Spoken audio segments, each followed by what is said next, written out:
discussion format to discuss youth and their participation in sustainable urbanisation.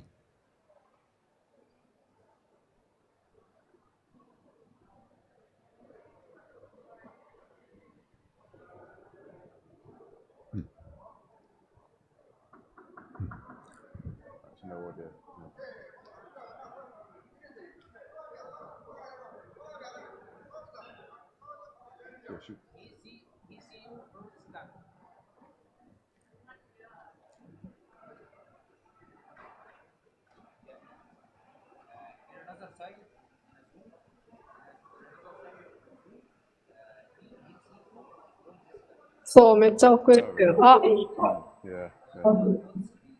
なぜかそのスクリーン。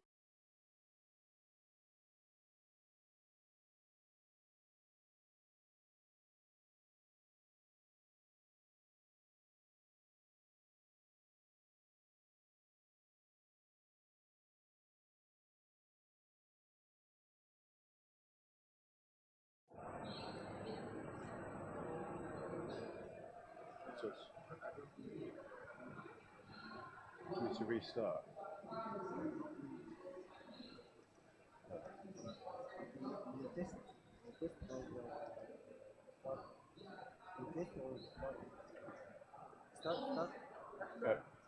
Yeah, we can't change the slides.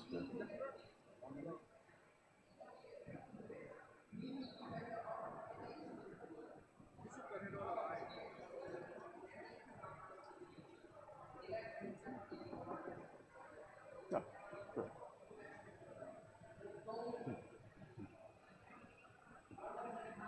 All right.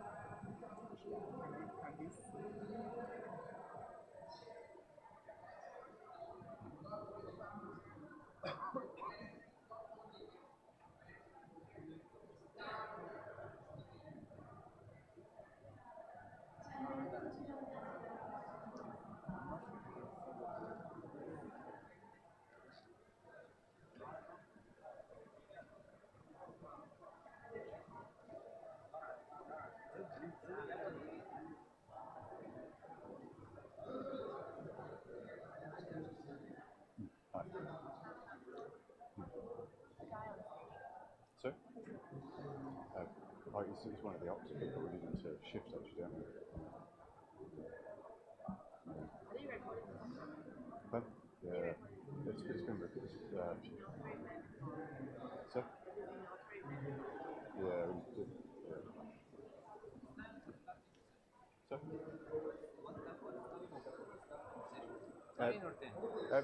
starting, it was supposed to be 9, so we need to start soon. One thing actually, would you mind moving out of shot? I just think you'll be in the camera shot. Is that right? Are you able to? Yeah. So, is it recording already? Oh, right. Yeah. Just thinking so we need to sort of restart a bit, don't we? What's the best thing to do? To restart the session or to edit it out later? Should we stop and start it again? The recording?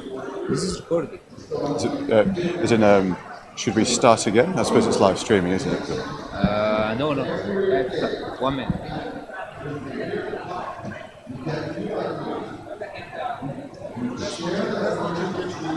All right. Yeah, leave it. That's fine. Let me find the speakers to come on camera. Yeah. When you introduce them so that everybody will be there. Sure. Yeah, cool. All right. Okay.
when not presenting. Is that right?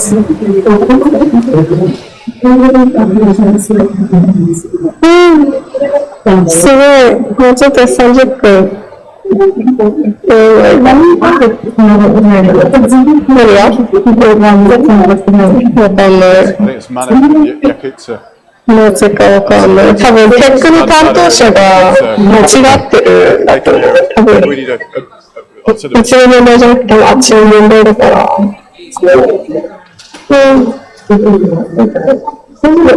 時間が多分いいかな。そう、始まんなかったらそのまま来ちゃうけど。だよね。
Testing, testing. Sorry? So people joining online, can you hear me?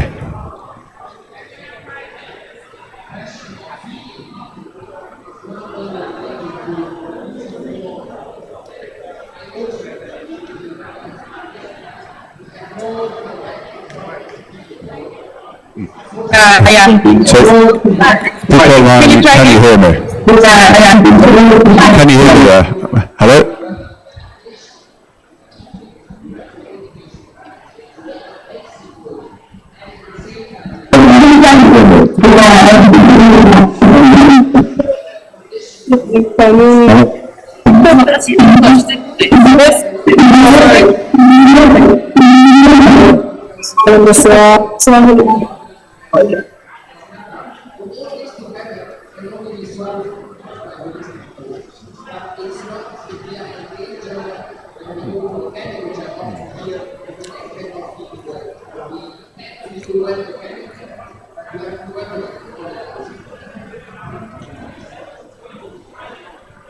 Sorry? Yeah, we're not getting the right audio through. Disaster.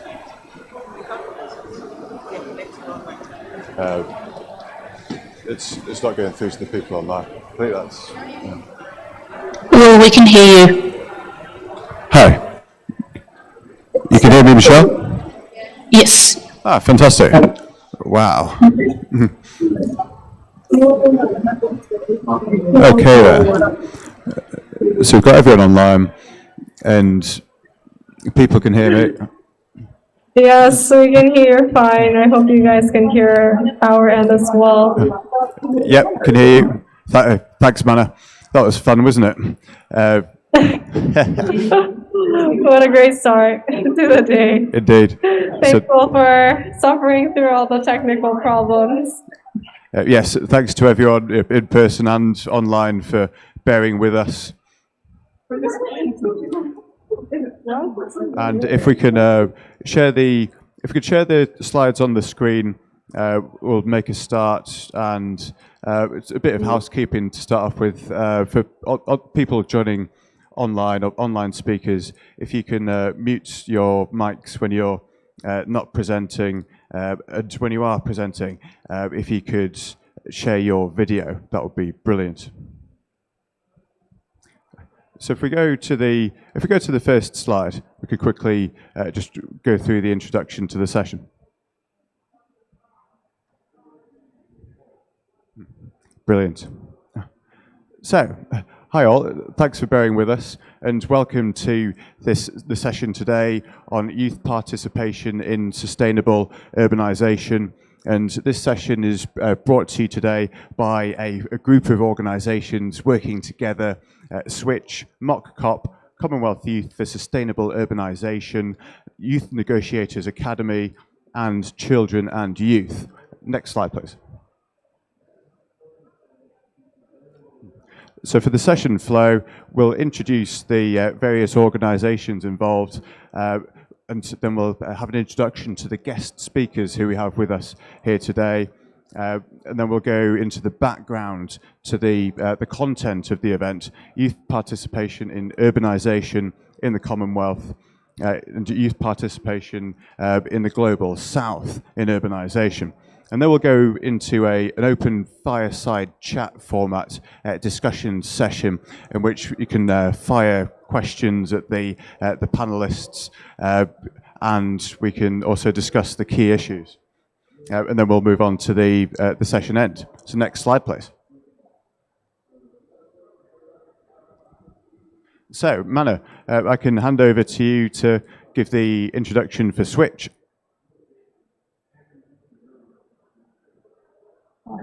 Hi all. Thank you so much for the introduction, Will. And it's really nice seeing everyone. I think I see you guys from the screen. I hope you guys can see us.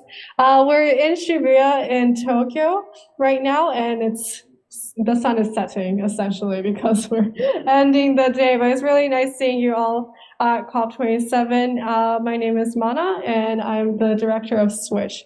We're an youth organization working on climate education to close the climate literacy gap in Japan. And we're really working to close the divide between the global north and south through education as well.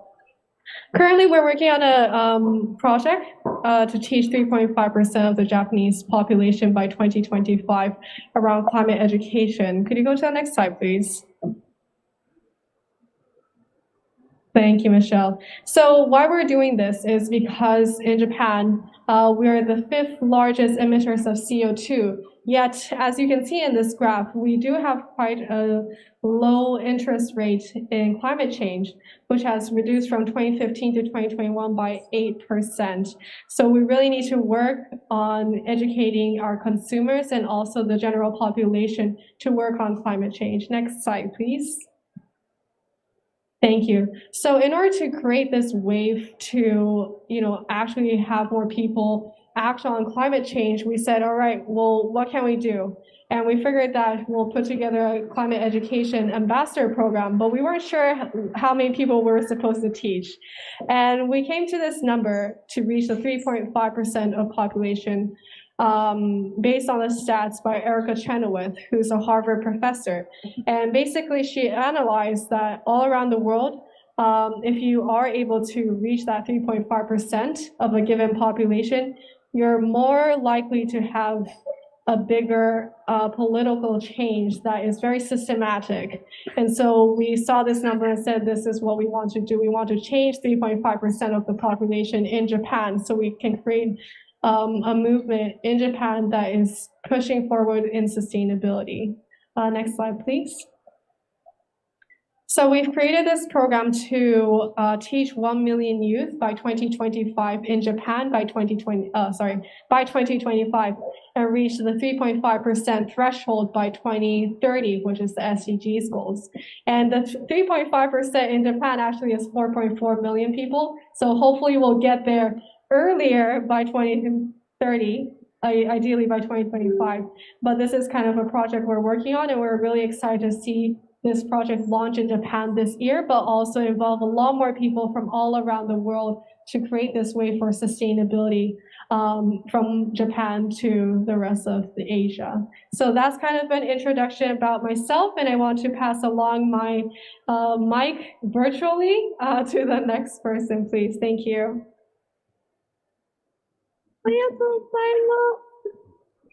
Thank you, Mana. Thank you so much. So hi, everyone. I'm Sonali. I'm one of the coordinator for mock-up during the phase 1 as well as phase 2. So giving you a little introduction of what MOCOP is. MOCOP is an international youth-led organization which aims to amplify young people's voices at the highest level of decision-making on the climate crisis. How did MOCOP started? So back then in 2020, when COP26 got postponed due to COVID, we held our virtual youth conference to showcase world leader what an ambitious yet realistic COP would look like. We brought together over 300 youth from over 142 countries, and out of which 72% of the delegates were from Global South, which is not something which we usually see during the COP in general. So the event closes with a release of COP26 conference declaration featuring 18 policies on 6 different themes. You can see the themes mentioned in the slides here, which are climate education, climate justice, climate resilience, livelihood, physical and mental health, national declaration contribution, as well as protecting biodiversities. Can we go to next slide, please?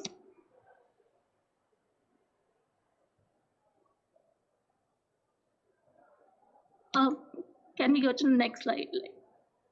Yeah. So after the completion of phase 1, during the phase 2, we basically pushed ourselves to lobby these our COP26 climate treaty within the countries, and we had an opportunity to get to lobby within the 30 different countries and got it adapted and implemented our treaty within them. During this time, we also launched Teach the Teacher campaign, which are basically a campaign to teach the teachers how climate education should be taught to the students. And we launched it within 21 countries. We had 47 participation. We also funded micro grants to 8 delegates from different regions so that they can push their agendas and also help us get our treaty implemented in their countries. Next slide, please. So continuing our efforts on climate education, this year we launched the Teach the Governor as well as Teach the Parent. So Teach the Governor and Teach the Parent is basically what it sounds like. We will be teaching our parents how they, as a parent, they can help their children participate in climate discussion, and as well as how they can help their kids on amplifying the voices which they want to bring out. We also wanted to teach the governors how they can be much more inclusive during the decision-making process. So we launched the Teach the Government initiative.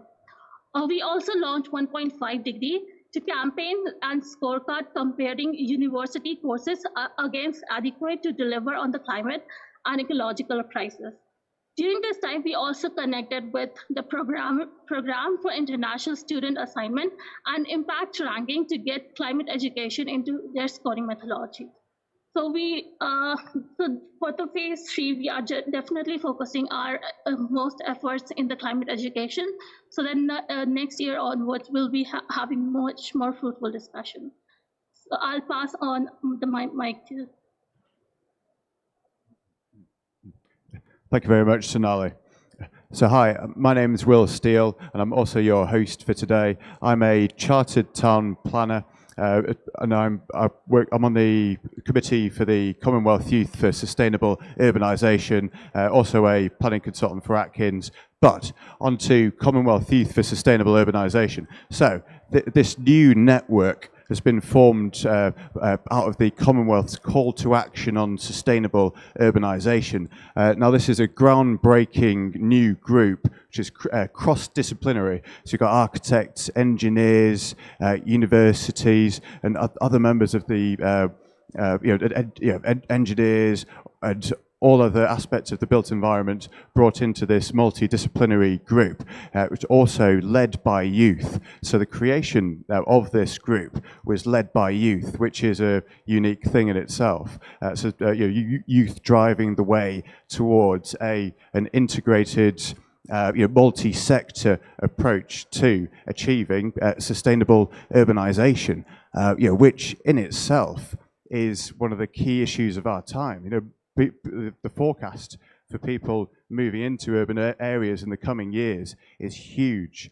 So there's never been a more important time to talk about sustainable urbanization, and there's never been a more important time to talk about the needs of youth as well, because well over half of the population of the Commonwealth is under the age of 30, so it is, you know, young people. So Commonwealth Youth for Sustainable Urbanisation, and we have lots of associations hanging off that. I'm part of the Commonwealth Association of Planners, which is one of the associated organisations, and a town planner by trade, and so really keen to promote an integrated strategic approach to urbanisation. So we can move on to the next slide. So, we associated with the Commonwealth Youth for Sustainable Urbanisation is the Commonwealth Sustainable Cities Initiative, which is currently being promoted by the Commonwealth. So, working to achieve that sustainable urbanisation, and we provide the youth perspective on that movement. So, to go on to the Declaration on Sustainable Urbanisation at the Commonwealth Heads of Government meeting this year in Kigali. So this was a couple of very important developments there, where Commonwealth governments agreed a declaration to pursue sustainable urbanisation across the Commonwealth. And there was also a declaration to make 2023 the year of youth, and something which has since been expanded. So we've got very exciting times ahead in terms of sustainable urbanisation and youth, helping to drive that sort of inclusive, interconnected approach to urbanisation. So then we had a final point there on the sustainable energy transition, and we're well placed to comment on that, being a multidisciplinary issue, sometimes very technical. So we have, from the strategic view, when you're thinking about what areas need, where can this be carried out, where are the opportunities, where's the need, right down to the technical detail and the innovations in that sustainable energy technology coming out of different parts of our group. So on to the next slide. So I can pass over to you, Youth Negotiators Academy. Yes, hello, this is me, Marie-Claire. I'm just actually almost at the venue. I'm actually at the venue, but I will do my input online, and then in a couple of minutes I will be in the Children's Youth Pavilion. But yeah, so I will talk a little bit about the Climate Youth Negotiator Academy and the Climate Youth Negotiator Program, because to have sustainable urbanization and the voices of young people heard, we need young policymakers and young people involved in these decision-making processes. And this is exactly what the Youth Negotiators Academy is doing on a multilateral level, so it's kind of the higher level.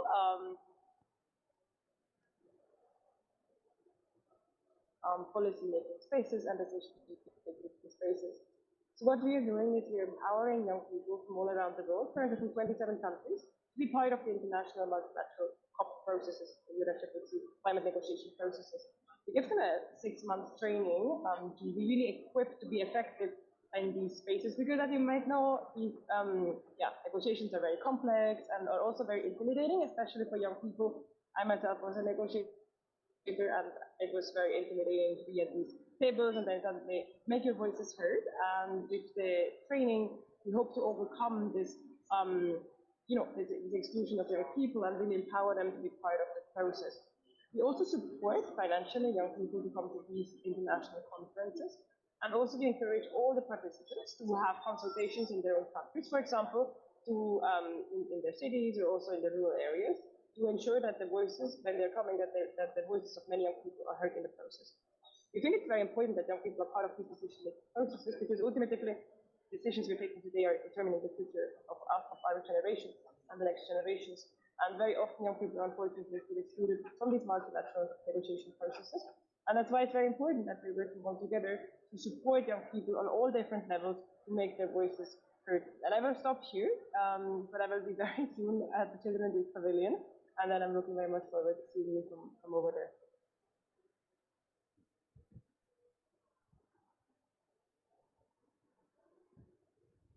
Thank you very much.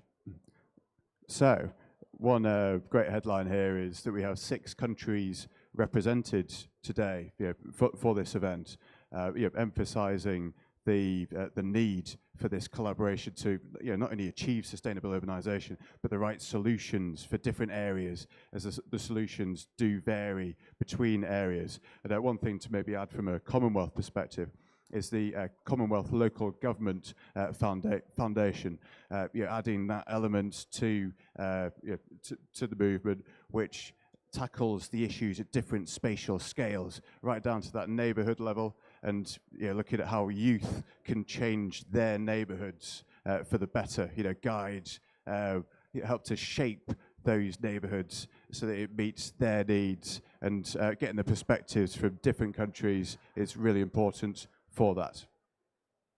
So next slide, please. So over to you, Michelle. Great, thank you, Will. Hello, everyone. My name is Michelle Mecklem, and I'm a civil engineer at Tonkin & Taylor, based in New Zealand. So I'm going to talk about youth participation in urbanisation in the Commonwealth from a global north perspective, and Sonali will be speaking after me around youth participation in urbanisation in the global south. To set the scene, there's around 2.5 billion people in the Commonwealth across 56 countries, and these countries range from the world's poorest to the world's richest countries, and over 60% of the people of the Commonwealth are under 30 years old, and as Will mentioned before, there is a large projection for the world urban population. So I believe the numbers are 2.5 billion additional people will be living in urban areas in 2050, and nearly 50% of this projected increase is forecasted to be in the Commonwealth. And just a little bit about the Commonwealth, there's 13, the Secretariat supports 13 Commonwealth youth networks, and these are youth-driven and with youth initiatives ranging from different focus areas from sustainable urbanisation, climate change, and health. If we could go to the next slide, please. So just looking at a few of the barriers to participation. So there are many, many, many barriers for youth participation in sustainable urbanisation. But I'm going to look at the 3 of the main barriers, and I think firstly is the lack of value of youth, and particularly of young people's time. So here we're talking about lack of paid opportunities, lack of compensation for time and resources and consultations, finances, and also in terms of the valuing youth, the separation of the youth voice, and perhaps the youth voice is not always how held in as high regard. That is one of a big barrier is the lack of value for youth, Another one is looking at education and the lack of education, and by that I'm talking about not being able to understand jargon, looking at language barriers, and not being able to understand processes, particularly around policy making. By education, I also mean through the grassroots and education of schools, and we heard from Switch earlier in the incredible work that they're doing to fill this gap and to break down these barriers. Also with education, looking at formal tertiary programs which sit in silos. So for instance, you've got say the engineering schools and policy schools not talking to each other, and so you have this gap there where there's so much opportunity for engineers to learn about policy and vice versa. And finally, looking at social inequities and systematic bias. And here we're talking about the effects of the legacy of colonisation. We're talking about a lack of access, lack of transparency, and people, especially young people, not being met at where they are. For instance, having someone brought to the table, but them not being met there. If we go to the next slide, please. So how are young people currently participating in sustainable urbanisation? Well, youth are involved at the moment in all aspects, and they're looking at planning, design, engineering, construction, project management, being involved in local government and advocacy. Youth are leading enterprises, businesses, but the thing is, it's about recognising youth as professionals, as experts, and having that fresh, up-to-date knowledge. And as well, you've also got youth participating in networks such as ours, and also advocacy, as I was talking about before. If we go to the next slide. So just want to talk about some of the best practices, and we're starting to see some incredible things starting, and we do have a long way to go, but some of the best practices include equitable training, capacity building programs. For example, one of our working groups saw the need after attending COP26 about the gap in the knowledge around UNFCCC processes and COP processes for young people who have never attended or been exposed to this before. So they put on a capacity building program leading up to COP27. Other best practices include mentoring, as well as the introduction of reverse mentoring as well, and also looking at bridging the divide between policy and urbanisation professionals and the science policy divide. And now I'm going to pass on to Sonali, who will talk a bit more about youth participation in the Global South. Thank you so much, Michaela, for giving me the chance. So cities are increasingly youthful places, and it's proven that there are 1.8 billion people between the age of 10 to 24 which are living in urbanized areas. Of those young people, nearly 80% of them are resided in Global South, particularly in Asia and Africa. Therefore, over the coming decades, urbanization will be a defining trend in many parts of the world, especially in East Asia, South Asia, and Sub-Saharan Africa, where the bulk of the extreme poverty is concentrated. During the pandemic, we have seen an increase in number of youth participation from Global South on issues situating climate change and sustainability. Even though we have an increasing number of climate change youth networks in the Global South, there aren't many active youth inclusive urbanization networks. Just like what Michaela showed us with the example of Commonwealth, in Global South, we does not have a similar mechanism of such youth networks. So this again is happening due to the lack of understanding and knowledge. Some of the so can we go to the next slide?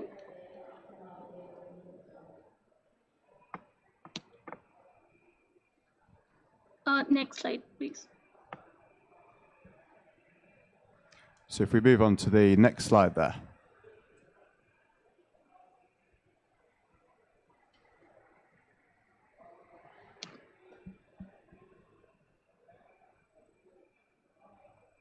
Okay.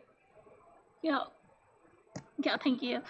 So some of the barriers which youth from the Global South are facing is one which is common between what Global South and Global North both are facing is adequate educational and training tools. That also includes like resources which is available in the languages which are appropriated for the local context. So and the other issues which we are facing here in Global South is that many Global South countries, there is no direct involvement of youth and political leaders. The decision-making process is still very opaque and non-inclusive. So we hardly see youth at these international levels as well as decision-making levels. One more problem which we are facing is social economic condition. Also as social economical condition, we play a very vital role, as many youth from the developing or underdeveloped countries face economical hardship. They lack the understanding of the severity of issues which strongly affect their interest in engagement. Countries in the Global South have a huge communication gap between youth and their local administrative. This again highlights the fact that youth particularly are generally not yet firmly addressed in political agenda. And there is still a lack of youth empowerment structure. As this is still not inclusive, there is very restrictive participation, and not many youth who lack education can take part in decision making or academic processes. Can we go to the next slide?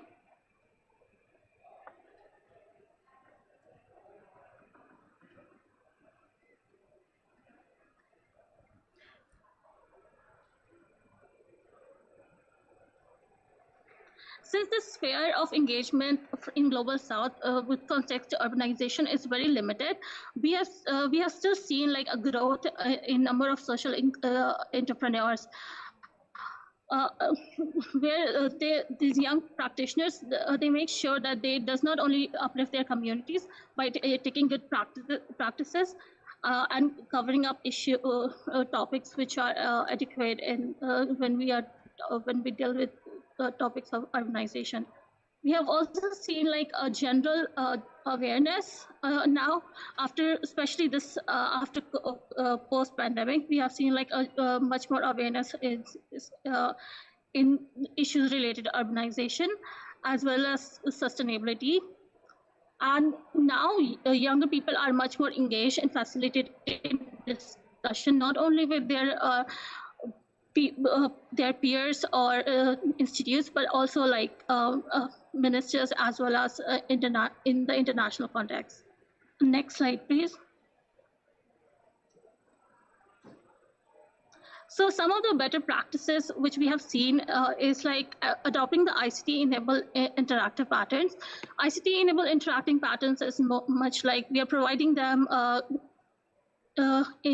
communication platform in basically giving them a much more understanding of through social medias, as well as by providing them educational tool which is already available online. Then there are also like increasing number of non-conventional or experience-based practices which is being conducted here, since not many young people in Global South have the advantage of getting a proper education or a formal education. We are also seeing like the increase in mentorship program with the collaboration of Global North.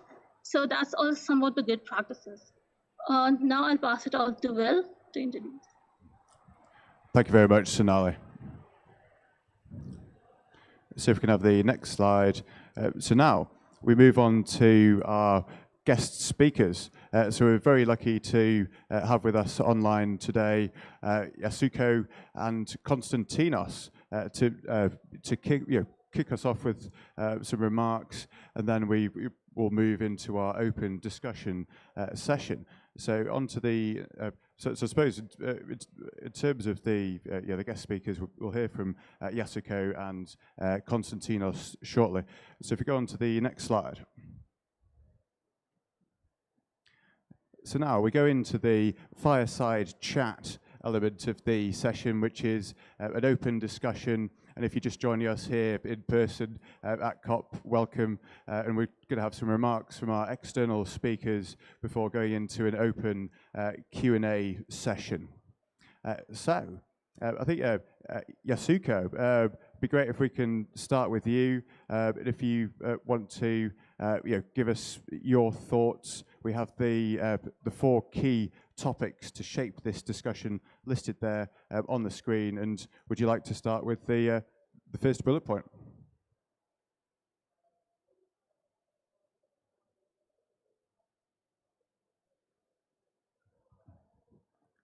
And Yasuko and Mana, can you hear me?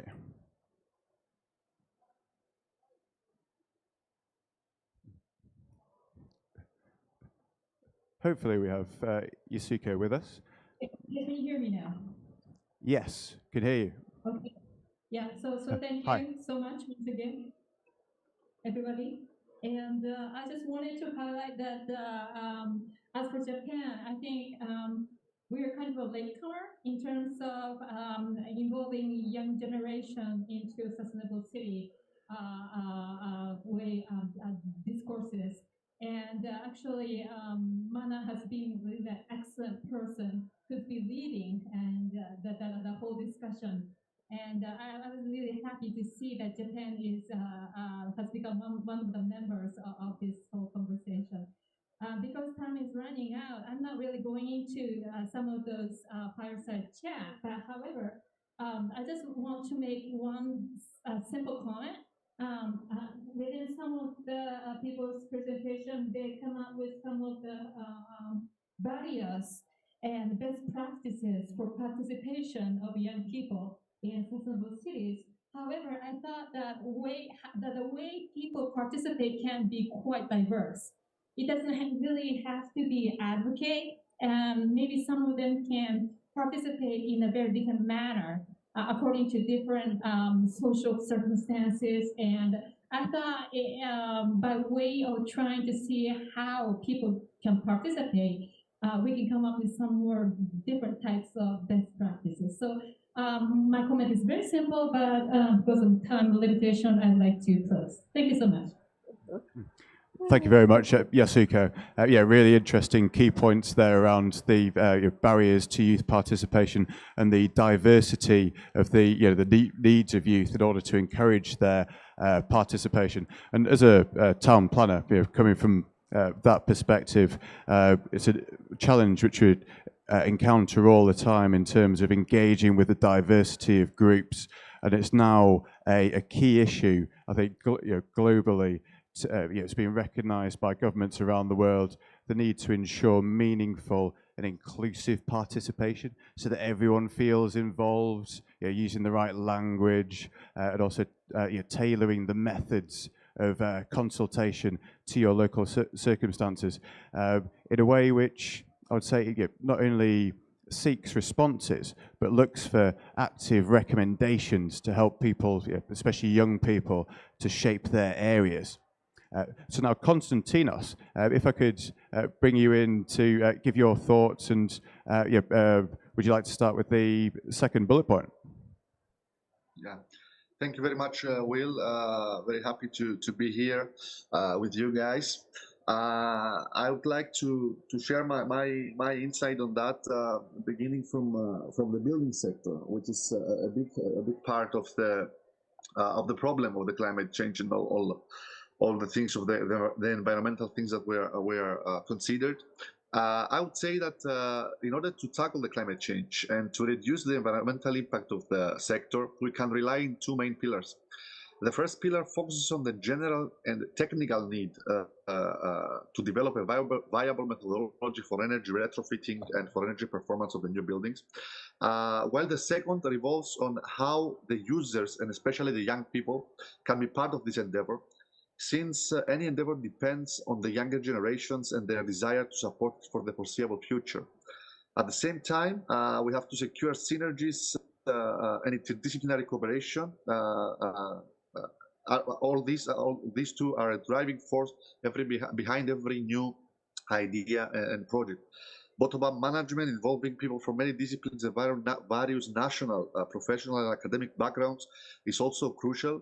And especially the young people of all these, the young people that are all these organizations, especially in such a vast area, which is the sustainable development. And of course, we have to be aware that all these actions need to be expressed always beyond the group level. To be expressed in a personal level for the viable implementation of our sustainable goals, and of course interdisciplinarity is the key. As a young architect and academic who deals with sustainable urban development, I have realized both through the professional and the research part of my expertise that interdisciplinarity is the first and foremost step in the effort to achieve sustainable urban development.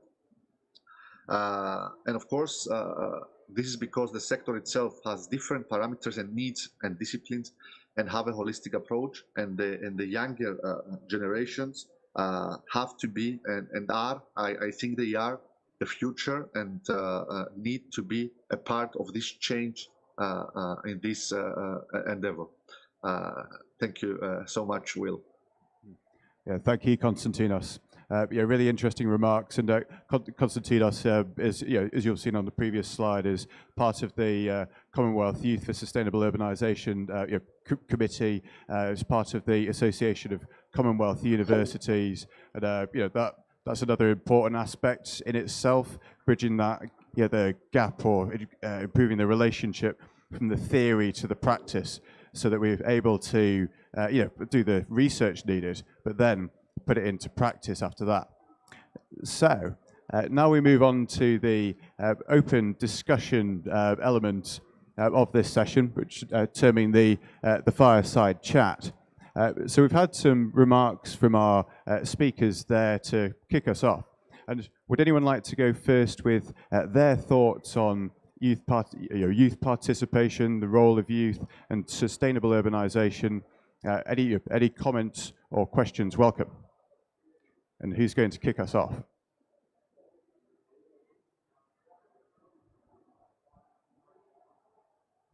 Thank you for the presentation. Yeah, I do have actually a question regarding energy transition. You were mentioning that one of the kind of pillars of the work, and also I want to know how you're addressing energy transition in youth in Commonwealth. Is there a specific hands-on activities? Is it more like policy making? So, because I'm a little bit curious about that area, about energy. Thank you. Thank you very much. That's a really good question. And in terms of our panelists today, so who wants to come in on that first? So maybe if I bring you in on this, Michelle, do you want to give any initial remarks, and then you can always pass on to another one of the speakers.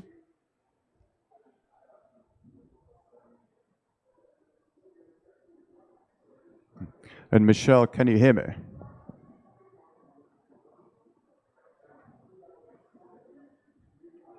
Hi. Sorry. I just had a few audio issues there. Can you hear me now? Yes, can hear you. So would you be able to repeat the last bit of that question that cut out on my end? All right, sure. I mean, the question was around the energy transition, and how can youth get involved in that? Essentially, what's the role of youth, and how can youth get more involved in the energy transition? Is it something that youth need to play a key part in? Yes, I think youth are definitely need to play a key part in our sustainable energy transition. I think there's youth bring a whole lot of fresh thinking, and in order for us to make a sustainable energy transition, we have to move away from the current or the I guess the old school of thought around what energy looks like and how we produce energy, and without and so we 100% need to bring young people on board and behind the energy transition. And it's really important that not only we bring youth and their passion into this, but also upskilling and building on the knowledge of our future generations, passing down this as youth now. Obviously, we get older, and passing our knowledge to the future generations as well, to be able to also bring their passion, and also we don't obviously and they can shape the way the sustainable energy transition looks as well for them. Yes, thank you very much, Michelle. And if we get thoughts from one of our speakers as well, Yasuko, did you want to add any comments on that? No, sir. I mean, the question was about the energy use and selection of energy. But I personally think that it's not only energy, but it's a whole lifestyle, what you use and what you purchase, and all the things which will ultimately relate to the use of energy. So I hope the youth will be able to become a kind of a leader in terms of how the consumer should should be smart consumers to finally produce the unsustainable cities. Thank you very much, Yusuka. Yeah, I think to get one of your earlier comments there on the full life cycle, that's a key point, isn't it? And I think across sustainable urbanization fields, you look at the full cycle of development and making sure it's done in a sustainable way, so it's planned, implemented, and then also including that construction phase, that it's carried out as it was planned. So we need that integration of different professions right across that project life cycle. So, who wants to come in next with a comment or question? And I can, if we don't have...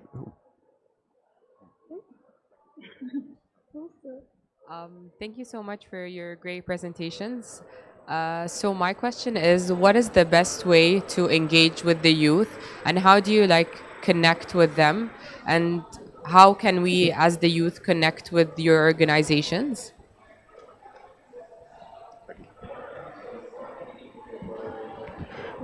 Yes, thank you very much for that very important question. So, if I could put that one to Konstantinos in the first instance. Yeah, of course. Thank you for your question. For example, I'm going to speak for our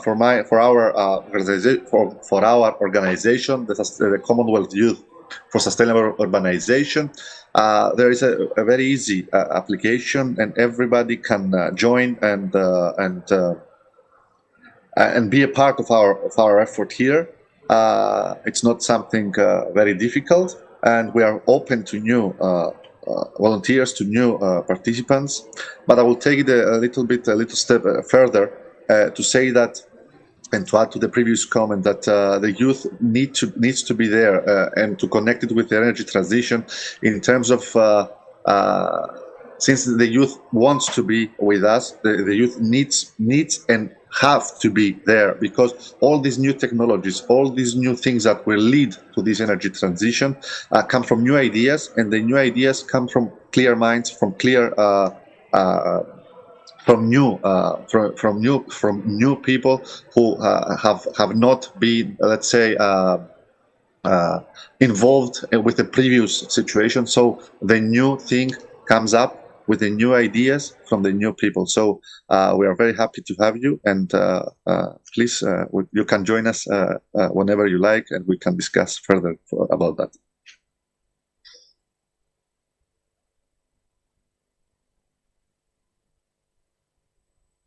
Hello, back online. Thank you very much for that, Konstantinos. Hello? Yeah, thank you very much for that, Konstantinos. So would any of our...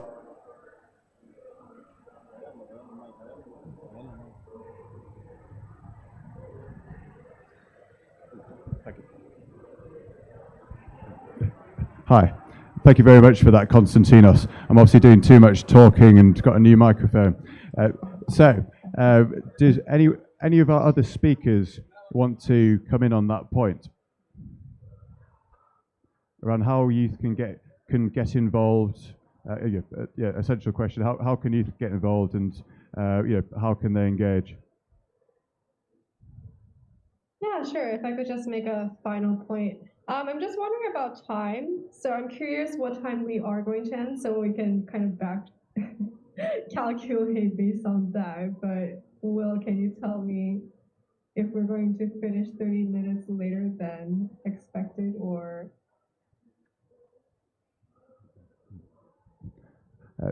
Sorry, we couldn't quite hear that at this end, Mana. Would you mind repeating that, please?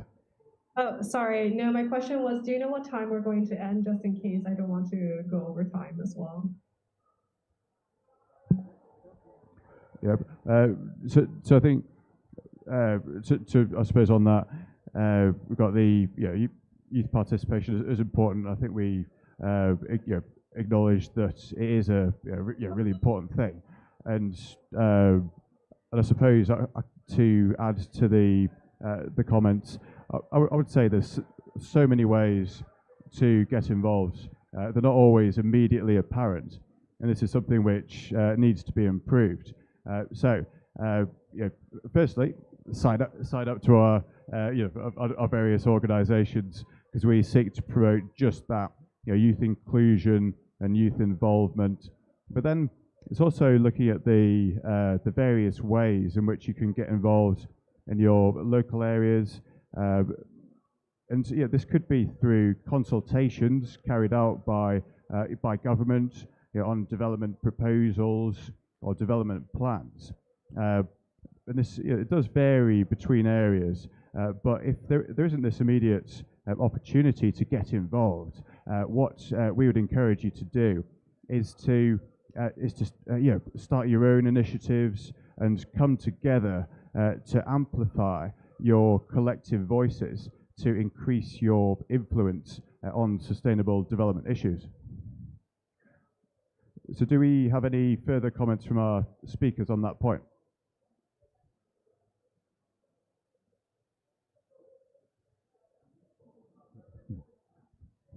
Okay, so in that case, we can move on to our next question or comment. And do we have any takers for that one?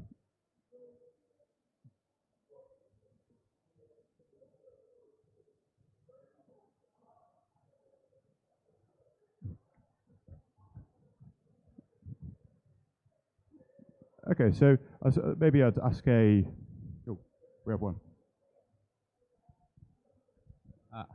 Sure.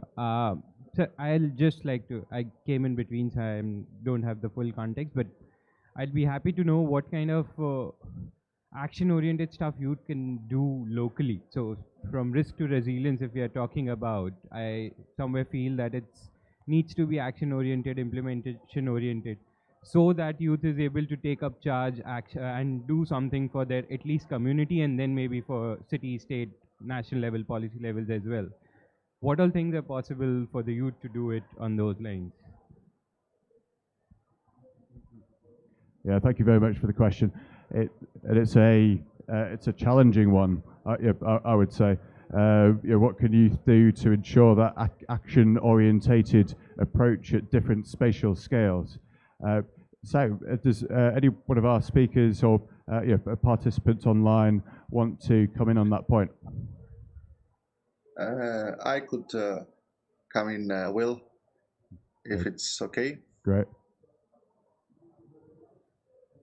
Yes, Konstantinos, go ahead. Yeah. Of course, it's a difficult situation. How to specifically involve youth in all these stages, in all these levels that the colleague asked. But we have to understand that it's not just one.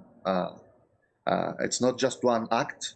It has to become organically. It has to come organically from all the levels. It has to begin from the involvement of the youth in projects like ours, in groups like ours, and of course we have to. Young people have to be involved in the academia, in projects that has to do with these endeavors. And I think my opinion is that the actual involvement of these people, the actual involvement of the young people, of the younger generations into the transition, into the differentiation of the climate problem and the sustainable urbanization will come organically after a long, let's say, but committed involvement in the field, in all the levels, from the academic level to the practice level. I don't think that it's gonna be. It is just one action or a number of specific actions that has to be done, and then we'll have this transition. Thank you very much, Konstantinos.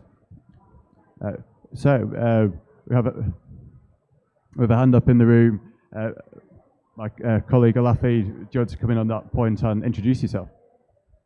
Hi, I'm Olafi Taiwo, and I'm a member of the Commonwealth Youth for Sustainable Urbanization as well.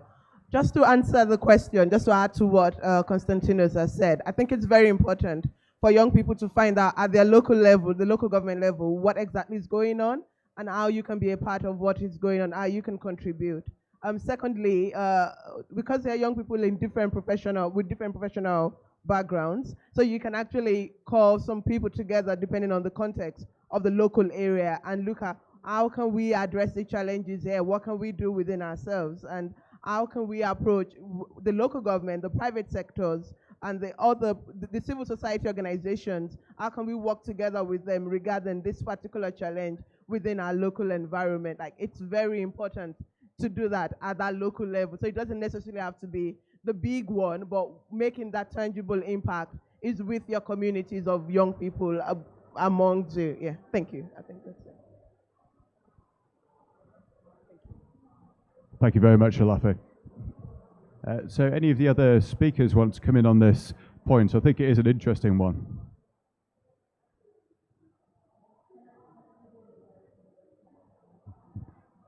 Okay, in that case, I think I'll just add a bit of couple of examples from my own experience. One example which I can give is around young people coming together to influence a strategy in an area, and there's a variety of strategies within a given area. It could be a neighborhood strategy, citywide, it could be on development proposals, it could be an economic strategy.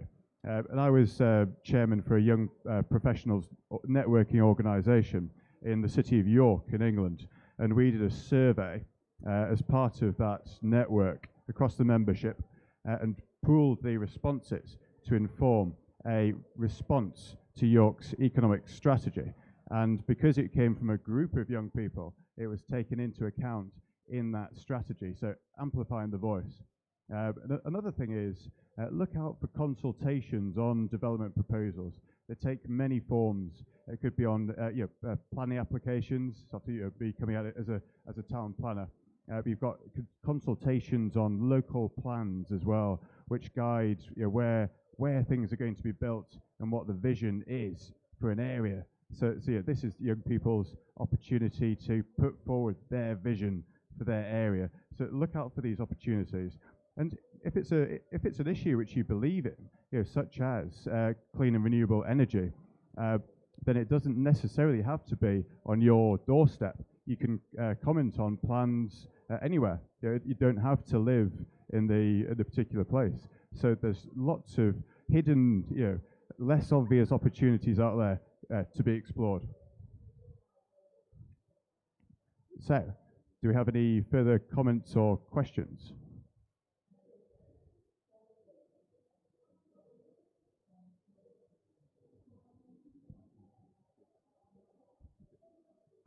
Hi, my name's Joseph and I work with the... Can you hear me? Yeah. My name's Joseph and I work with the Commonwealth Secretariat. I have a question regarding how young people can best impact policy in the area as well. So if I just check on that, that was the how can youth impact upon the policy in their area? Right, so in terms of how youth can impact on the policies within their areas, so first I'd like to invite our speakers. Who wants to go first to come in on this one?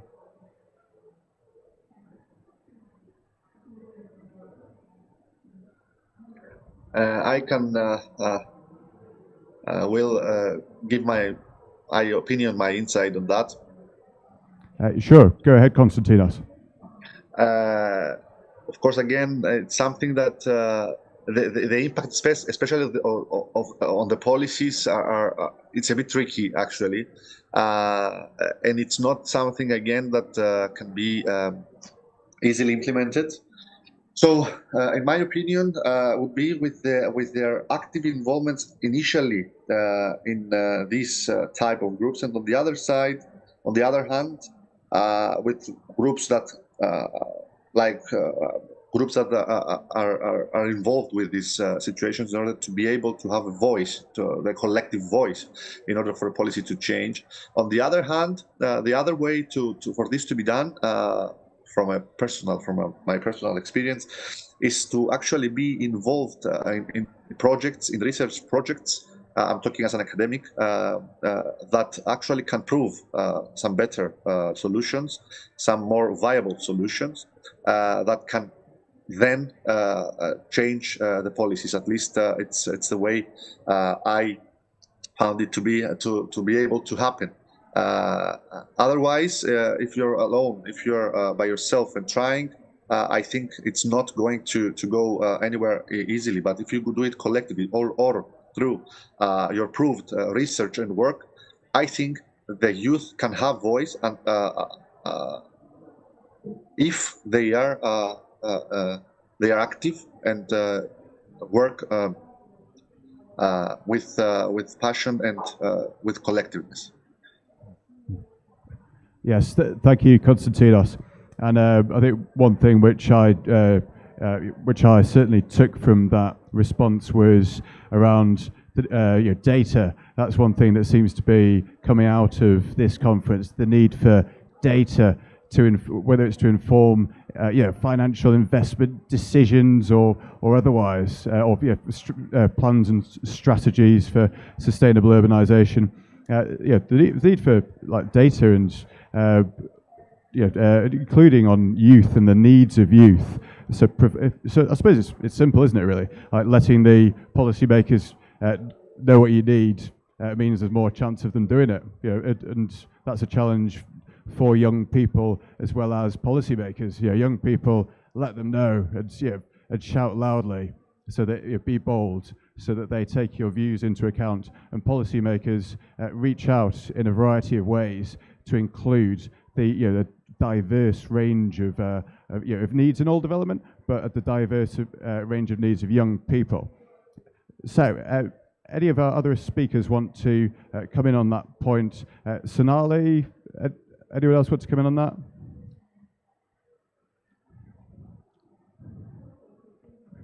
So, Sonali, can you hear me?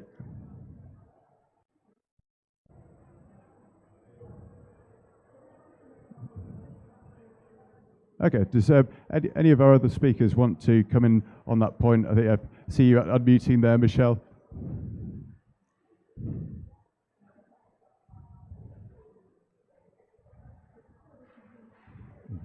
Sorry, Will. So yes, sorry, I was Sonali was trying to reconnect her internet. She just sent a message, but Yasuko was perhaps you'd like to answer this question.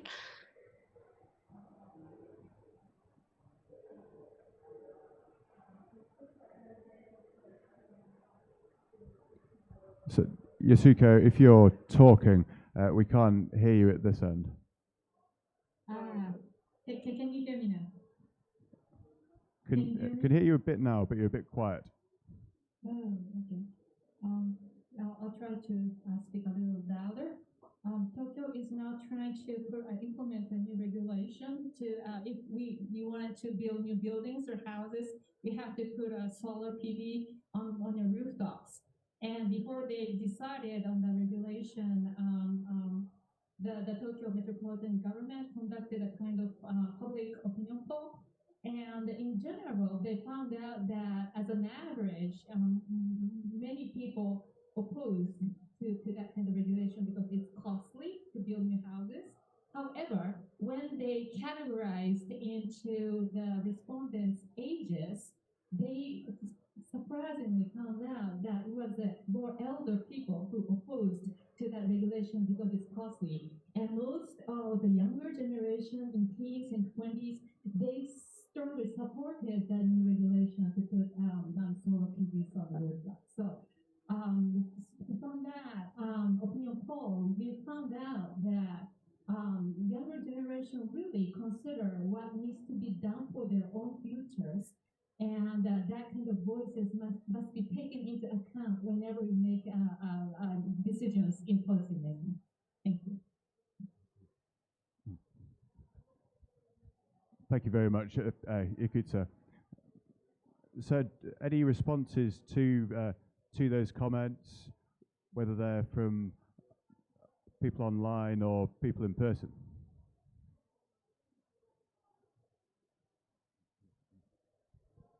Hello everyone. So I'm Punit Gandhi. I work with Climate Center for Cities, which is a policy and capacity building think tank for Ministry of Housing and Urban Affairs with Government of India.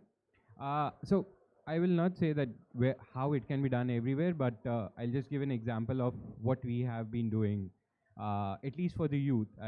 Young might be still too early on, but for the youth perspective, a lot of fellowships have come down into government sector, especially Government of India at city, state and national levels.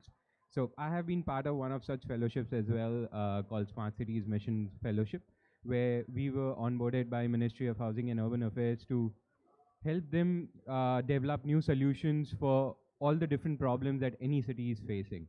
So we were a batch of 40 which brought up solutions in the innovation sector or in startup sector, public spaces, and all other public transport sector. And we tried to integrate it in the existing policy frameworks that the mission already has.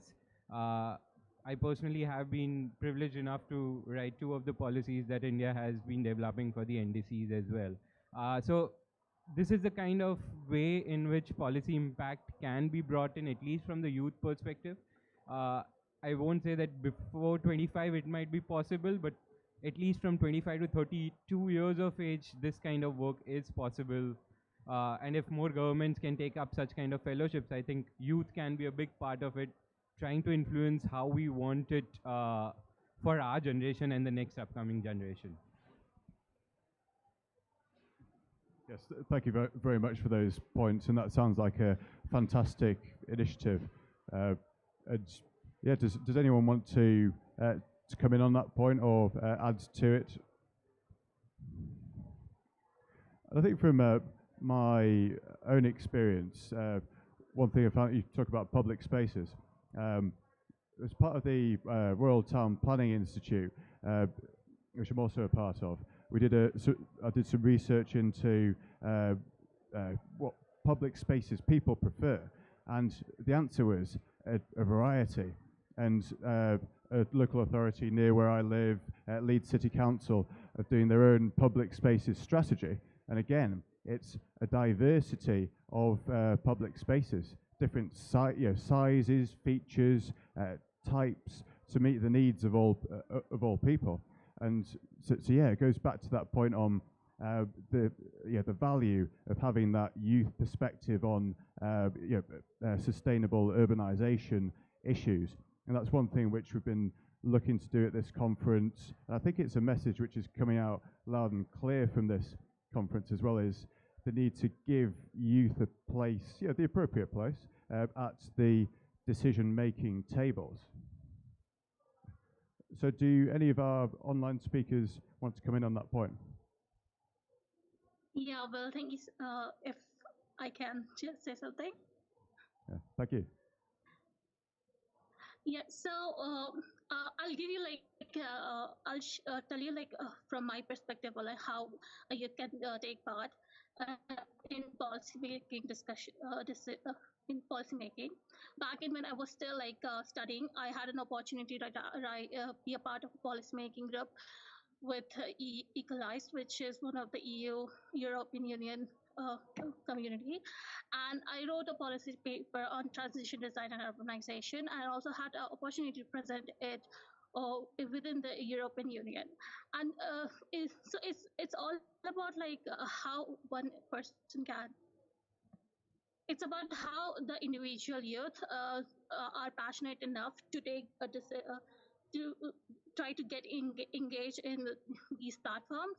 For me personally, coming from India, I knew that there isn't very much opportunity, especially in the policy aspects of this, before until I get my master's or a good formal education. But I also saw that there are increase in number of opportunity coming from different global north side.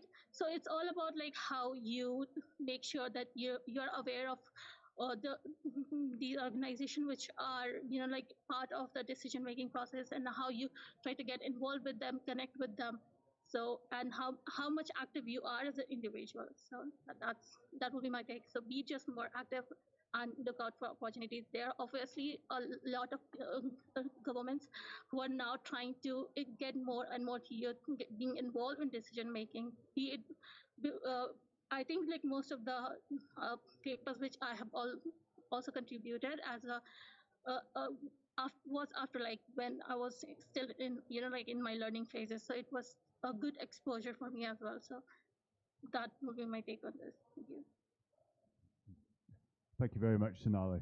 And one thing which took from that was yet another emphasis on the importance of raising awareness amongst youth of the ways to get involved.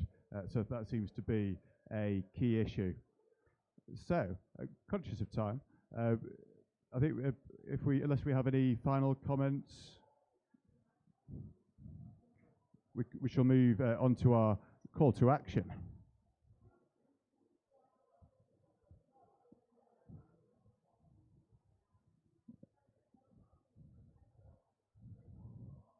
And while we're getting to the relevant slide, we've got one further question. Thank you. Thank you. I'm Karen Buma. I work at ICLEI Africa. I think mine is not necessarily a question, but more like a contribution or an observation. I think as youth, of course, we want to be included in these decision-making tables. We want to be included. We want to be regarded as partners because we dominate, especially in Africa. We make up over 50% of the population in Africa. So at this point, we need to be considered as partners, like equal on the table.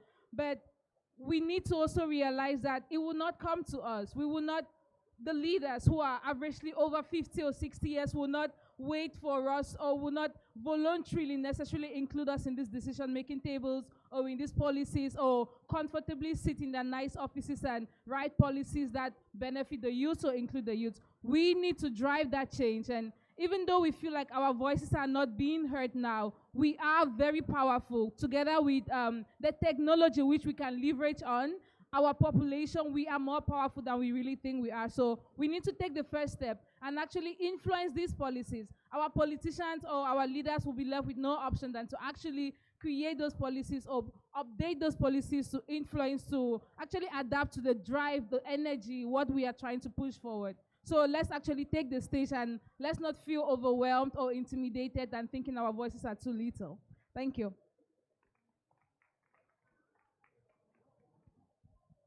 Thank you very much. Really powerful words. I think a fitting way to draw the session towards a close. And there's more ways than ever to do that as well, aren't there? Social media, breaking down boundaries, lots of different platforms for people to be able to raise their views and the profile of their views and compare case studies. So, if we've got no further comments, then we can move to a quick call to action. So I think we've covered, we had a really good session today, and I'd like to thank all of our speakers and all of the people panelists who have joined us online and who have contributed to this event, as well as the audience. I think your participation has been fantastic. We've had a really good debate with lots of interesting issues coming out. And this session is online, it's recorded, so we will be digesting the outcomes from this session. I think we've already gone over some of the key points which have emerged, and we'll take these things into account as we move our respective movements forward. So I would encourage you to get involved with all of our various organizations, and you can see that there are QR codes on the bottom of this slide. So if you can scan the barcodes, and we'll make these accessible online. Look us up online as well. Get involved in these movements because we're looking for participants, information, and data, and then also people to collaborate with us on initiatives. So I'd like to thank you very much, and look forward to speaking with you soon.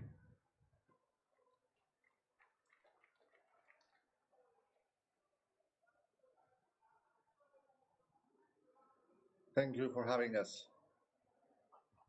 Thank you very much. Thank you, everyone. Thank you, everyone.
But on behalf of the Sendai Framework Children and Youth Stakeholder Group, the Youth Resilience Lab, the Voluntary Service Overseas, VSO, Youngo, UNDRR Stakeholder Engagement Mechanism, UNICEF, Silver Lining, and Sustenta Honduras.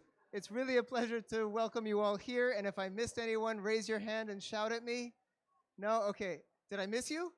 Okay, I got you. Okay. Whew. So the way it's going to work is we have 3 sort of independent sessions, but you'll hear that they're all sort of related to each other. So the first one will be a knowledge sharing session from VSO. My colleague Wezi Chimwala and Liome Kuihangana will be sharing. I hope I did that all right. Yes, okay. And then after that, we have a presentation and fireside chat from Silver Lining in partnership with Sustenta Honduras. That will be with Madeline and Joshua. And then we have a presentation from the Youth Resilience Lab, Abraham Bugre, and then a few closing remarks from our colleagues at UNICEF. So that was a lot of introduction. If you need it again in slow motion, it's been recorded, so you can always go back and watch it there. But for now, I have the pleasure of handing the floor to my colleague Wezi and learning from her and VSO. So you have the floor for about 15 minutes. Thank you, Dan. So before I start, I would like to ask the tech team that I have a colleague online who needs to join through Zoom. So if I could please get support for him to be connected for his presentation. Welcome, everyone. My name is Wezi Chimwala. I'm working as Youth Leadership Specialist for VSO based in Malawi. I'm here with my colleague, Liome Kuihangana, who's going to be connected through the screen. He's going to introduce himself shortly. But before I call in Liome to share our work on discovering climate resilience pathways through child-led climate action planning, I would like to share a brief summary of what voluntary services work in the world is. So voluntary services overseas, VSO works in 15 countries, engaging volunteers in education, health, and resilience programming to create lasting change for everyone. Our climate work includes climate awareness, adaptation, risk assessment, mitigation, green agriculture systems, and empowered youth in climate. We are supporting climate resilience programming in 15 countries, including the Philippines, Myanmar, Mozambique, Nepal, Pakistan, Zimbabwe, and Malawi. This work is being done through our livelihoods, education and health programs, and through volunteer-led action. We're engaging children, women, smallholder farmers, youth to determine their own climate resilience pathways and build resilient systems. So we have established and capacitated youth-led volunteer platforms in 12 countries and supported school resilience in 10 countries. A good example is our work with youth clubs and youth networks under a project called Active Citizenship Through Volunteering, where youth are leading action and monitoring for SDG 13 on climate. We have 3 core focus areas: climate awareness, climate resilience, and climate justice. VSO is supporting climate resilience and justice, capacity strengthening of youth platforms, including Malawi, through mentoring in climate awareness, resilience building, adaptation, advocacy, and putting knowledge into practice. So our global education program has 3 key approaches, including child resilience, which focuses on strengthening children's life skills, voice, and agency.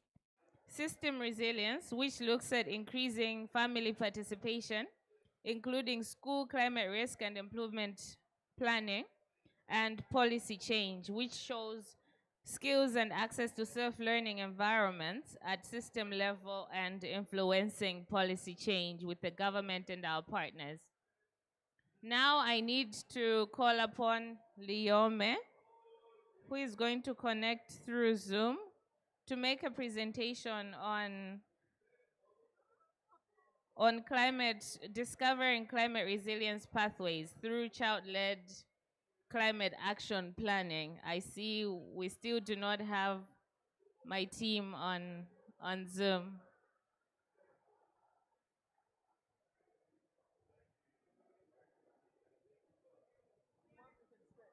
We can switch?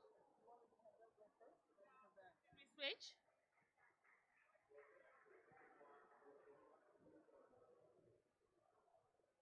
I can start the presentation.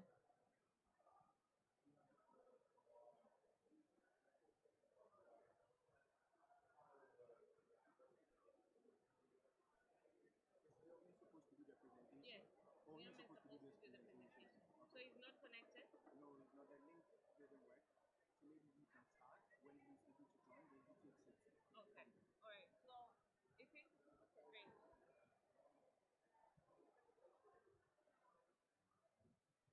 So we're having a bit of some technical challenges. So I'm going to come in for Liome. As you can see on the screen, the map shows you in some of the areas that VSO is carrying out our work. That shows Cambodia, Mozambique, Myanmar, Nepal, Pakistan, Philippines, and Zimbabwe. But VSO is implementing in over 20 countries. It's just that we do not include all of them on the screen.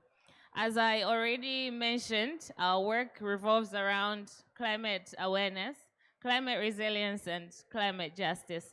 In the picture, you see a picture of some of our youth who are engaged in supporting climate resilience and justice through capacity strengthening of youth platforms. We're also influencing policy and planning at the local and national level, as well as advocating for government support towards climate resilience and justice, so that the marginalized and most vulnerable are able to participate and benefit for improved livelihoods in their communities. This has already been explained in my brief summary about VSO concerning rebuilding resilience and participation at the level of the child, including life skills and voice, as well as participation of parents and communities in our programs. So VSO aims to strengthen, sorry, I'm going to have to skip this one. So this is where Liome, my colleague, was supposed to come in to start presenting on the particular program that has engaged children in action planning in schools. Liome is part of a team of 3 volunteers who are supporting children to engage in action planning in schools in Rwanda. So VSO has reached 28 schools within VSO's education program to support action planning in the past 9 months. We have been working at the school level with teams of children leaders, school stakeholders, including head teachers, parents, and community leaders. We were using participatory tools to support children and support school stakeholders to go through a process of identifying some of the risks, shocks, and stresses that are affecting and what makes them vulnerable to those shocks. So a total of 547 participants took part in these sessions. This is our total scale and reach. This number included 165 students or learners. The participants completed each section with a well-developed school resilience plan. So the picture on the screen shows our monitoring dashboard on how VSO has been collecting data in the areas of implementation. So our main area of implementation was Nepal, Pakistan, and Rwanda. And the priority hazards that the communities were assessing included land degradation, landslide, much rain and flooding, as well as soil erosion. Oh my God. This is a picture of our risk assessment process. So we took a picture of what the community had ranked during the community engagement session. The communities were asked to draw a map and outline through a problem tree identification, outline what are some of the most challenges that the communities are facing in terms of climate and what has been the cause of those problems. So at the bottom of a picture, you'll be looking at the effects and causes, while as at the top of a picture, you have the impacts of climate change on the environment. We used a set of simple tools which the children could easily understand. A timeline, bottom up, transact walk were some of the tools that we used, school community mapping, plus a visioning too, to identify what actions can be taken in response to the identified challenges. From planning to climate action implementation. So each school developed an action plan with a set of actions to be embedded within their school improvement plans. VSO provided small grant funding for actions to be taken by the school. However, many schools mobilized their own resources to support the actions. This is because we encourage the communities to take initiative on their own, to not only be dependent on what VSO or other entities can provide. Implementation of the plans in the countries would involve all school stakeholders represented to strengthen social cohesion in support of the provision of quality education. The interventions which children supported and prioritized include supporting awareness on climate, planting vegetable gardens and fruit trees, creating green environments, creating social support systems to support children most in need, including children with special needs, as well as planting the trees and herbs alongside the road to avoid landslides during floods. When children's voices are heard, the issues affecting them the most are addressed. Involving children and the youth in the resilience building process has given them opportunity to take leadership roles, express their priorities, contribute to climate action, as well as learn to be resilient from an early age. Most importantly, children have been empowered to carry out advocacy for their needs to leaders and representing fellow students. Their voice is stronger in influencing change in their schools. And this is something that VSO is advocating to replicate and scale up, not only in the 3 countries that we were implementing, but even in all the countries, in all the 20 countries and over that we are implementing in. These sessions provided an effective platform at sector and district level, working together with school leaders and parents to share the findings from evaluation. And district governments have been responsive to the results. Particularly, we saw value in the identification of vulnerabilities in schools prior to floods and disasters having impact. So what is our main ask from VSO at COP27? Our main ask is urgency of action. We know that children, particularly those living in vulnerable societies and communities, are at the front line of climate disaster. So we need to take action now towards the target of 1.5 to protect our children. In terms of adaptation, our main ask is that specific budgets and resources for climate information, early warning, social support, environmental strengthening, should ensure that we are resilient. Under mitigation, we want to ask that we strengthen curricula within schools to increase access to climate awareness, mitigation, and transformative solutions such as agroecology. For loss and damage, VSO is asking that we all together ensure any mechanisms recognize and compensates the loss of education access through displacement, disruption, and trauma, and ensure safe spaces for children and separative evacuation centers from schools. And lastly, under inclusion, we want to ask that we all include in our programs, we include children in climate planning while addressing climate anxiety through positive-led action. Thank you very much.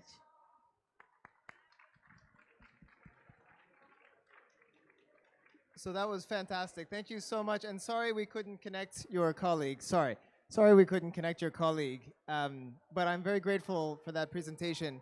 And because you kept it 2 minutes under, I want to ask you a question if I could. I'm curious. I love that example. I thought it was beautiful and it made me very happy.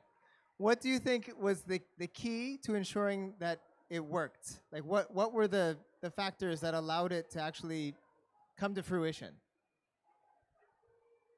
So at the top of the success points is creating relationships, ensuring that the communities can trust you. When you have a connection and a relationship with the community that you're working in, it's very easy for the target audience, for your primary actors or your beneficiaries to trust you. It's very easy for them to open up. It's very easy for them to take ownership, to buy into the solutions that are being provided. You let them, you give the power to the community, and then you let them take lead and come up with the solutions. So that's at the top. The second one is government will, political will, I must say, that much as we have policies, we need our leaders to be behind us. We need our leaders to say that, you know what, this problem is affecting all of us. It's affecting people at the district level, it's affecting people at the national level, and it's affecting people at the community level. So this is what the government is going to do in terms of policy, and we're going to stay accountable and transparent to the people that we have committed to serve. Thank you very much. That's perfect. Trust, leadership, partnership, collaboration, community ownership, empowerment. These are the things that I think unite every experience. And one other quick word is I was just chatting with a friend who said we talk often about economies of scale, but maybe we should be speaking about economies of quality. So what does a quality economy look like? And it looks like trust and relationship and collaboration and community ownership. So I'm very grateful to you for that experience. And now we're going to turn over to Silver Lining in partnership with Sostente Honduras. And Madeline Carlsberg Schaeffer will come up and begin the presentation. And I have the terrible job of telling you when you're done. But you got some bonus time. Thank you. Thank you very much. Okay, I've got a lot of things to hold at the same time, actually. We'll be fine. Okay, cool. Hi, everyone. Thanks for joining us. My name is Madeline. I'm the leader of Silver Linings Global Youth Initiative. I'll be joined later after this brief presentation by Joshua Ponsum, who is the founder of Green Africa Youth Organization. So our session, apologies, I might be breezing through some seriously technical information because we have a small amount of time to work with, but we're going to be talking about engaging youth on disaster risk through research in solar climate interventions. So to start off, this is information probably most of you know. Even with 1.5 degrees of warming, we're at risk of triggering irreversible tipping points. We are currently on a trajectory to hit some of these in the blue circle there. So that means increased disaster risk with extreme weather events and et cetera, et cetera. And even with aggressive emissions reductions and CDR, we're going to look at some warming. And warming is the greatest stress on the Earth system. So it's the heat that's going to be crucial here.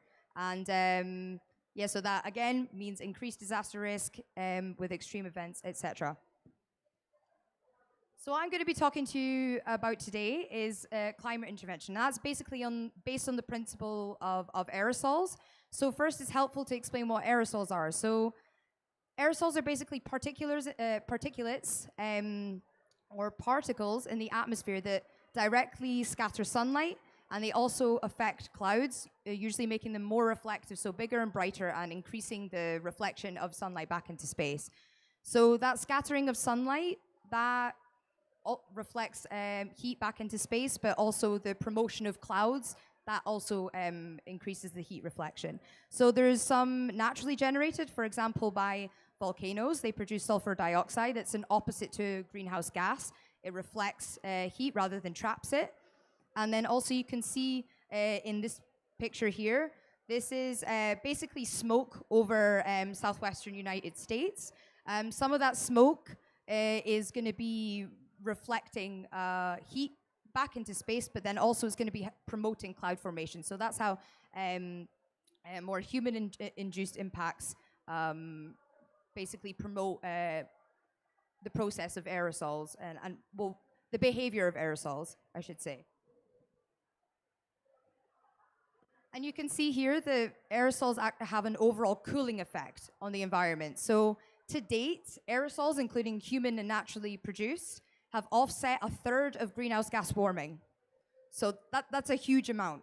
And you can see that's the direct effect, so direct reflection, or the cloud albedo effect. And the cloud effect is both natural clouds, but also clouds that have been produced by human processes. And this is an example of clouds generated by human processes. These are ship tracks. So the exhausts, those particulates coming out of the ship exhaust, is creating clouds over the Pacific Northwest coast of the United States. So that is increasing the reflection of sunlight back into space. So we're basically asking the question, can we harness those effects in a controlled way rather than in an uncontrolled manner, as humans are currently doing, to increase sunlight reflection and reduce climate warming, as warming is the greatest stress on the climate system. So there's two kinds of solar climate interventions that our scientists believe are potentially feasible. One is stratospheric aerosol injection, so that's SAI. That's basically dispersing a very small amount of sulfur dioxide, the kind of the particles that come out of volcanoes, into the stratosphere, promoting the reflection process. The other one is marine cloud brightening, and that is essentially the idea is to spray sea salt towards marine clouds to make them bigger and brighter. But questions remain over both. We need more research. So since its inception in August 2020, I've been leading Silver Linings Youth Initiative. Our main goals is to increase youth awareness of the science and research on these potential methods, improve youth participation in the development of research and policy, engage with youth from the most climate vulnerable areas, and also capacitate youth on making evidence-based decisions on solar climate interventions backed by science. That's our key goal. So with that, I'd like to welcome to the stage Josh Mponsem, who's the founder of Green Africa Youth Organization. Josh has basically helped us to mature the initiative and help us make concrete steps in youth engagement, especially in the Global South. So with that,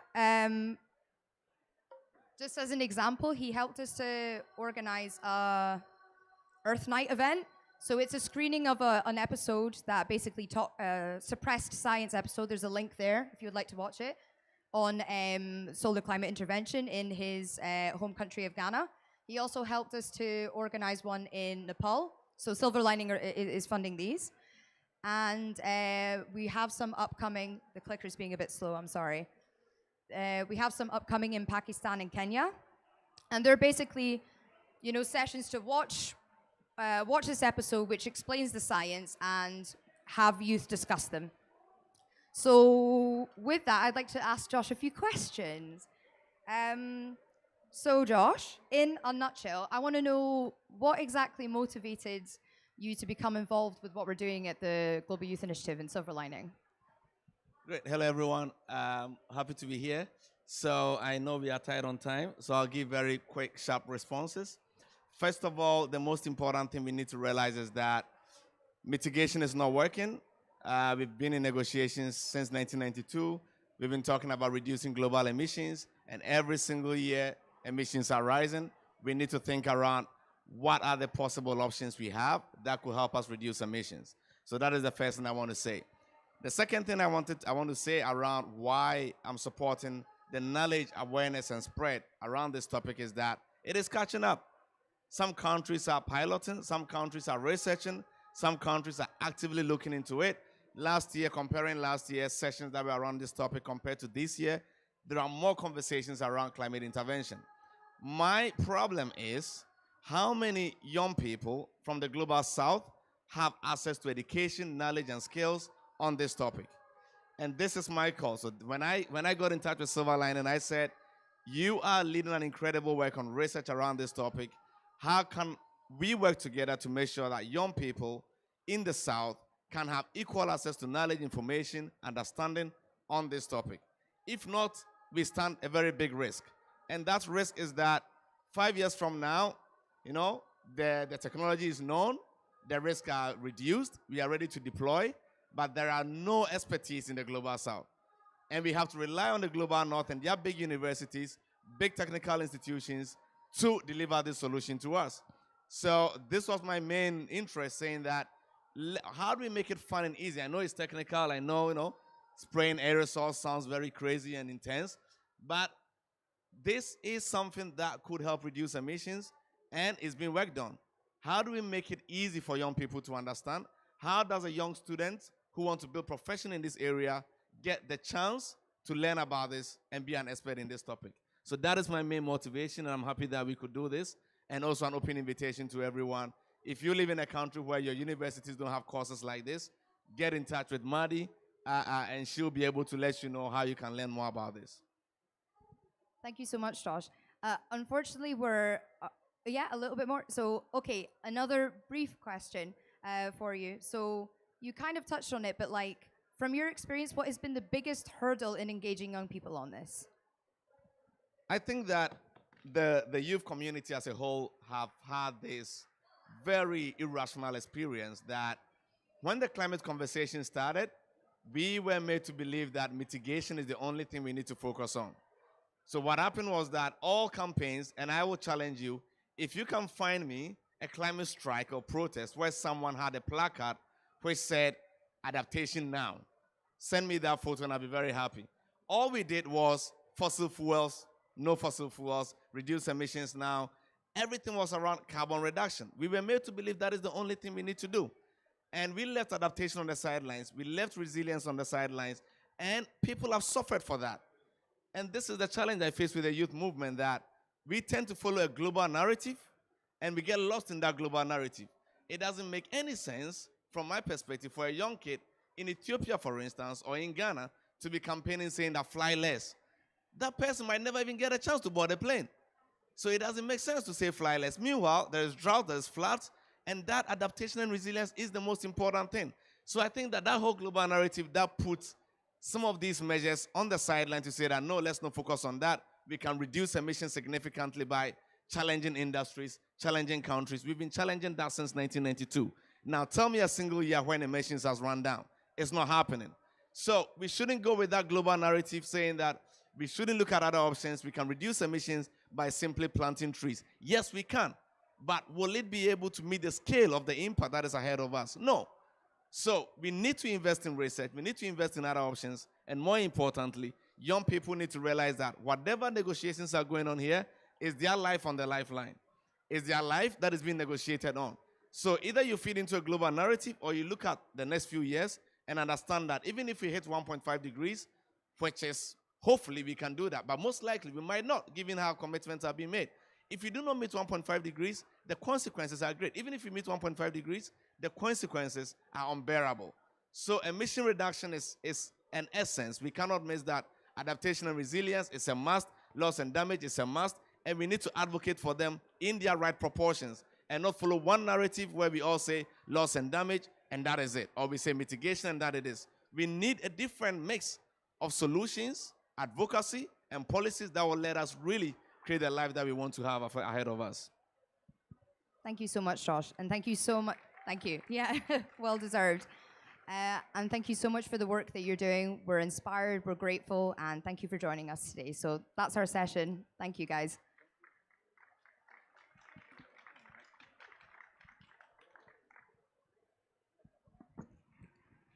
My tiny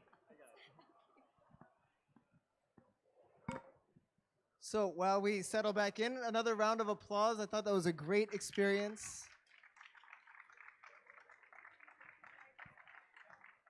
Quickly, our website is silverlining.ngo. It wasn't on the slide, silverlining.ngo if you want to get in touch. So I was told that we have a little technical gap. So I'm wondering if anybody has a question that they wish to ask the speakers who just contributed. This can be two ways also. Yeah? Yeah? No? Yes? No? Oh yeah, then go ahead. I'll continue the conversation with Josh if no one else has a question, but please do go for it. Audience first. Thank you so much.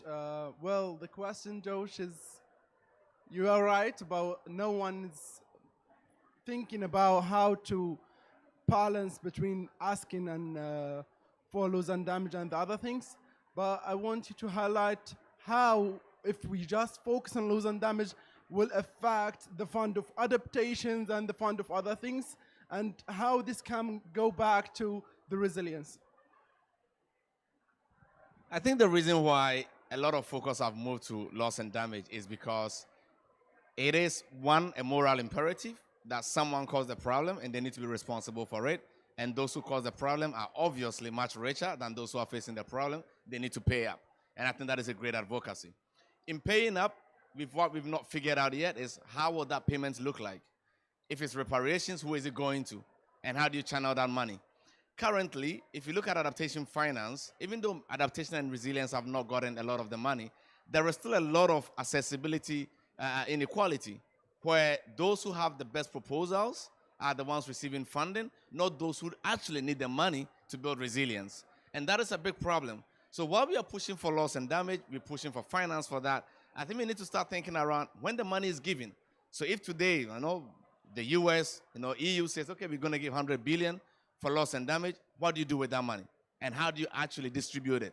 What is the mechanism for that? Because up until now, GCF, Adaptation Fund, all the other funds that exist, it is not based on rights. It's based on who have the best pitch forward and who has the best capability to put the best proposal for it. So that is not great. Then the second part is that at the end of the day, mitigation is the best adaptation. If we didn't pollute, we wouldn't even have to talk about adaptation and resilience. We wouldn't have to talk about loss and damage. We have polluted so much that reducing emission is not as fast enough as we can make it. So we need to think about adaptation, resilience, loss and damage. So while we work on adaptation, resilience, loss and damage, we still need to go back to how do we reduce emissions drastically within the next few years. So the finance is needed. We need to build resilience, but I think that in doing that, we shouldn't forget that our vision on reducing emission drastically. And in doing that, we don't have a good track record, right? I mean, we've not had a single period where emission has been going down just by the will of government and industry. Yeah.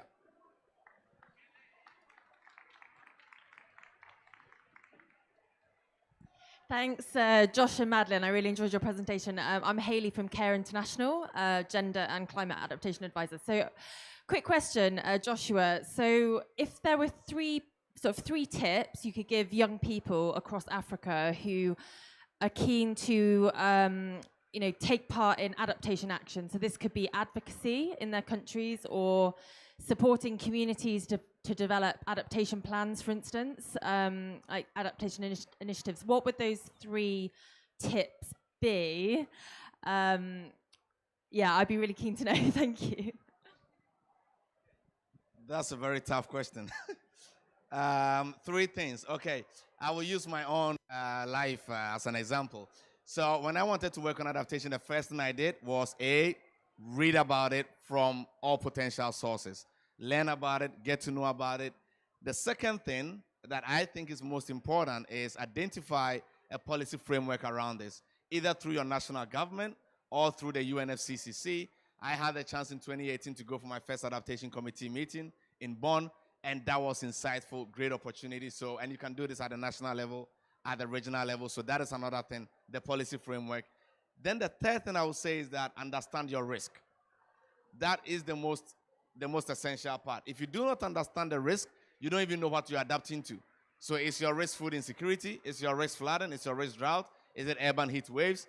Understanding that risk helps you to really think around how can I adapt? How fast can that be? But also, what are the measures that can really reduce this risk significantly? And I think in doing that, that is how I realized that, okay, no matter what, if we do not reduce emissions drastically, we cannot just adapt, because once you adapt to one thing, another thing emerges. So you have to constantly trying to keep up until emissions are reduced drastically. So those are the three things I would say.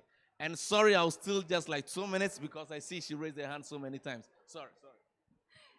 Sorry, I'll be very quick. You mentioned, I think strategic capacity building is key. And the fact that you're actually informing the young from at a young age regarding the science, the needs, what they can do. So that's really key. I'm just interested to know whether government on a governmental level is involved in your initiative, because they hold the information, right? So just wanted to know that interaction.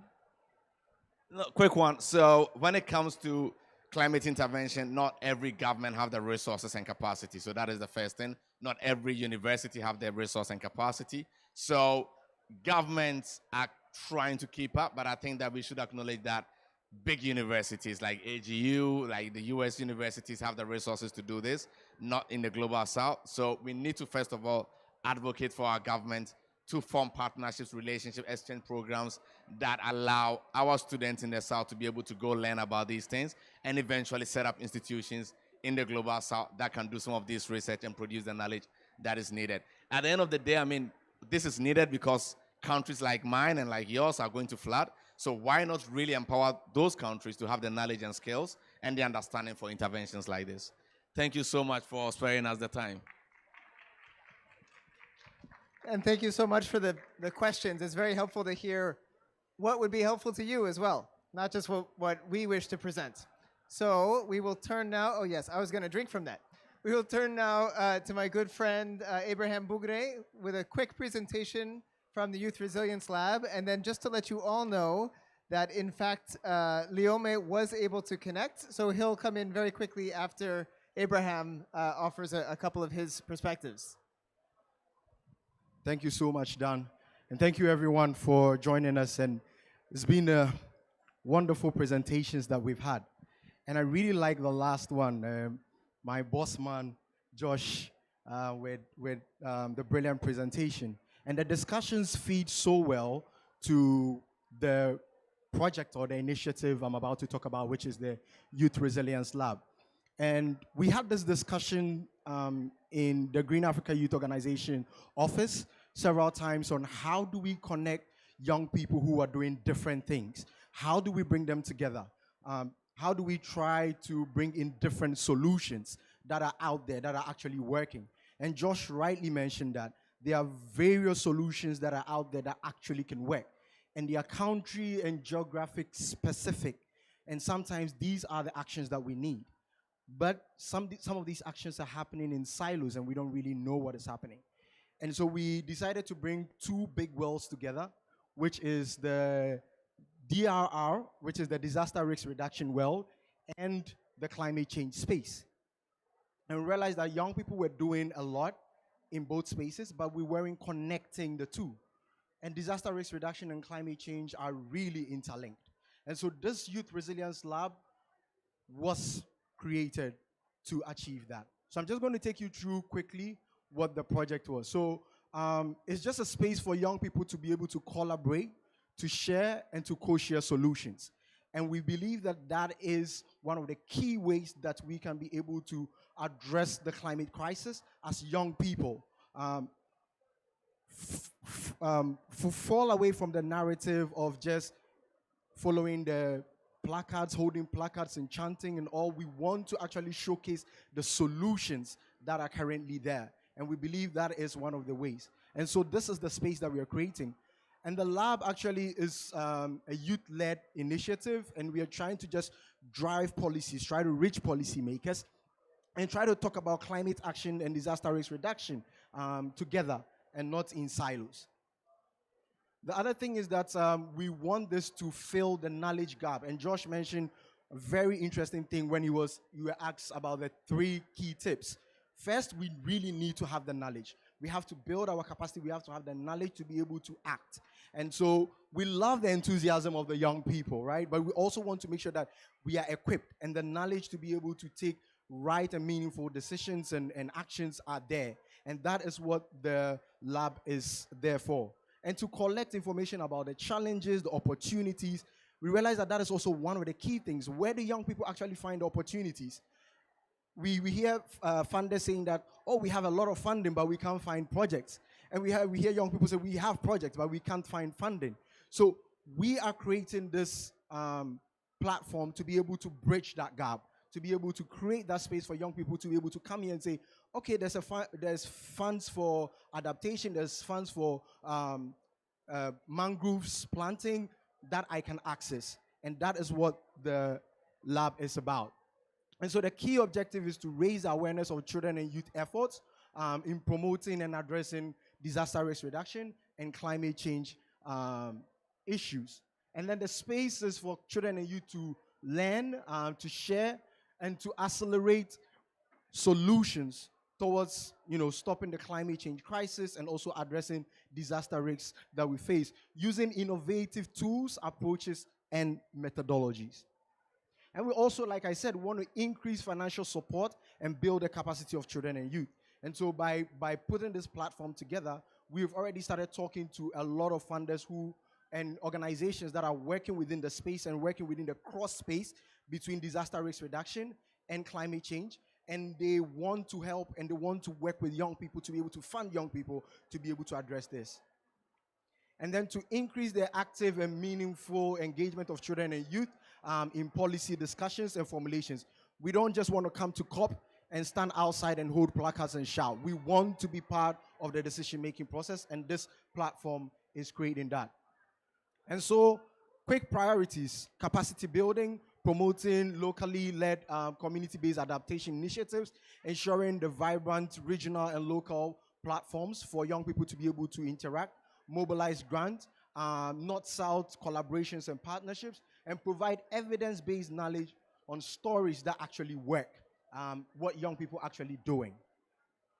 And so currently the project is being championed by Green Africa Youth Organization, and you saw the founder standing here giving all those brilliant responses, Joshua. So Green Africa Youth Organization is just implementing this. We are not going to try and hold a project. We actually just implementing, and we are opening it up to a lot of young people to be able to join and lead and co-create how the platform should look like.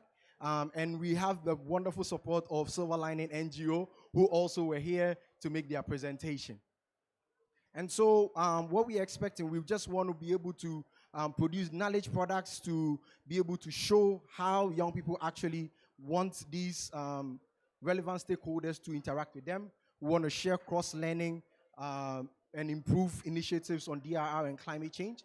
We want to create a crop of young leaders who actually lead this project and have that one-stop shop where we have all the information we need and we are able to interact. And so we're just calling everyone to join us, help us build this platform, let us work together, let us create a collaborative space that we can have children and youth address climate change action and climate change, and then also reduce disaster risks. Thank you so much. Thank you so much, Abraham, for sharing that. And that's Abraham Bugre. If you're interested in getting involved, please go see him. So now we're going to turn forward, but also back to our colleagues from VSO. Yes, there he is, Liome Kuihangana. Your colleague Wezi gave a wonderful presentation about the excellent efforts that you're engaged in your community.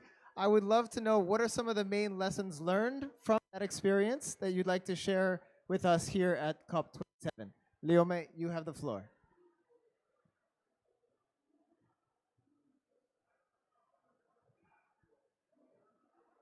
He's saying brilliant things, I'm sure. We can't hear you yet, so let's see if we can make it work.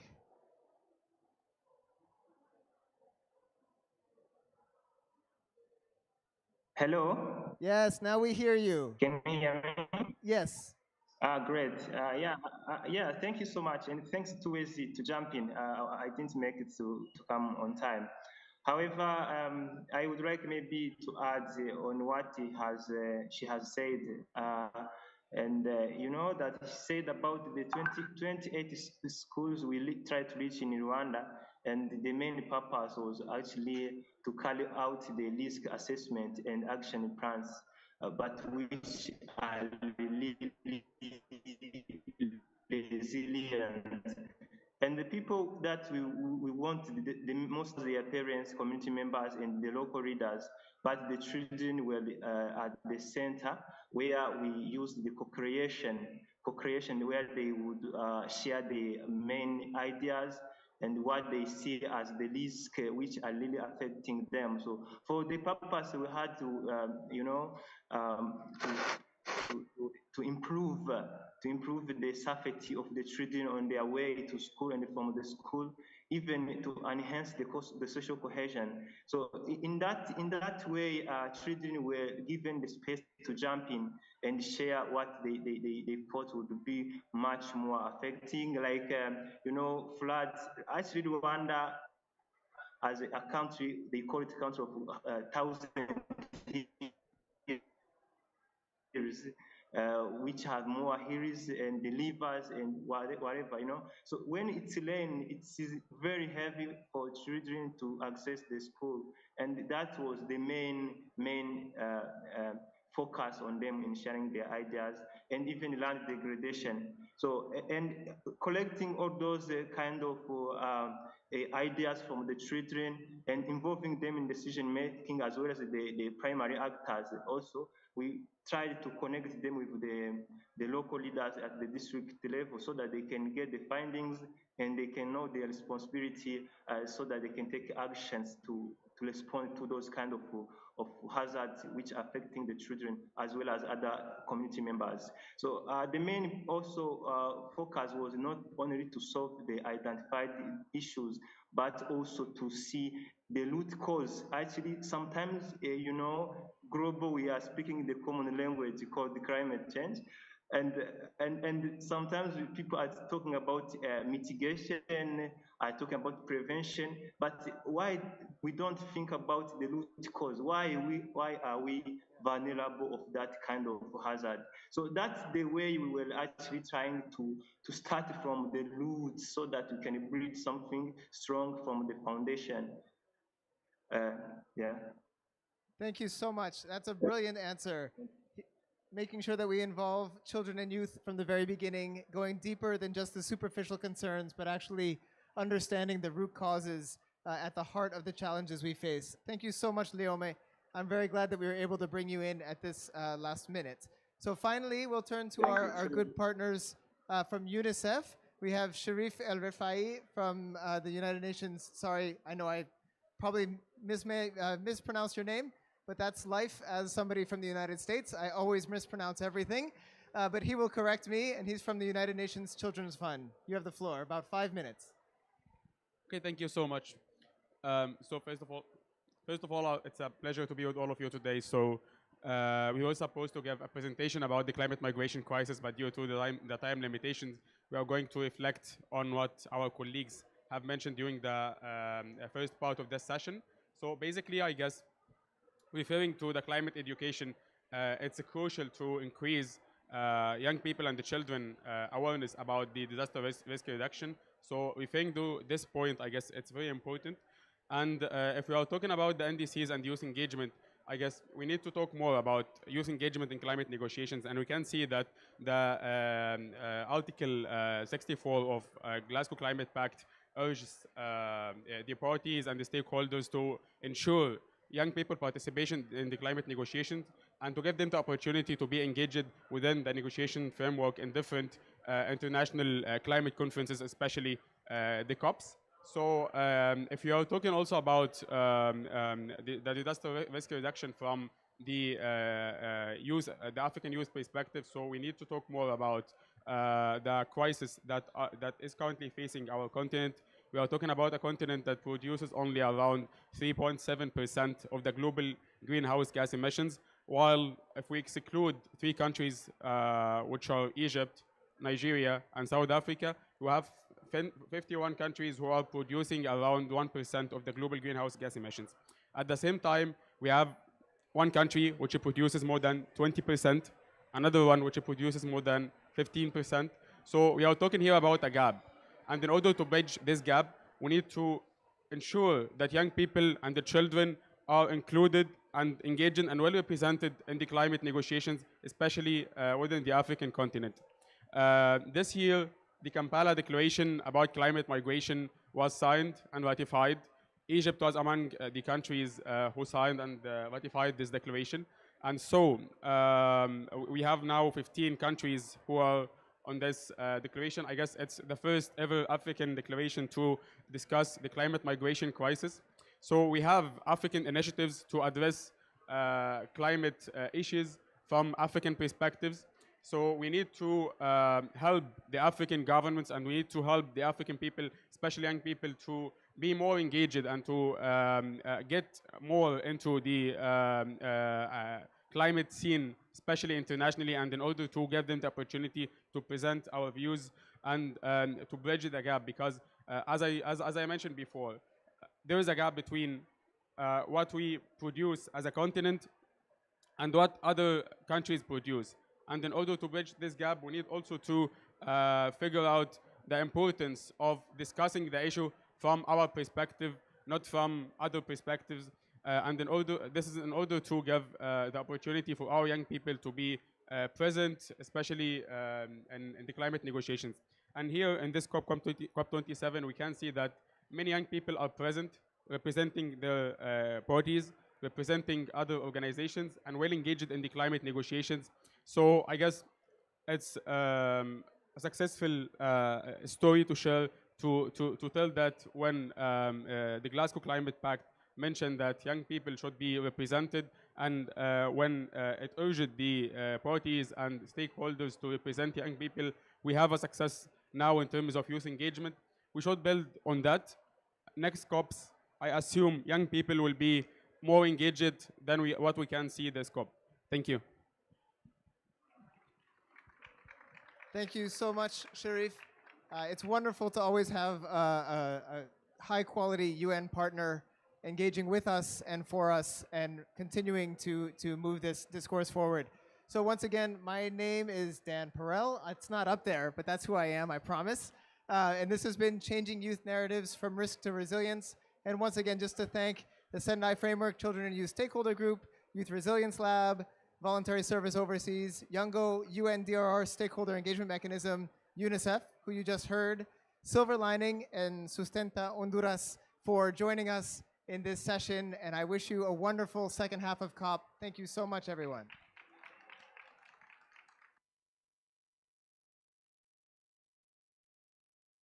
Also, there are these amazing cookbooks, and they're not cookbooks for cooking meals, they're cookbooks for cooking up participatory engagement in disaster risk reduction. They are amazing. I strongly recommend them. Thank you so much. Please take one. They're really good cookbooks.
Hello, everyone.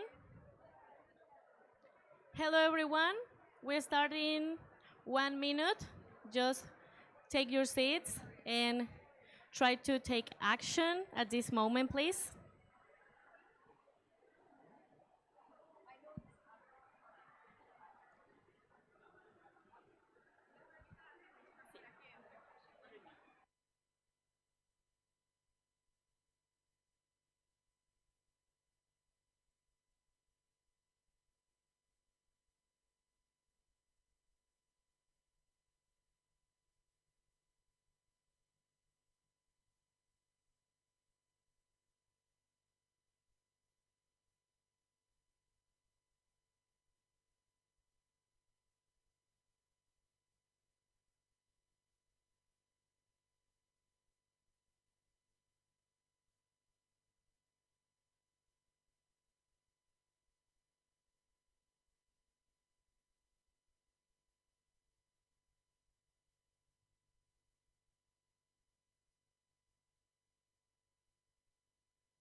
Hello, everyone.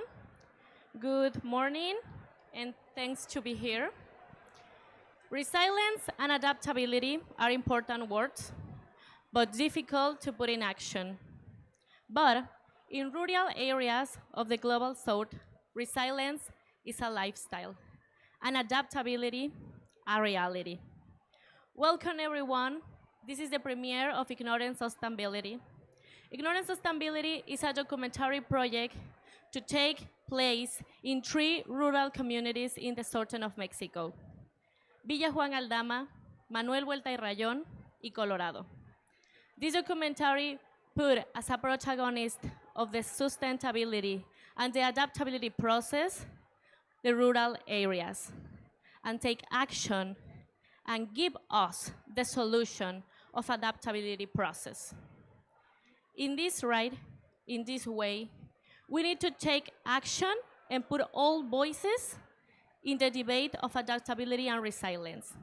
In this documentary, we have all voices: women, girls, young persons, children, people with disabilities, and always young persons. We have the opportunity to take action in the adaptability process, but more important, we have the opportunity to put all voices in the certain of debates. Welcome to Ignorance Sustainability. Enjoy it, and thank you so much to be here.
Hola, mi nombre es Berenice Olán Calderón y pues soy estudiante. Estoy en el tercer semestre y vengo de la comunidad de Ranchería Alvarado Santa Irene, Taizal.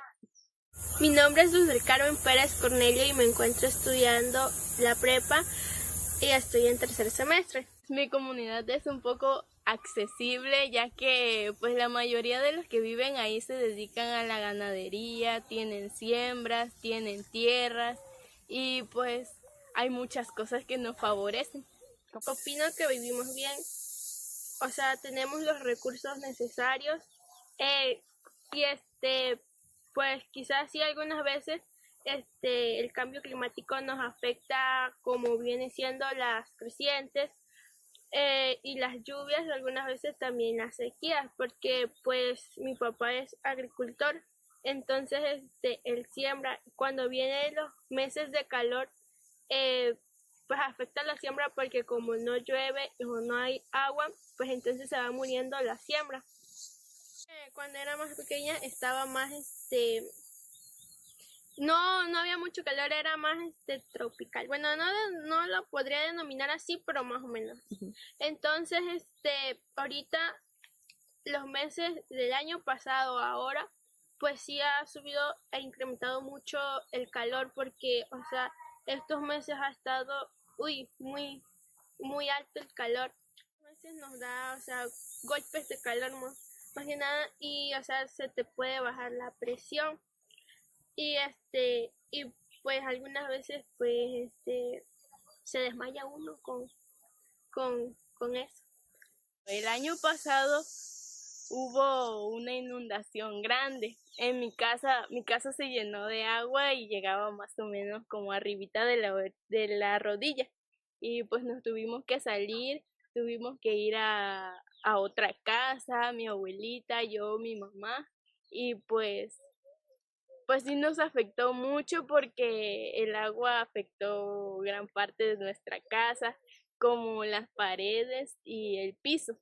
Hubo la temporada de creciente, estuvimos en clases en línea, entonces pues no nos afectó tanto, pero pues sí, el agua llegó muy hondo. A mí me llegaba hasta aquí, hasta por aquí, y entonces yo y mi abuelita nos tuvimos que trasladar a otra casa y pues el mosquito y o sea, el hedor del agua era muy feo porque ya estaba muy alta, entonces pues la basura, el excremento de los animales, todos andaban en esa agua.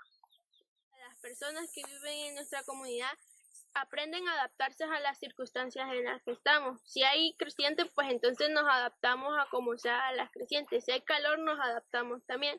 Y si estamos en un tema normal, igual nos adaptamos. Si en mi caso necesitan, por ejemplo, alguna verdura o algo así, podemos ir con el vecino y ya el vecino nos lo presta. Igual si el vecino necesita algo, nosotros se lo damos y así. Y cuando se va el agua y pues en mi casa hay un pozo y pues de ahí sacan agua y llegan a buscar los otros vecinos y así. Y es totalmente gratis. Yo como persona sí me gustaría seguir estudiando y pues llegar a hacer algo. Pero pues, o sea, como están las circunstancias ahorita, a lo mejor y mi calidad de vida sea menos de la que cuento ahorita. Diría a los líderes que sean más como nosotros. Yo a los líderes del mundo les recomiendo que, o sea, la sociedad es muy grande, entonces tenemos la capacidad de poder cambiar todos los errores que hemos cometido, tenemos que cambiar nuestra adaptabilidad. ¿Por qué? Porque el mundo no es para siempre, el mundo no es infinito, así que pues a lo mejor y no alcancemos ni llegar al 2025. Y yo sí quiero llegar al 2025, quiero ser alguien. Nos hace falta muchas cosas para poder cambiar, sí, pero no, está en nuestras manos y es nuestra decisión poderlo cambiar.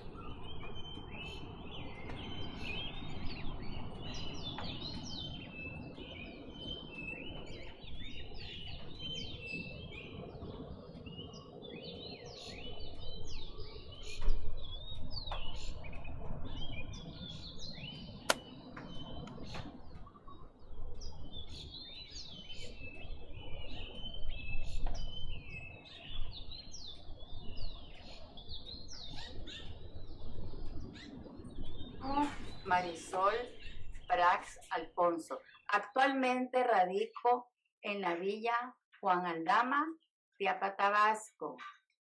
Yo aquí realmente, como yo ya soy una persona grande, yo me dedico a cuidar unos animalitos, a perros y a gatos. Vienen los perritos enfermos o algo que tienen hambre, entonces esos animalitos a mí me da mucha tristeza y yo los adopto. Actualmente tengo 6 perritos y 6 gatos que están abajo de mi responsabilidad.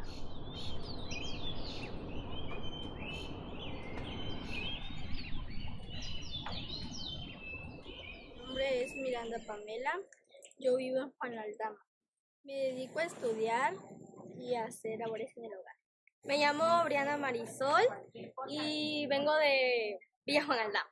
Bueno, con respecto al agua, nos dan muchas veces agua, pero las personas agarran tanques y las llenan de agua y de ahí van agarrando agua cada día. Nosotros tenemos un bote lleno de agua y de ahí cuando no hay agua nosotros tenemos, pero un día se nos olvidó llenarlo y se fue el agua y nosotros tuvimos que llamarle a una pipa y ya nos dieron agua. Algunas personas también llaman a pipas y cuando sí nos quedamos sin agua, todos cooperamos. A líderes mundiales yo les recomendaría no tirar basura, cuidar más el medio ambiente, la flora, la fauna, de no contaminar y pues apoyarse también.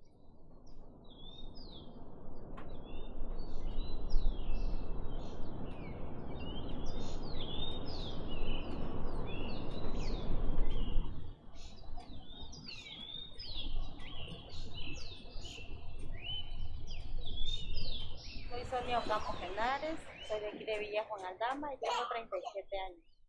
Yo me llamo Candelaria Murillo León, radico aquí en la Villa Juan Aldama. Me dedico a las labores del hogar, pero me dedico a ventas de antojitos variados. Yo me llamo Nicanor Vázquez Hernández, para servirle. Yo me dedico al campo, al jornal machete. Está bien fuerte como ahorita en esta temporada. Ya por las tardes ya empieza como se escucha ahorita los truenos, de ahí el viento, a veces levanta las láminas. De hecho a mí ya me han levantado las láminas, porque es de lámina pues. Y sí, es preocupante. Nos hemos quedado sin agua en algunas ocasiones y más en temporadas de sequía. Aparte del mucho calor, pues igual se va el agua, se quema la bomba y se tarda a veces en llegar el agua aquí a la localidad. Entonces todos tenemos que buscar maneras de obtenerlo. Al menos cuando llueve se hace mucha agua, mucho lodo. Aquí estamos ahí hasta con miedo porque ahí hay un puentecito que nos comunica al centro y está en riesgo de... No, aquí hay mucha humedad y aparte pues como el camino no es pavimento, hay mucho lodo y encharcamiento. De hecho, ahorita no es temporada de lluvia aún en este mes, son en los meses siguientes. Sin embargo, ahora debido al cambio climático, ahora llueve muy seguido y de manera inesperada. Recuerdo que la gente se iba de 6 de la mañana hasta las 6 de la tarde y esa gente todavía venían cargando un palo de leña y un vaso de hoja blanca para que le prepararan el desayuno al otro día. Ahorita ya no, si yo voy a trabajar en el día y ya a las 12 ya me vengo y ya no aguanto, ya no salgo. Hay ciertos horarios de 6 a 10 de la mañana y después de 5 a 7 de la tarde. Así que tenemos que almacenar nuestras aguas o apurarnos temprano para poder aprovecharlas.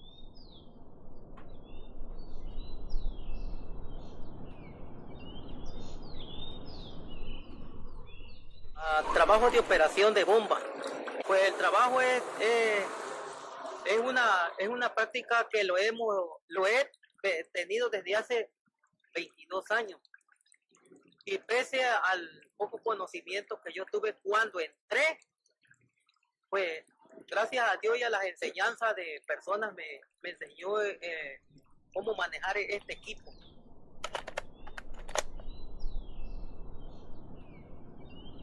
Mi nombre es Rafael Cruz López, soy originario de aquí del ejido Benito Juárez y Colorado, Teapa, Tabasco, México. La intención de nosotros es dar a conocer en otros países, en otros lugares, la manera en que vivimos nosotros y nos adaptamos a este medio ambiente. Tenemos aquí unos sembradíos experimentales de los que estamos echando a andar con todos los productos que estamos haciendo. Esto prácticamente es para llevarlos a campos, maneras de sembradío, en cuanto a muchos que comentan que se tiene que buscar la temporada de lunas menguantes, el día de la sembrada y lo que se le pone al inicio, pues. Entonces, prácticamente esto es experimental. De aquí se van a los campos grandes por hectáreas, ya se siembra por hectáreas, pero todo comienza aquí. Yo soy Horacio Rivera García, radico aquí en Benito Juárez y mi labor es campesino, trabajo haciendo siembra de maíz, melón, sandía, yuca. Todo tiene que ver con la luna, hasta los árboles. Los árboles se cortan en la luna de menguante y le dilata un palo, por muy sencillo que sea el palito, le dilata. ¿Por qué? Porque está la luna sazona, y eso es un menguante. Ahora, cuando está tiernita, usted corta un palito y lo para así, es pura agua. Se desagua todo el arbolito. ¿Ah? Y por eso uno debe tener esa experiencia de trabajar con la luna.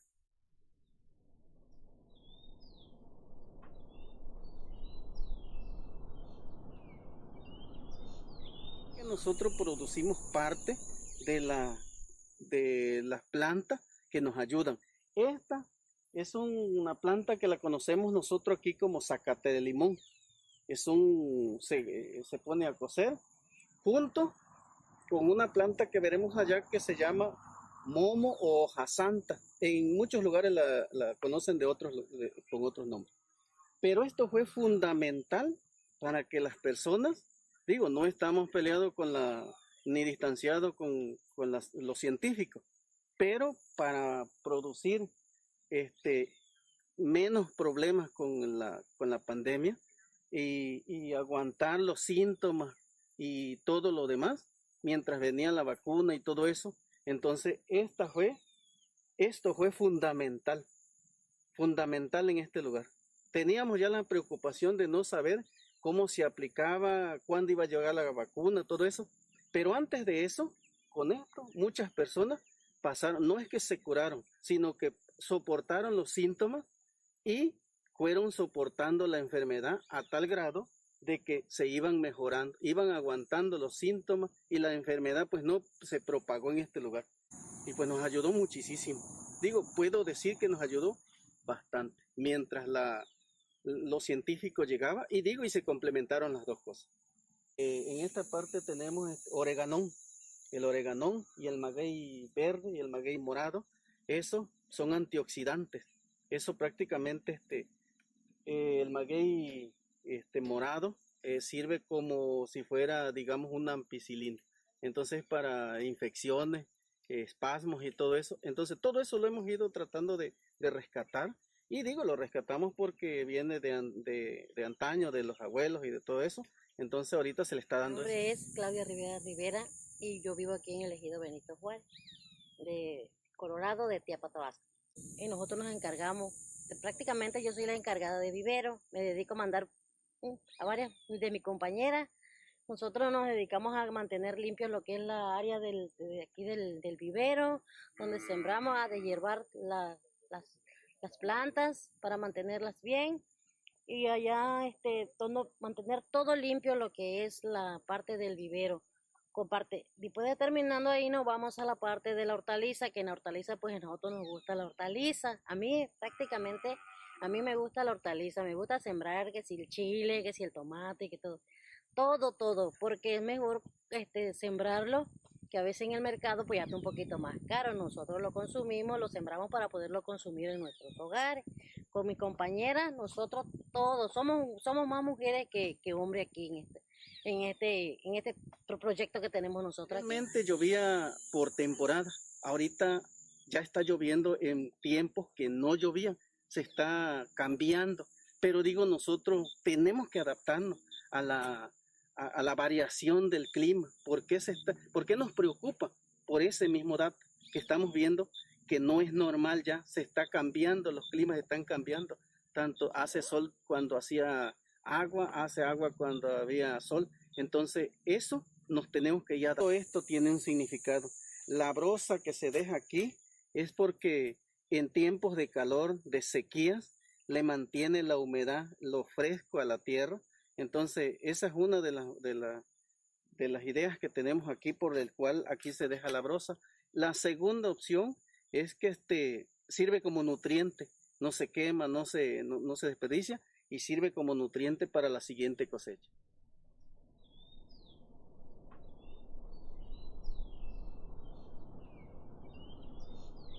Mi nombre es Lisa Yáñez Aguilar, me dedico a ama de casa y vivo aquí en Villa Mojada. Y mi tío es Israel Aguilar Hernández, se dedica a la peluquería y vive aquí en Juan Aldama. Mi nombre es Román Pérez Chablé, vivimos en la localidad Juan Aldama, del municipio de Tiapa, Tabasco. Mi parte de labor cultural de trabajo es una granja de pescado, la engorda para la venta directamente al consumidor. En el aspecto de él, la afecta porque cuando llueve pues no corta demasiado cabello. Este año, que en 2022 que estamos, sí se ha incrementado porque se reflejó en las aguas, mucha alta temperatura, se murió mucho el pescado. Y a nivel, por naturaleza, como nosotros que somos humanos, también lo sentimos.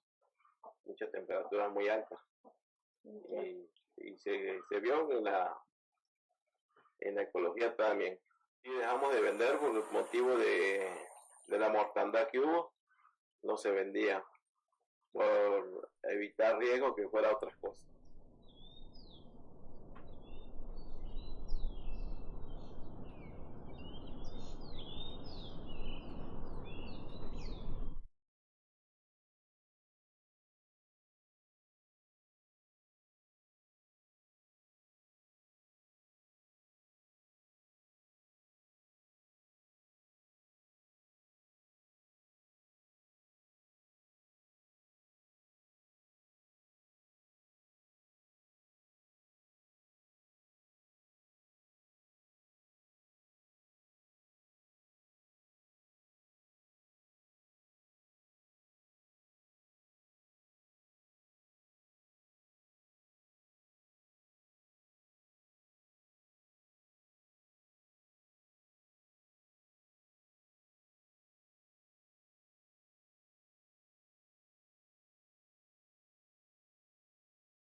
agroecology. So when we sing, we leave out one syllable. We leave out one syllable and so agroecology, grow ecology, o ecology, ecology, ology, logy, ogy, G, E. Simple, isn't it?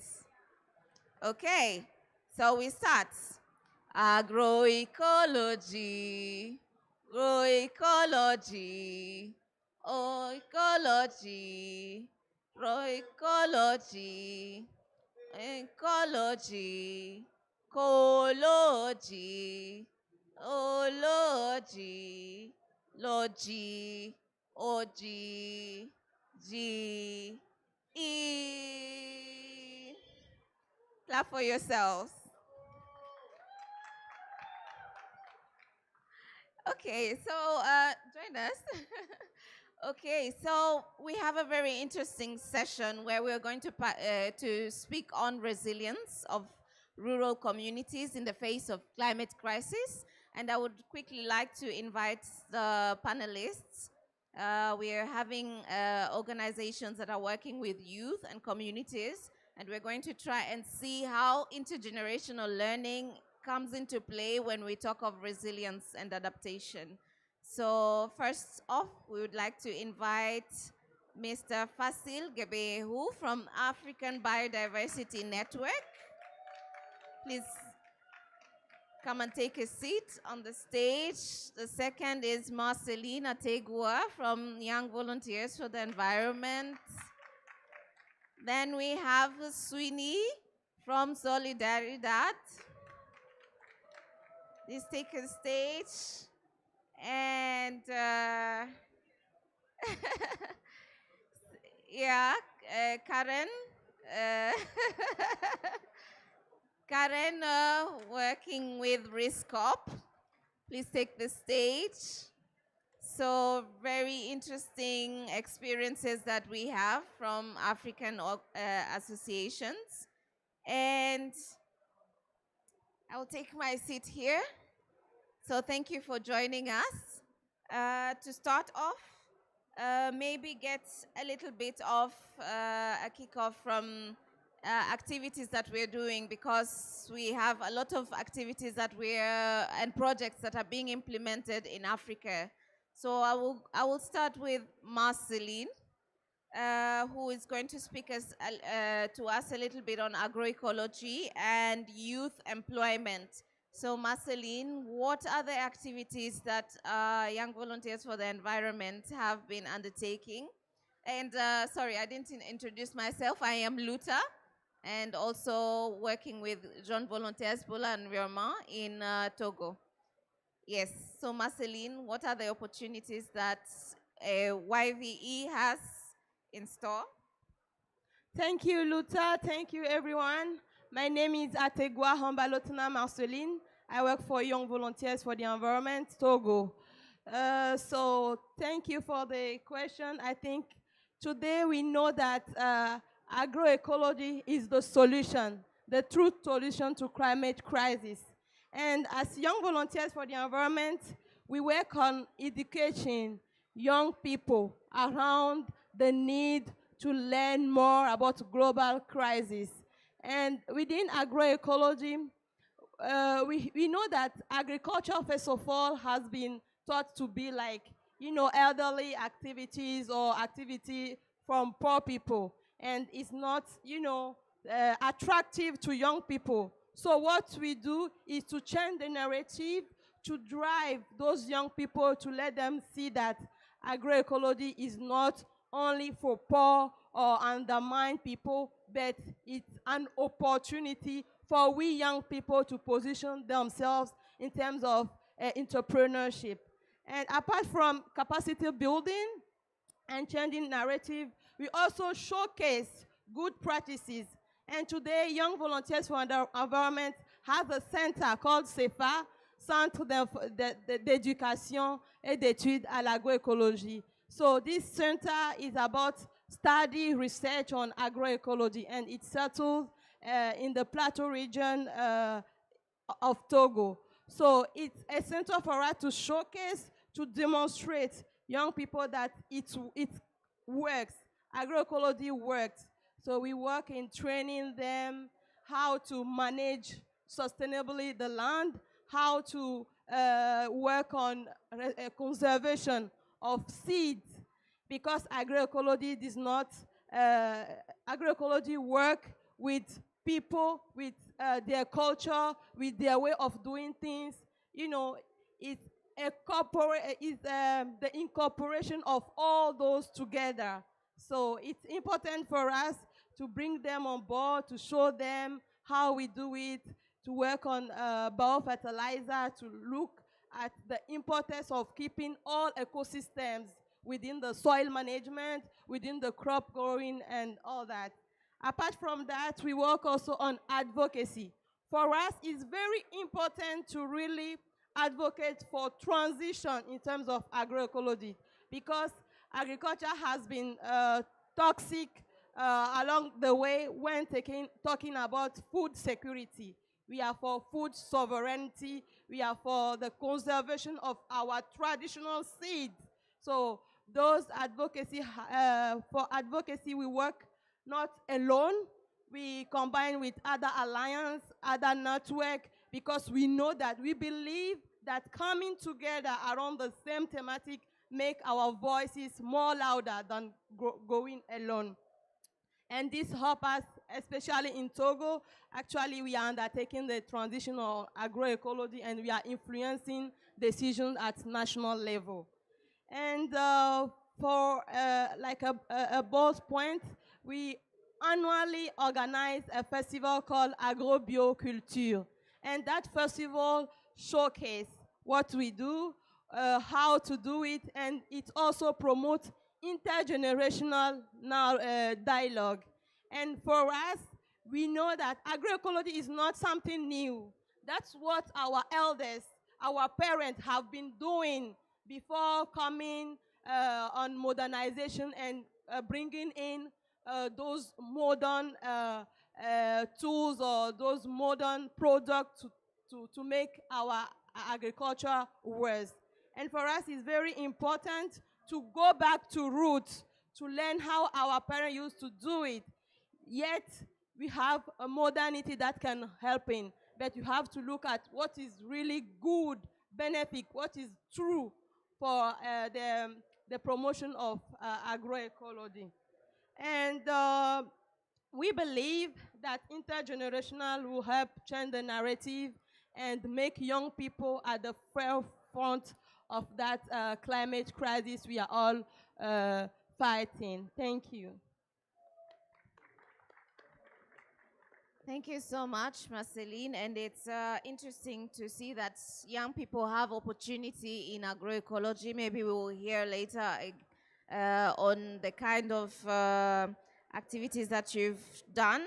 And I know that most of our partners on this panel are also in support of agroecology. So we will go on how young people are being capacitated and given the skills to reinforce their adaptability. And here we're talking to Solidaridad Sweeney, who is working in Eastern Africa.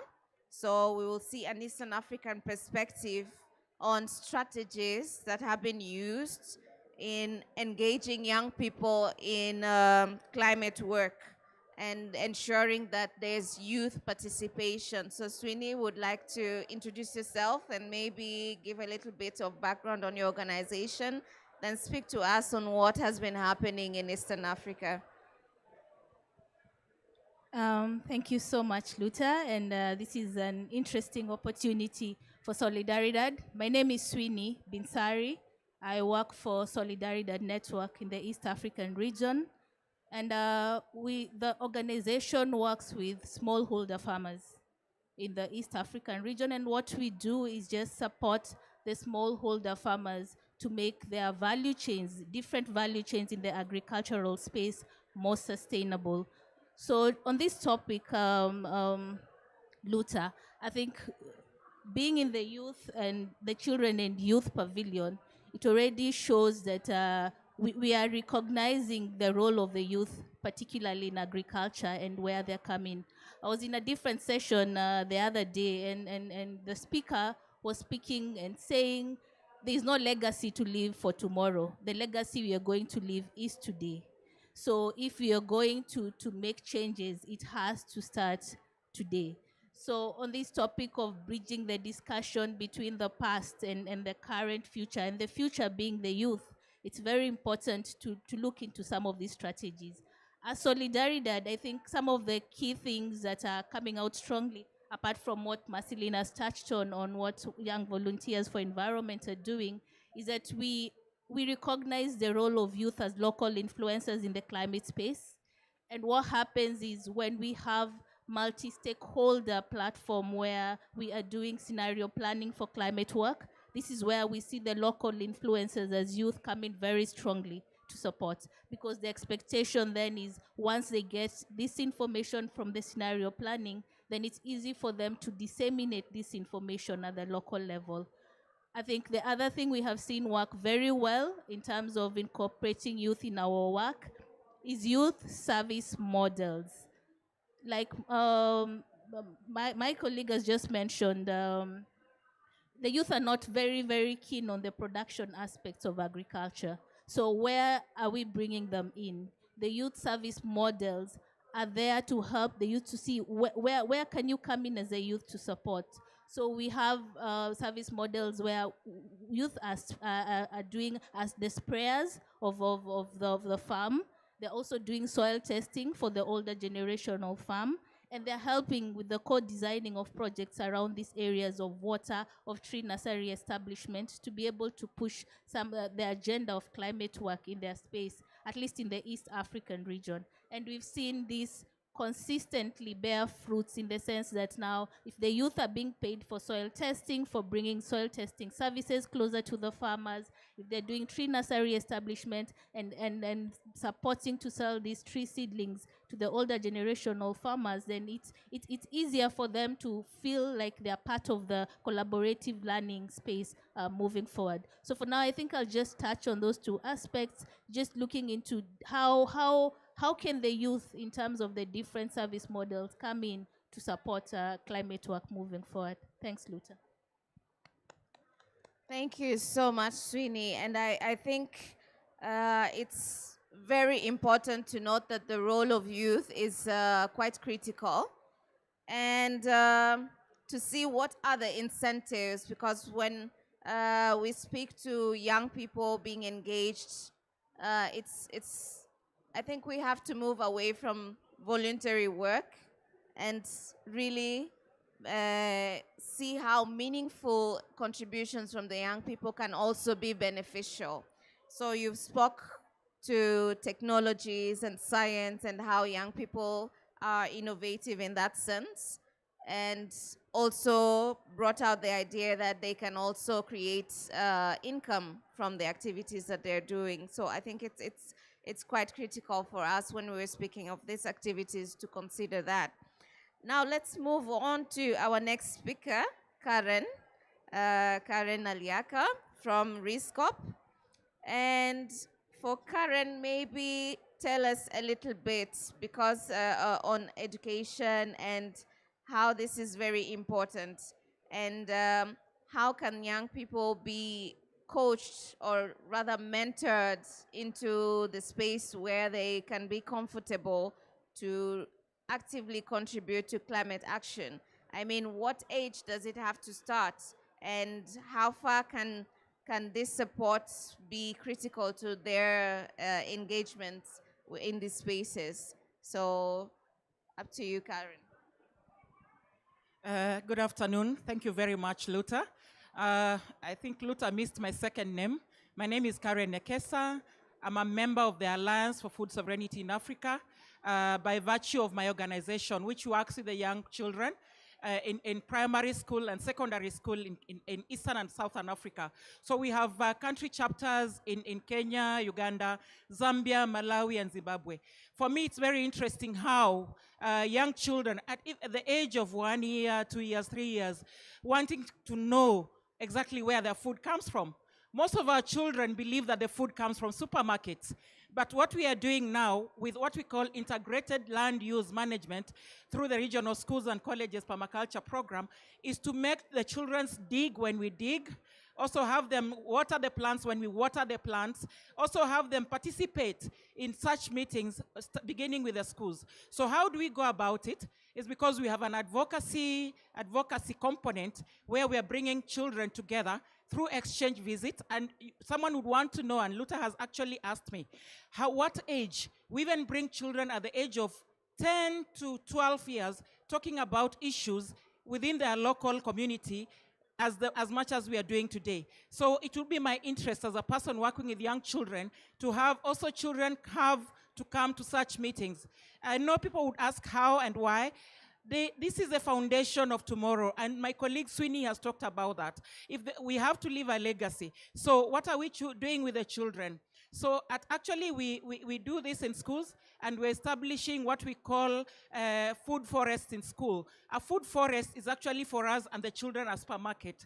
And we're doing this to contribute to the school feeding program, of course, the agroecological way. So the agroecology approaches that we're talking about as this panelist is what we're doing. And I'm happy that the panelists here before you are all partners in several ways, and that's how we complement each other. Thank you very much. I'll be available for questions. Thank you.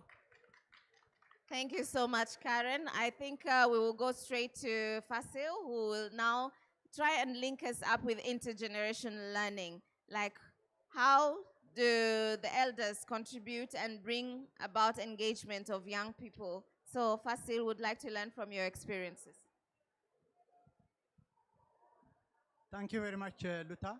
My name is Fasil. I work for African Biodiversity Network, which is a regional network who works with like-minded individuals and organizations all over Africa. In fact, some of the partners in this panel also are partners of African Biodiversity Network. When it comes to some practical interventions, apart from what they have mentioned, we are very keen to also bridge the gap between the young generation and the elder generation, because as the late Wangari Maathai expressed that we should be the one who speak for the next generation who's currently speechless, and we need to really hold the responsibility to do that. And the main problem that we are having today is the fact that young generation is increasingly disconnected from its roots. Disconnection comes from the way how we happen them to grow, to learn in schools. What are they going to learn in schools, including the important language and terminologies which are rooted with their day-to-day life. We started this session by thinking on the importance of agroecology, because agroecology is a way of life. It's not about the tilling itself or the farmland itself, but it has intermingled with the mindset that incorporate every socio-economic, spiritual, even political, and all these components within it. So we are very much keen to also bring about change through bringing elders who are the knowledge holders, but their knowledge have been neglected for centuries. But now we are trying, through our partners, we are trying to bring about change through what we call it the other way of knowing. It might not necessarily through chalk and talk in classrooms, through in blackboard or in calculation way of teaching, but in terms of storytelling, and also bring youth to participate in practical terms on the ground with nature, and also stories of origin, how life works previously, and then how that be linked in also to make sense to also the current lifestyle of young people. So unless otherwise we build the capacity of the young people and also bring about mindset change, then the way, according to the trend that we are observing, youth are behaving, especially through introduction of technology and also through taking their attention into elsewhere, our future as Africa is really in danger. So we are, over time, we have developed different methodologies to also reconnect young people with their roots, with what they have, and also to be creatively come up with new ideas to make sense for them to change their life. So we are, as I said, that we are a network, we are a platform.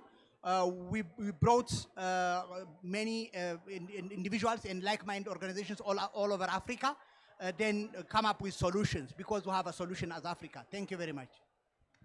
Agroecology, colology, holody, ecology, colody, odi, lodi, di, e.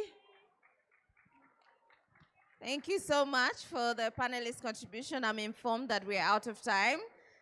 We appreciate your contributions, and I think it would be good for those who have questions to follow up with them after the session. So thank you so much for coming to join us.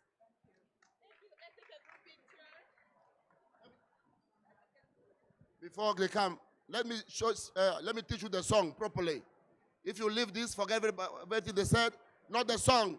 We're singing agroecology. Are you ready? So anytime you sing agroecology, you leave one letter out. From agroecology, it becomes what? Groecology. You leave the G out, it becomes roecology. You understand? Up to the G and the E. La la la la la. La la la la la. La la la la la. Are you ready? Agroecology. One, go. Agroecology. Groecology. Roecology. Oecology. Ecology. Cology. Ology. Logy. Ogy. G. E. Merci beaucoup. Thank you very much. We are the Young Volunteer for the Environment. Thank you.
accelerate adaptation solutions. And we have established a youth adaptation panel of young people from all the continents to accelerate adaptation action. This year we have a very exciting agenda. We have organized 7 regional youth adaptation forums. We have organized a youth dialogue. There is a publication. And what we want to do today... Closer. Hello, hello? It's better. Okay, I think that now is better. Then, good afternoon, everybody. My name is Adriana Valenzuela. I am delighted to see you here. Happy Adaptation Day. I lead the Youth Leadership and Education program at the Global Center on Adaptation. And young people are crucial for accelerating adaptation action. This year we organized 7 youth adaptation forums and 1 youth dialogue. And also we established a panel, the Youth Advisory Panel, bringing young people together from all continents to provide advice about what is needed to accelerate adaptation action. And what we want to do today, first of all, is to send a very strong message about the importance of adaptation and the key role that young people play in accelerating this agenda. And what I want to do is that members of the panel will share what did happen. We have panel 2022, panel 2023, but also yesterday we have a great consultation with African youth because we are going to establish a platform for youth participation in Africa. Thank you for all of you to join. I want that now you take the lead and share with us what have we done in 2022 and also what will happen in 2023. Then Irfan. What I suggest is you introduce yourself and just share very briefly what we have done in 2022. So yeah, hello everyone. My name is Irfanullah. I'm from Pakistan and I was a part of GCA Youth Advisory Panel. Talking about the consultation and especially talking about the consultation in Asia is also one of the 7 consultations we held around the globe. And the main key demands some of my colleagues will also share, but it was the capacity building for the young people, and also when it comes to funding. So there was not enough funding for the locally led youth initiative. So capacity building, financial resources, and proper platform for the young people was also key demand of the young people from around the globe, which they really want to move the adaptation agenda forward. Yeah, thanks. So. Thanks, Irfan. That's a great introduction. And hi, everyone. I'm Kathy from China, also part of the Youth Advisory Panel here at GCA. And in the past year, we've done a lot in terms of engaging regional youth and engaging youth in regional, sub-regional, and all the way to local level to really make sure we connect the dots between GCA's work and also how we can make sure we empower those young people working on the ground, leading locally led adaptation initiatives, but also at the same time trying to advocate for further youth engagement in the multilateral processes, including the global goal and adaptation processes within the convention, which some of you may have followed the negotiations on it this week. So we'd also love to hear your inputs or your views, so feel free to get in touch with us after this event. Hi everyone, my name is Hayley and I'm from Australia and also part of the 2022 Youth Advisory Panel. So following on from what my colleagues have mentioned, we hosted 7 regional dialogues around the world where we had hundreds of young people attend, and we wanted to really find out what young people wanted from adaptation, because adaptation for young people wasn't on the agenda at the level that it should be. So we've been really focusing on building youth voices into adaptation, and today at 1 o'clock we're actually going to be launching our report on the findings of those recommendations. So feel free to come along to the Global Center on Adaptation Pavilion after this, and we'll be sharing those insights there because we thought it was really, really important that youth voices were at the forefront of adaptation. Great. Hello, my name is Benji, or Benjamin. I come from Poland and I'm also a member of the 2022 Advisory Panel. Building on the amazing regional forums that we held online and virtually, in September we all met together in Rotterdam for the Youth Dialogue on Adaptation, where we had 100 young people from around the world come together and discuss priorities for adaptation. And we also had the privilege to meet former Secretary General Ban Ki-moon and Deputy Secretary General Amina Mohammed to make sure that the voices of young people are brought to the highest level of decision making. Hello everyone, my name is Manav and I'm from India. I'm currently a youth advisory member for this year. So we just started and I'm currently finishing my PhD at the University of Oxford, and my research is on circular economy and its linkages to climate change adaptation. I'm working on a project in Ghana in which we are applying nature-based solutions, which is also part of my thesis. So I joined this panel, which gives the opportunity for me to connect at a global outreach and understand how youth are playing a crucial role in climate change adaptation. So I'm very excited for this role, and thank you for being here. Yeah, thank you.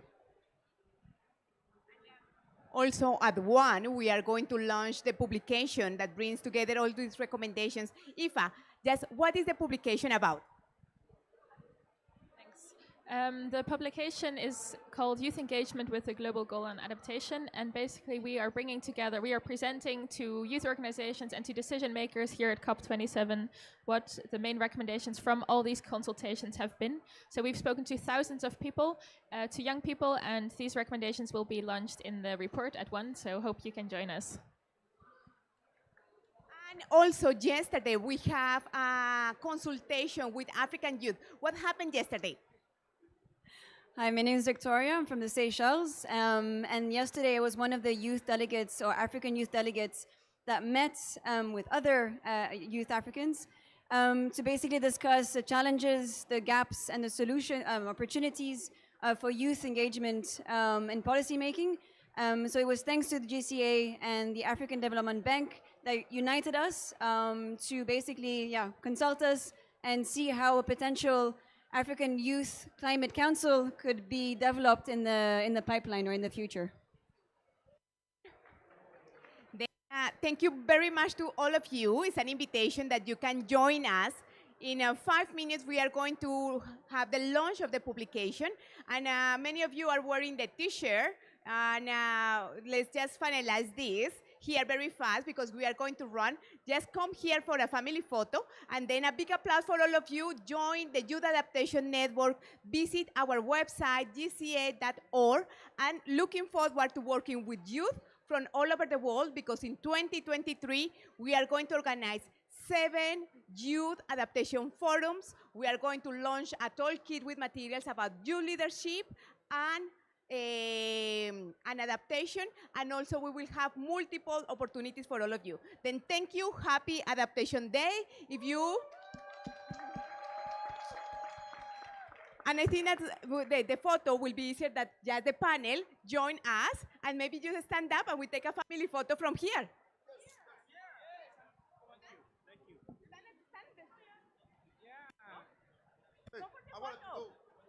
Come from the photo. Vem. Ahmed, je vais mettre au cou. Tu veux m'habiller? Tu peux m'habiller? Non, non, mais we need to.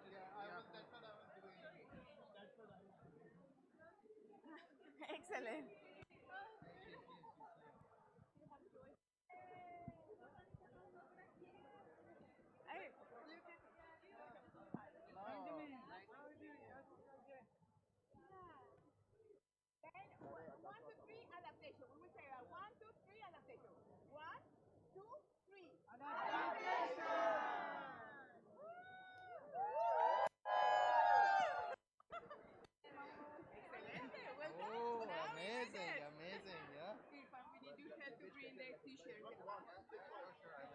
Okay. Nice. I want us to do something like this in Uganda. Let's do it. Yes. If you help me to print the t-shirt, I give you. Help me.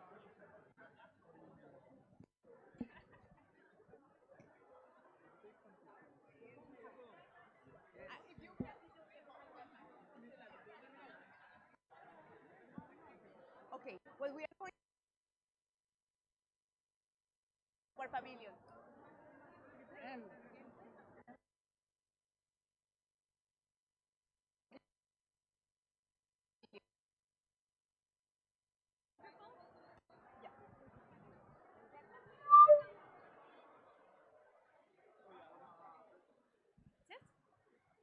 Tú.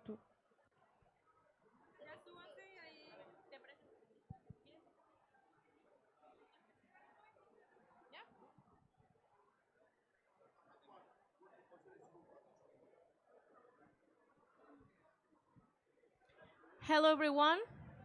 Welcome again. I have a reflection for our day. Resilience and adaptability are important words, but difficult to put in action. Yet, in rural communities and in the South Global War, resilience is a lifestyle and adaptability a reality. As you can see in this documentary, Ignorance Sustainability, in rural communities we have a lot of problems. Problems in water, energy, not resources, not health resources, and always our rights seems like a privilege. But as you can see in the documentary, we put the voices of rural areas as a protagonist of their resilience and adaptability. I am Maria Fernanda Cámara Morales. I'm a young woman activist of Ecofeminist of Mexico. I rise and born in a rural community in the southern of Mexico, and that's the way because I am an activist. So, for conclude our event, I have a special invitation. Sydney Males is an indigenous woman from Kiwa community of Otavalo, Quechua.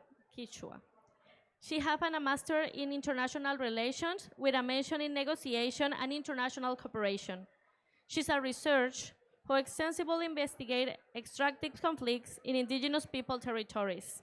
Also, her interests are studies about indigenous people, environmental development, indigenous women, human rights, and international cooperation. In addition, she works as a consultant for the Black Indigenous Liberation Movement. Thank you, Sydney, for being here.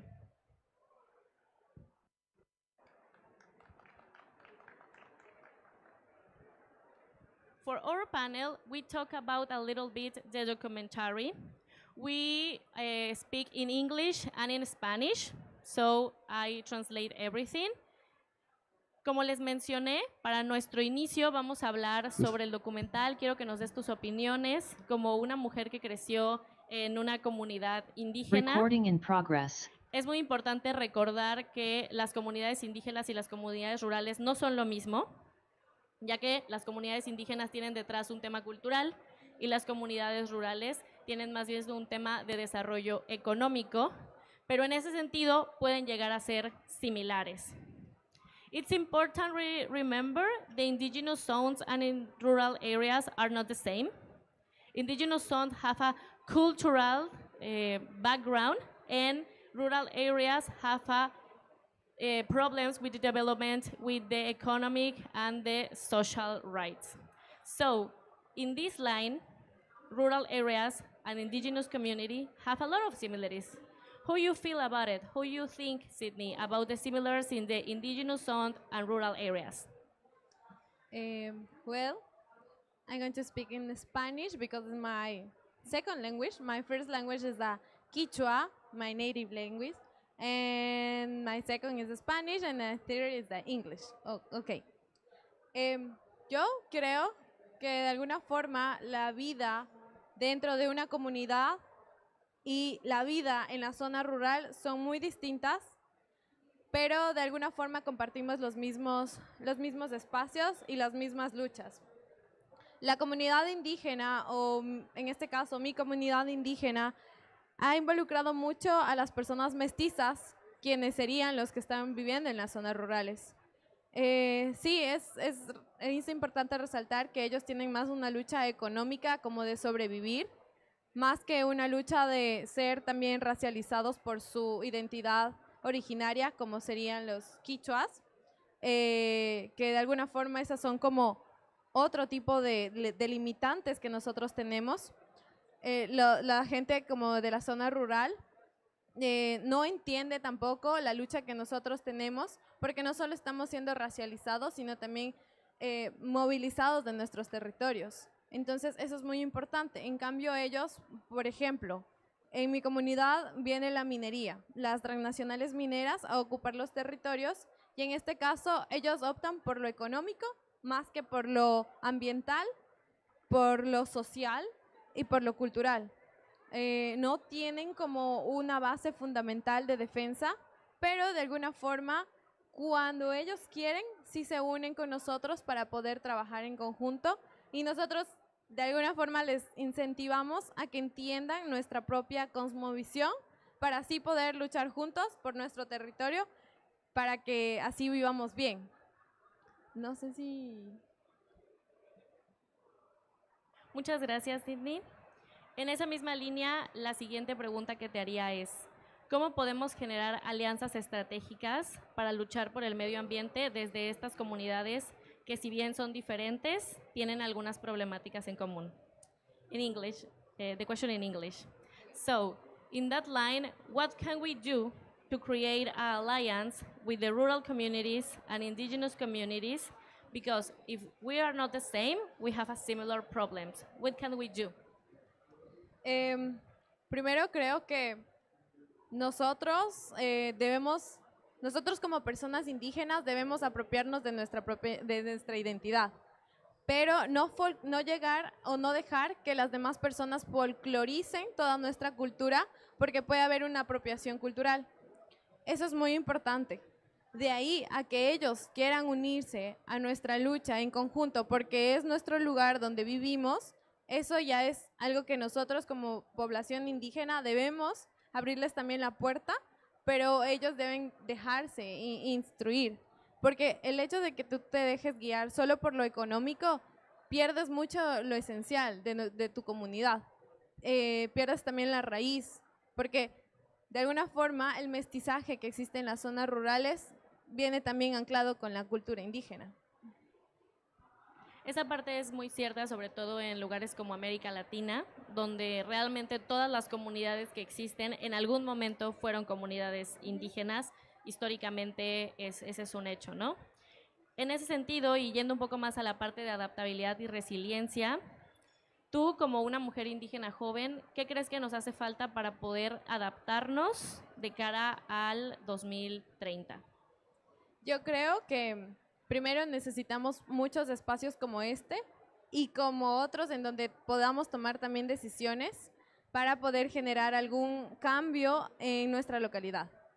También necesitamos nosotros como jóvenes seguirnos empoderando de distintos lugares, ya sea en nuestras propias localidades, en nuestras municipalidades, para conocer cómo son las estrategias de negociar, cómo son las estrategias para generar alguna resolución por escrita, porque necesitamos estar ya escribiendo algunas cosas que necesitamos. No todo podemos dejarlo solo al aire hablando y creo que es necesario trabajar en conjunto. Somos jóvenes, así que tenemos mucha energía para poder seguir generando algún cambio interno y desde lo interno llevar esa lucha que tenemos en nuestras localidades a lo internacional como en estos lugares.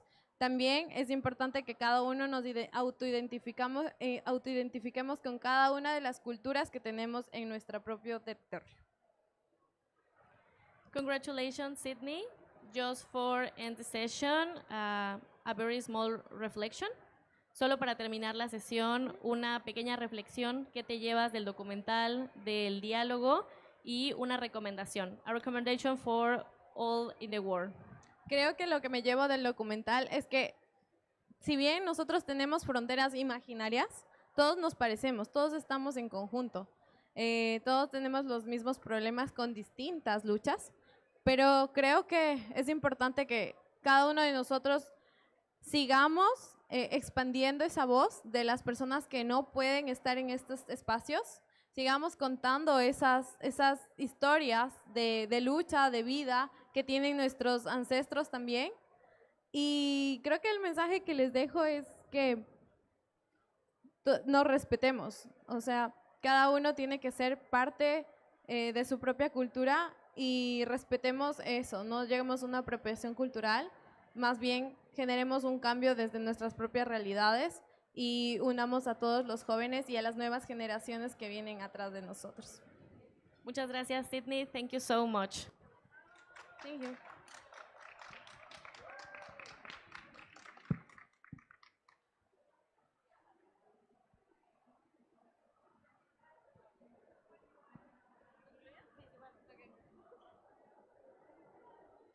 Thank you so much, Sydney.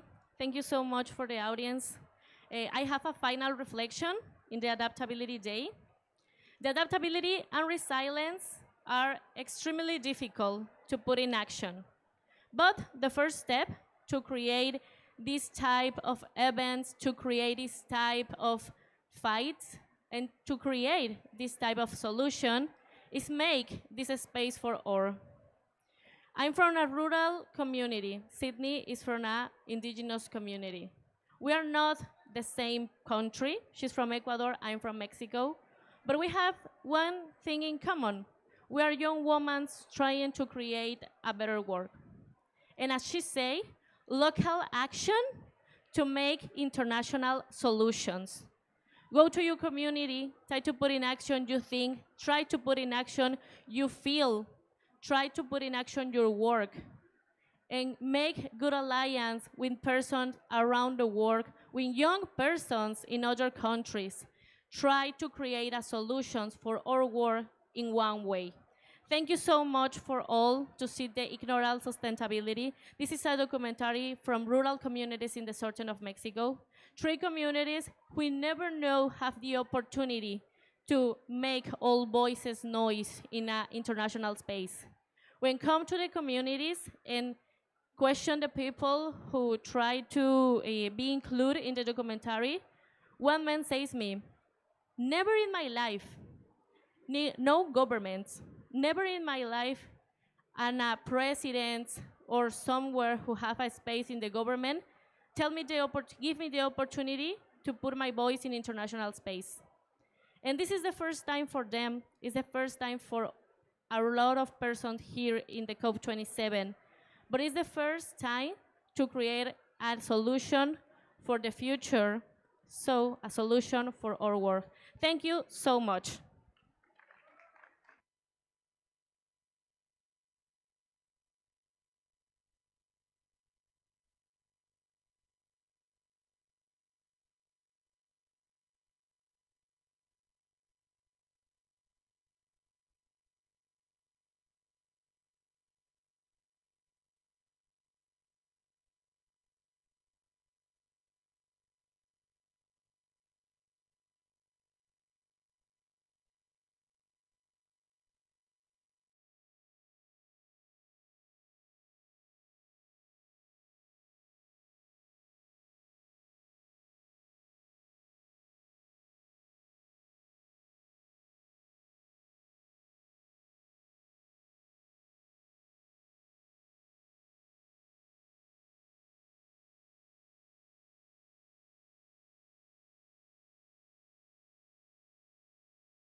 delays. Do you feel energized, or do we need to start with a short energizer? Do you all need to stand up and stretch your bodies a little, or how do you feel? Yeah, yalla, stand up. Everyone stands up. Okay. And we do a little hands up in the air.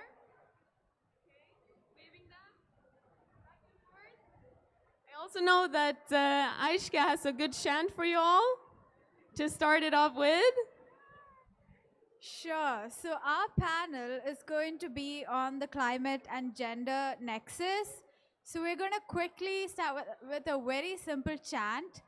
So it's basically when I say climate justice, you say gender justice. Okay? Is everyone ready? Okay. Climate justice. Gender justice. Climate justice. Gender justice. Climate justice. Gender justice. Okay, awesome. Woo, excellent. So a warm, warm welcome, everyone. I feel really honored to be in front of this audience today. My name is Eleonore, and I'm a gender specialist at UNICEF Middle East and North Africa office. And I have the great pleasure to steer this conversation forward today. We are gathered here today to convene a very important message. Climate change is not gender neutral, but rather amplifying already existing gender inequalities, with the most marginalized communities experiencing its greatest impacts.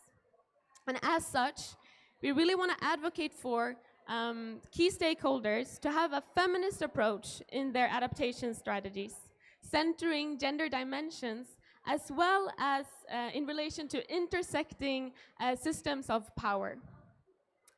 And in this, we want to particularly highlight the importance of including the perspectives and the leadership of adolescent girls and young women.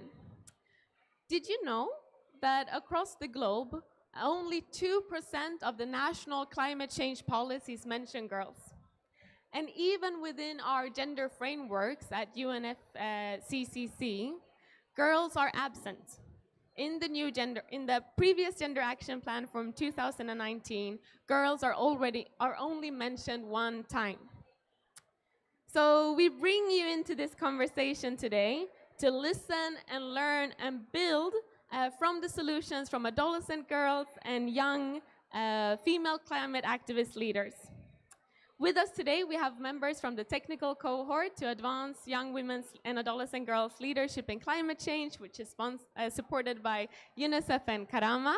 And we also have members from UNFPA Joint Youth Working Group on SRHR and climate change. Thank you all for joining us in this conversation. I will now leave the floor to Victoria Shukri from Karama. It's a women's rights organization. It's a regional umbrella network. Who will do the opening remarks. Over to you, Victoria. Thank you, Eleanor. Good evening, everybody. Good evening, dear participants. Together, we call for climate justice and gender justice.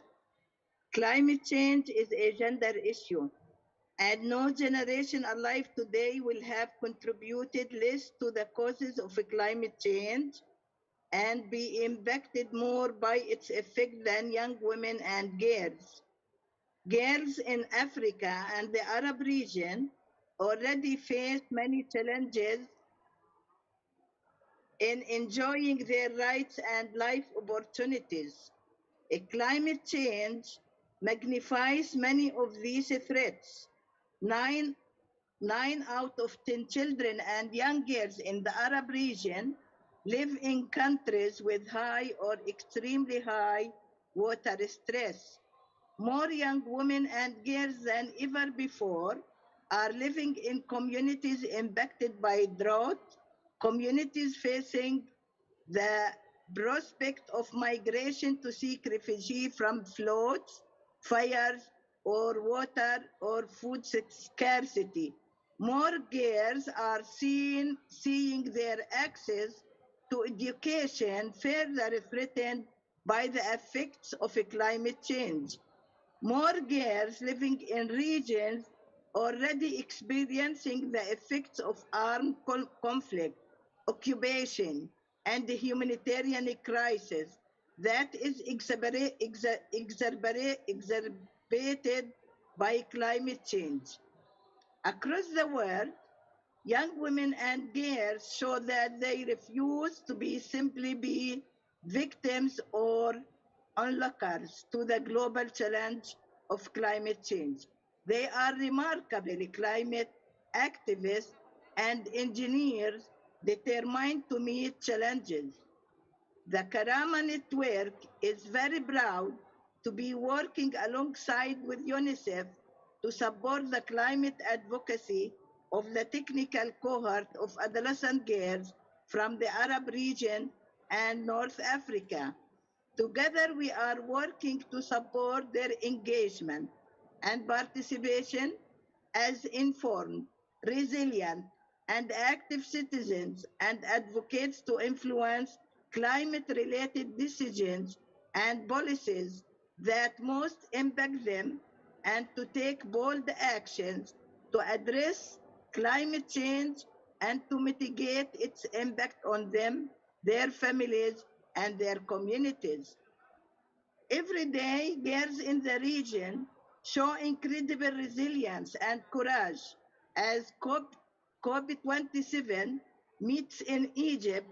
We call on the participating governments to show the same level of courage in their decision making and the actions that they take. We ask the governments recognize and address the impact of conflict, occupation, and militarization on our ability to mitigate and adapt to climate change. Processes like COBE cannot be judged by what is said, but what is done. Young people today and the future generations will come to learn only too well how effective and equitable are the decisions made in Sharm el-Sheikh. To those participating today, we ask you that you show the strength and courage that girls do.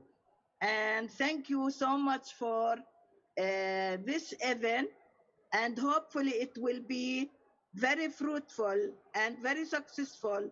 I wish you all love from Karama and UNICEF. Thank you so much. Thank you so very much, Victoria, for those opening remarks. And now, without further ado, I leave the floor to our moderator and our esteemed panelists. So please, Rawan Siri, I'll welcome you up on the stage. Who's going to moderate these discussions. She's a feminist climate activist from Sudan. Do you want to take the mic right away? Yeah. Thank you, Eleanor, for that very warm welcome. And hello, everyone. I am so glad that I got to meet you. Please help me in welcoming our dearest panelists. I'll start by introducing them. Our first panelist is Rawe Kefi. She's a PhD student in intercultural studies and comparative literature, the project coordinator of Children of the Earth NGO based in Tunisia, and a young negotiator on climate change in the Tunisian delegation. Please come on stage, Rawe.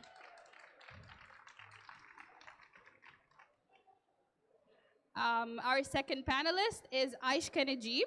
She's a climate justice advocate based in the UAE. She works with Fridays for Future, most affected people and areas.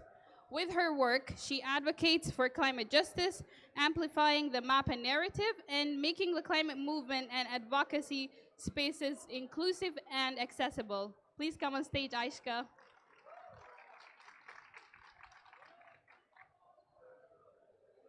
Our third panelist is Imale Nugusale. She's a contemporary GNC feminist, PhD student, international relations and communication strategist with years of experience in gender analysis, climate action, and gender mainstreaming research.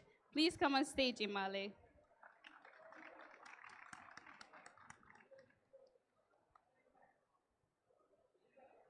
Thank you, everyone. So I think we're going to start our panel discussion right away. Our first question would be to Rawe. So, Rawe, based on your experience, what is an example of the vital role that women play in climate adaptation, and specifically regarding sustainable water management? Hi, everyone. So glad to be here with you, escaping the negotiation mood. So I'm really glad to be surrounded by young people, young energy. So I'm Rawe, I'm from Tunisia, and I'm a young negotiator on climate change in the Tunisian delegation. So since my name in Arabic means water or rain after a long period of drought, I'm really focusing on water issues.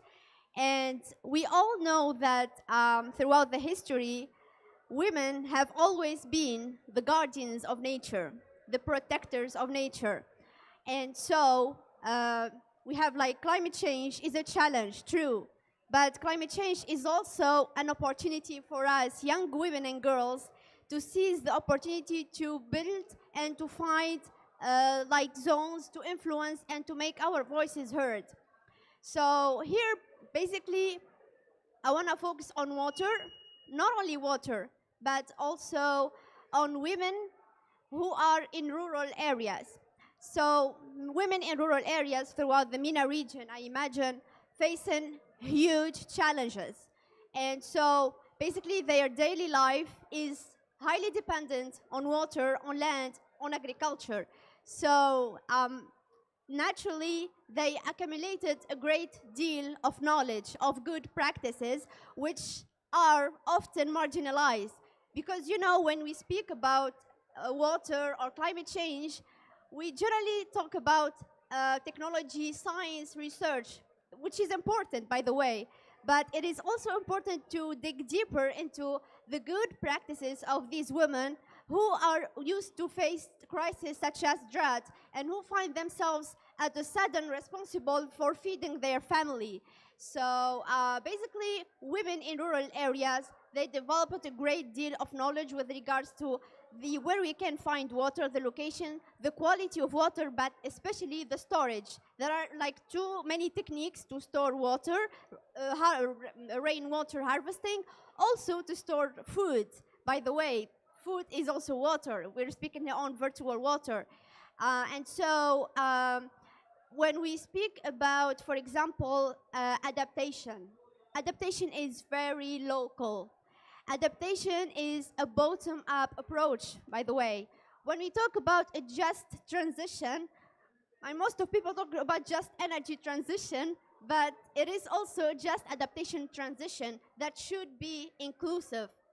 Here, from this panel, I'm asking for decision makers while planning. You have national adaptation plans, NDCs, and so on and so forth, to adopt a bottom-up approach, to really live and learn with those women, with those local communities, to try to capitalize on that ancestral knowledge, local knowledge, to perhaps inspire from them, and to why not to develop them, and to bridge the gap between what is scientific technology and what is like indigenous and local. So in addition to adaptation and the bottom-up approach, also there's education and communication. So if we want really a sustainable water management, so education and communication is crucial here. We need to prepare. So, for example, we can prepare the infrastructure, say, for example, technology, roads, but I think we have like a mental infrastructure to prepare. And this mental infrastructure is through education. Women are educators, are good educators. Women are good storytellers, by the way.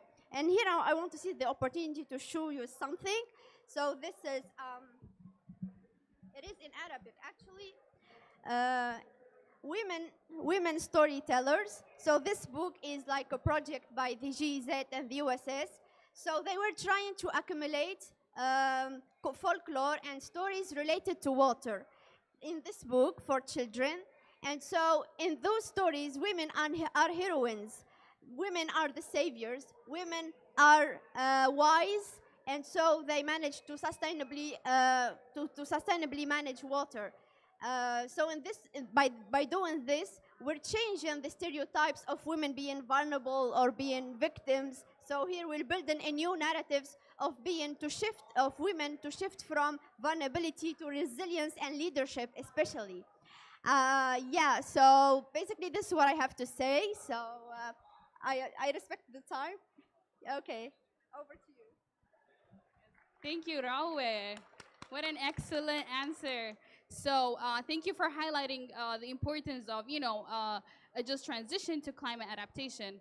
And based on that, my second question would be, how can we ensure the incorporation of a vigorous feminist approach throughout the transition towards a just adaptation?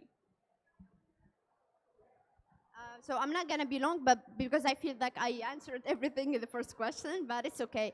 So as I said, while developing national strategies, a bottom-up approach is crucial. So for example, engineers can learn a lot from indigenous practices and from the way local community manage to face drought. I'm speaking, for example, for the MENA region, we have like serious problem of drought. And so we're trying here to develop and to bridge the gap between what is like a top-down approach and a bottom-up approach. Also, a good communication, as I said, is very important here to prepare people, young people especially, for the coming crisis, to help them develop new strategy, new ways of life, because we really need a new way of life. I mean, we have to cut links with our consumerist way of life to try to go back, as I said, the way our ancestors used to live with simple means, with sustainable way of life. Yeah, so this is it basically. And also I want to emphasize that including with those women who are often marginalized in the decision-making process is also important. And this is not, I mean, I'm not talking like out of the blue. I have concrete examples. Now there's like a growing tendency for women to organize themselves into cooperatives. For example, in Tunisia, we have in Sidi Bouzid, in Jandouba, in those rural regions, women used to like organize themselves into small cooperatives for sustainable water management, also for sustainable agro-agriculture. And so they're leading their way towards sustainability. And they are proving themselves as leaders, as I say. Yeah, this is basically what I have to say. Thank you. Okay, give it up to Rawe, everyone. Thank you so much, Rawe. Thank you for that wonderful intervention. Now over to you, Aishka. So our first question would be, how do you envision an enhanced feminist approach towards climate adaptation strategies and future projects? Thank you so much for that question. But before I get to why we need and before I get to what the enhanced feminist projects should look like, I think it's important for us to discuss why in the first place we need an enhanced feminist lens to the climate agenda. So as Eleanor was starting us off, the climate crisis is not gender neutral.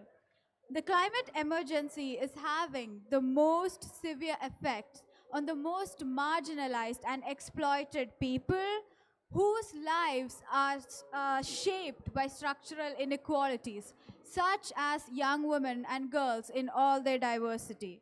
In the Middle East and North Africa region, the unequal status of women throughout society heightens their vulnerability, and they struggle to adapt to the climate dangers. As a result of their, relative inability to access and control resources on which they depend for their autonomy. For example, women, especially in our region, they lack access to so many human rights, like basic human rights, such as the ability to freely move from one place to another, as well as acquire land, which leaves them in an extremely vulnerable position in terms of natural disasters. Which is why centering these women and young girls in all their diversity, who are key stakeholders and at the front lines of the crisis in all our processes, and making sure that these processes are intergenerational and intersectoral, as well as address several, socio-economic justice issues on the context of climate change, is very critical for us to, collectively mobilize and ensure that we tackle this emergency in a transformative process and from the root level. But at the same time, while highlighting the vulnerability that these young women and girls have, I think it's critical for us to understand that young women and girls have been leaders in change for centuries. So why is that we're shutting them out of conversations? Why is that we're exploiting and co-opting their knowledge without giving them the agency? Let that sink in for a few minutes. And I want to highlight some examples. Especially there are, in the Middle East and North Africa region, there are solar ambassadors who is leading the just transition movement in terms of renewable energy. Within our country, in the United Arab Emirates, we have a WISER program. So the WISER program is basically Women in Sustainability, Environment, and Renewable Energy. And according to this program, we work on the education, engagement, and leadership of women on adaptation and mitigation strategies within our country.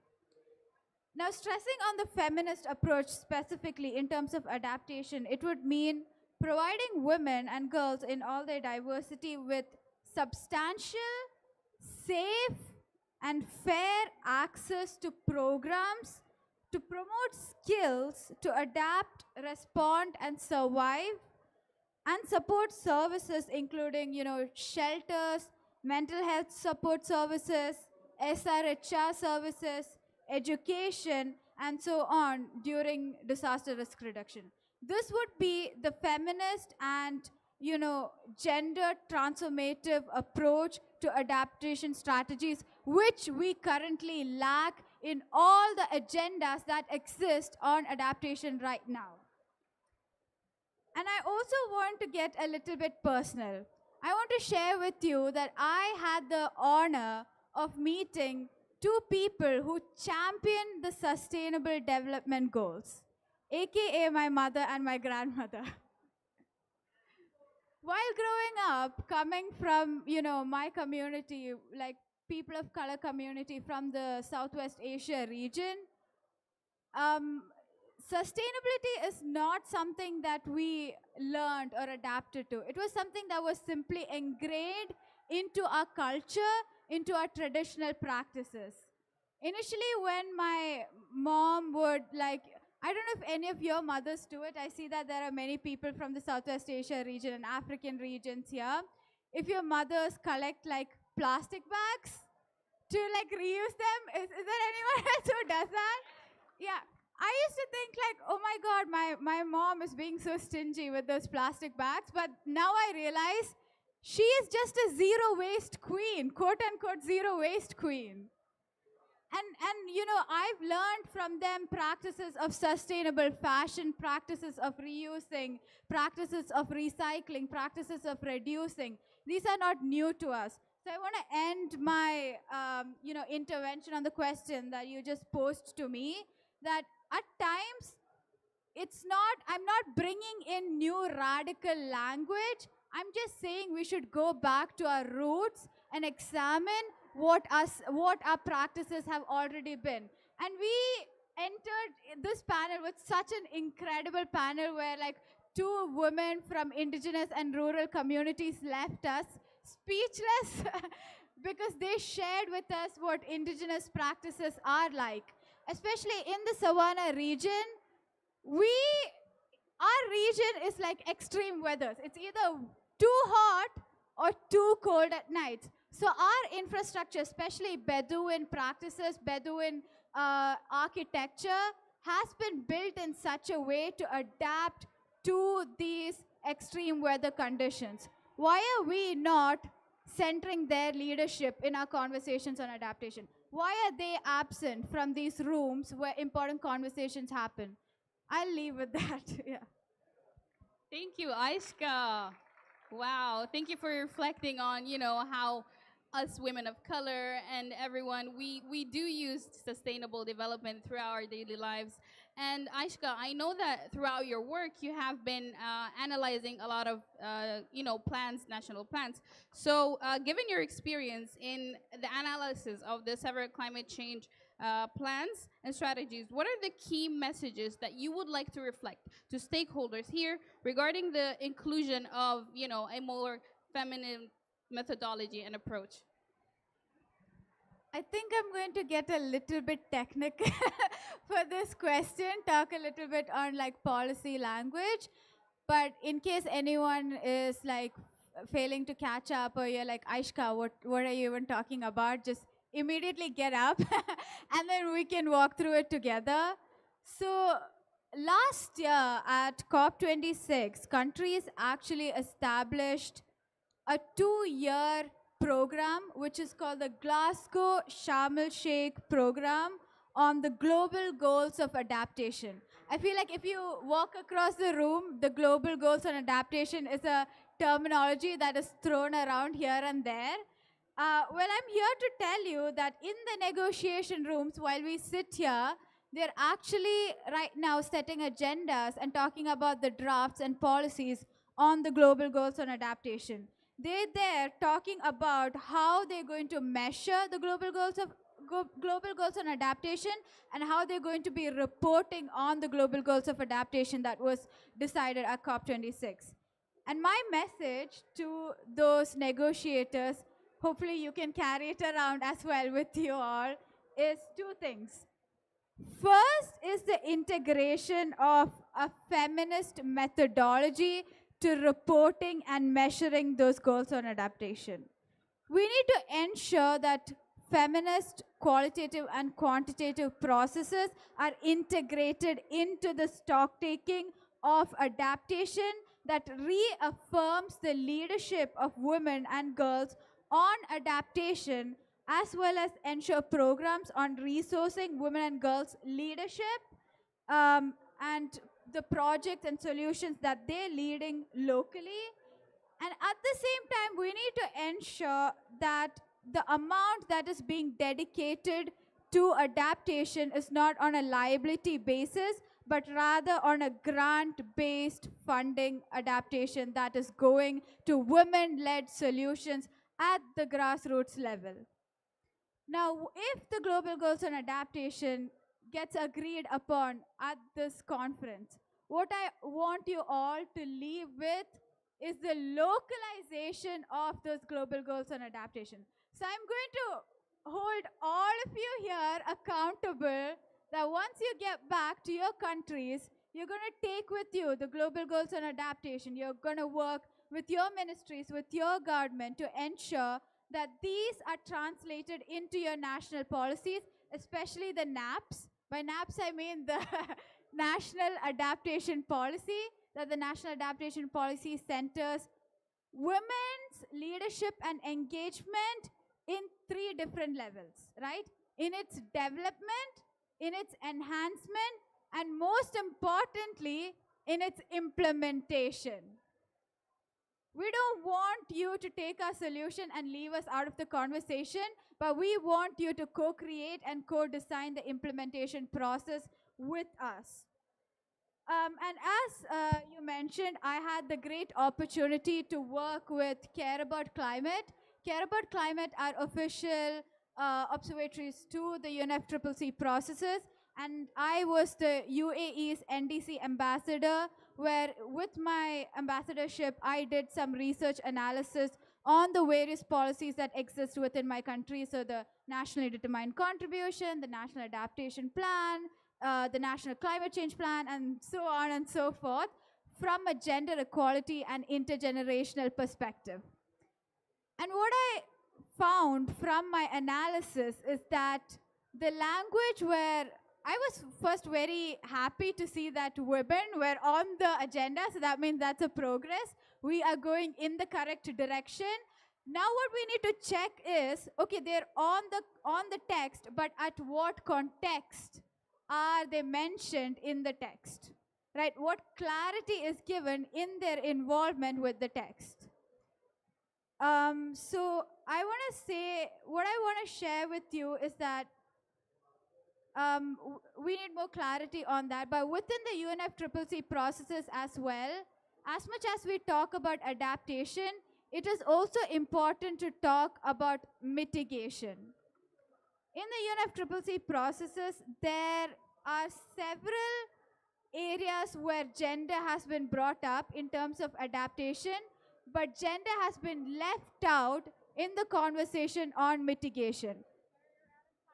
Yeah, okay, I'll quickly wrap up. Why? Because women continue to be seen in the context of vulnerable people.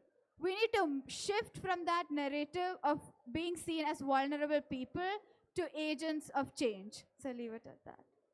Thank you, Aishka, for that very thorough explanation and your reflection on the analysis of these plans. Now over to you, Imali. I think, maybe can you share with us what is the concept of SRHR and, its link to climate action in general? Thank you so much. Certainly, SRHR in full, of course, is sexual reproductive health and rights, and it's very linked to climate action.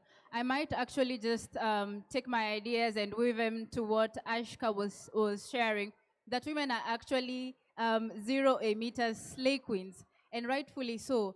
However, whenever drought or floods or things like this happen, women are usually the first people who are at risk more than any other. I can give an example across sub-Saharan Africa. Whenever there is drought and there is not enough food and there is not enough water, like Rawe was also talking about, it means that women themselves become goods of trade. We've seen an increment in early marriages, FGM, and also SGBV. This is just because we didn't have sufficient funds that we could make sure that climate action plans are also connected to women's rights. So in my experience, I've been able to review different national adaptive plans. In some contexts, they're also reviewed as nationally determined contributions. And these are the contributions that governments put in place. These are actually the blueprints that show these are the areas that the government wants to focus in. Unfortunately, like Aishka was also pointing out, women are usually not engaged in this. And even young people like you and myself, I might just take a quick consensus. How many of us are above 10 years old? How many of us are above 10 years old? You can imagine, like in some places in sub-Saharan Africa, a 10-year-old is eligible for marriage. So right now, if you were them, you could probably be a grandparent. I mean, I want you to just picture that. And that in itself illegal. So during, when we have climate in action, we actually put the lives of young women and girls at risk. And it is very important for us to see the interlinkages. So when we talk about those NDCs and the NAPs and all the plans that are there, we need to make sure that there is funding that also safeguards and secures reproductive health. Maybe just also in the interest of time and in cognizance to like what needs to be done, I also feel just in adding to the conversation, I wouldn't want to have new points, but just to reinforce what has been said, that when we are doing development, enhancement, and implementation, then we need young women and girls, their voices to be consolidated. Unfortunately, many people tokenize young people, and this is something that should stop. Young people should not just be on T-shirts, or on social media messages, or on government pictures. Young people's voices need to be in policies so that these policies are a reflection of what they actually think. This is something that I think that should not only be done in COP, but should be done even after this COP. As we plan for COP28, let us be in the part of decision-making processes. Many people actually feel that young people are daft. I actually saw a very disturbing comment yesterday that young people, or rather Generation Z, is just therefore to be seen and to be clapping and to be taking photos, but that's not the case. I think the panel here has demonstrated some level of intelligence that can be encapsulated in these plans. So I'm hoping that when we go back after this COP, that you're going to go to your country whenever they're discussing these national plans, you're going to add your voice to that plan, and you're going to tell the government what you think they should be prioritizing through your voices, because there's nothing for us without us. I think those are my contributions for now. There's a lot of correlation between SRHR and climate action. And I know that UNFPA will be publishing a study. If you want to see the synchronization of both, please feel free to get in touch with us. We are happy to share this with you. And I think I yield over to you in the interest of time. Thank you, Imali. And most of the audience here are youth, so thank you for highlighting the need and the vital role that youth are playing right now. My follow-up question would be, based on your experience, what are the key recommendations that you would like to give to stakeholders and decision makers right here in regards to SRHR and the empowerment of girls and young women? Thank you so much for that question. So first and foremost, climate change actually costs us so much. It costs us 16% inflation, and this is really high.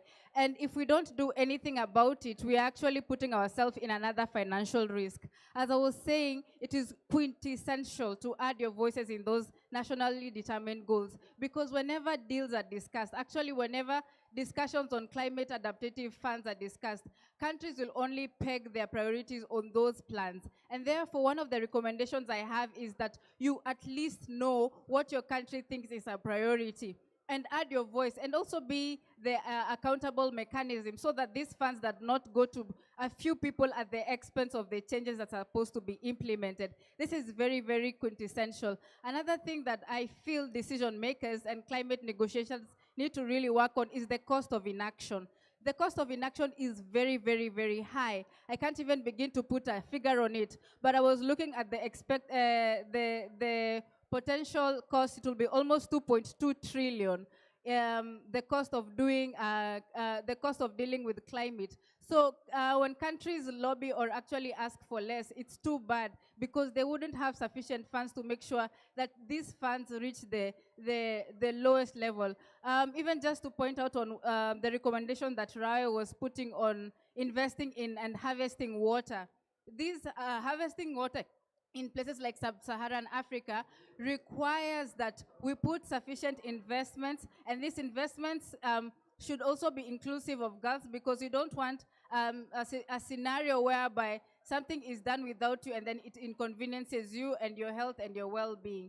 That's it for now. Thank you so much. I hope we'll have questions from the audience as well. Thank you so much, Imali. So I think for the interest of time, we might open the floor for 3 questions from the audience, if it's possible. Yes, please.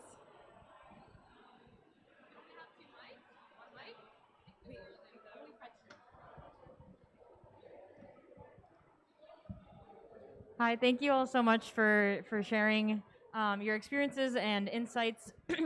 My name is Tyler. I'm coming from the United States. I'm a graduate student studying environmental science at Yale University.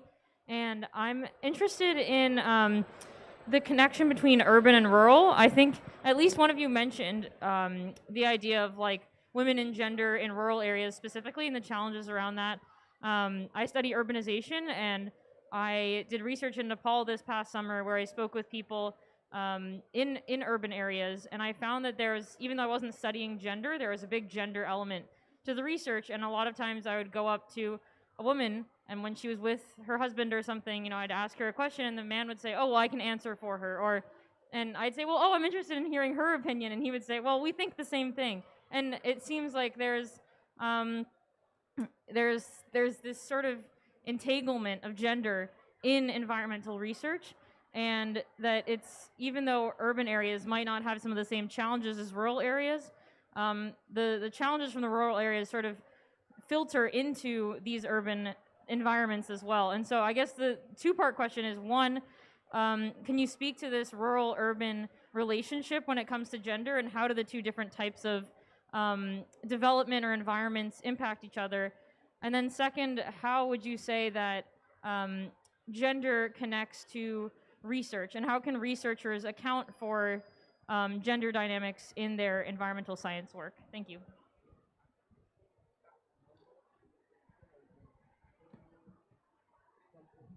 Thank you so much for that, Tyler. Was there another question?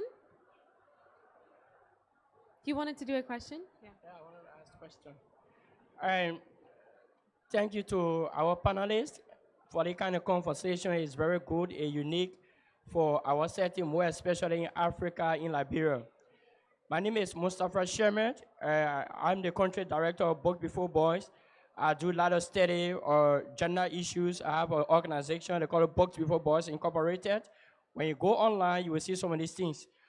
More especially in terms of climate change, climate adaptation with women and children in Liberia is one of the essential things that we all have conversation with in the young people. Like in Liberia, my country in Liberia, when we're talking about women political participation and women climate change, it's a serious thing because I've been affected with a lot of conditions that 3 of my sisters were affected because of climate change. So I look back, see that early child marriage is one of the key things. And also education is one of the key things. They are not able to have the requisite required education because of climate change. We left from the urban area, come to the capital city because of climate and change. So I put myself in a direction to become ambassador, to talk to other young people. And representation of climate change is one of the key things on gender issues. Because whenever climate change happens, you see, more especially the girls suffer for these things. So my sisters suffer for it. Whenever they have any kind of conversation, always tear a roll from my eyes because my sister. Wow, what a very strong statement. Thank you so much for highlighting that. Thank you. And we'll have just 1 minute answer from Rawi on the relationship between urban and rural. Thank you for your question. Actually, I'm not trying to make a huge gap between what is urban and rural, definitely. So we are all vulnerable, but still there are something called differentiated vulnerabilities that should be taken into consideration, for example, when drafting conceptions on the global goal of adaptation in those indicators and metrics. So basically here, what I'm trying to say is that the relationship with nature, with the environment, differs from the rural milieu to urban milieu. So we have like women, we have a direct relationship with the tree, with water, with I don't know, the weather, and so on and so forth. Whereas like the urban milieu, it's like there is some kind of alienation from nature, and therefore the way to adapt definitely differs, and this difference should be taken into consideration. Okay, thank you, Rawi. Imale, do you want to take on the second question? Yeah, I think with reference to education and the fact that you're pointing out on your sisters, I think it is very paramount that they engage and collaborate in collective voices. You must admit that not all of us have the same opportunities to go to really high education, but all of us have opportunities to come together in a community and consolidate our voice, consolidate our efforts, and be able to counterattack something like that at once. I think that's it. Was there any other part of your question? Is that okay? Okay, thank you. Okay, thank you, everyone. Our panel discussion is done, but I'm sorry we don't have any more time. But over to Eleanor, and she'll explain. We have an event afterwards.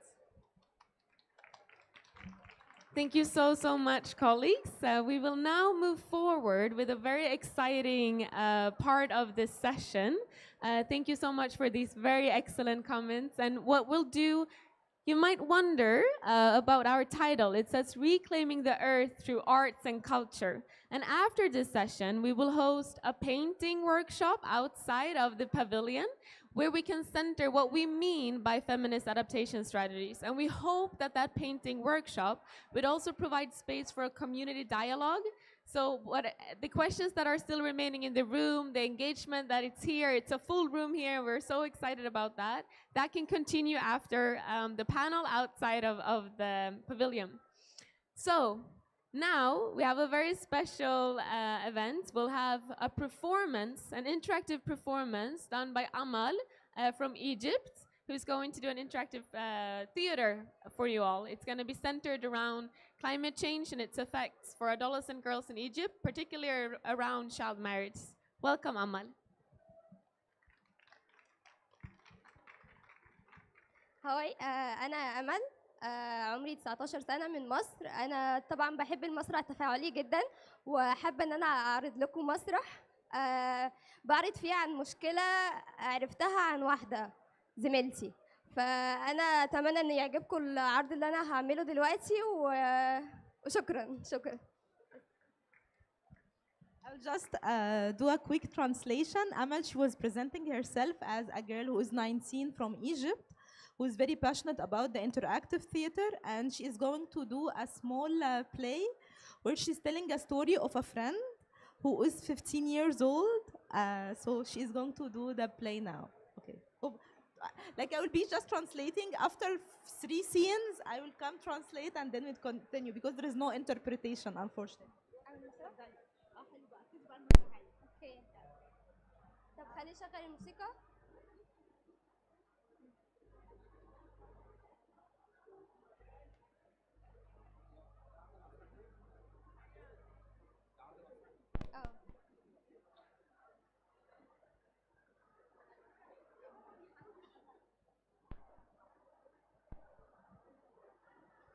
ماما انا خلصت المدرسة بتاعتي ودلوقتي هروح اساعد بابا في الارض بتاعه. ماشي يا حبيبتي بس ما تتأخريش. حاضر يا ماما. احنا عندنا قطعة ارض زراعية، هو ده مصدر الدخل بتاعنا انا واسرتي. فانا دلوقتي رايحة اساعد بابا. ايه ده؟ انت زعلان ليه يا بابا؟ الارض كلها باظت، الزرع مات. ليه يا بابا؟ في مصنع فحم اتبنى جنبنا جنب الارض الزراعية بيطلع دخان بيبوظ الزرع كله لحد ما الزرع مات. طب هنعمل ايه دلوقتي؟ احنا دلوقتي هنروح نكلم صاحب المصنع ده. فرحت انا وبابا عشان نكلم صاحب المصنع ده. اول ما دخلنا عنده بابا قال له ازيك يا باشا عامل ايه؟ قال له نعم. قال له بس انا كنت عندي مشكله وجايه اقول لك ان المصنع بتاعك بيطلع دخان بوظ الزرع بتاعنا كله. ايوه يعني اعمل لك ايه يعني؟ ايه يعني بوظ الزرع بتاعك؟ ههدي لك المصنع يعني؟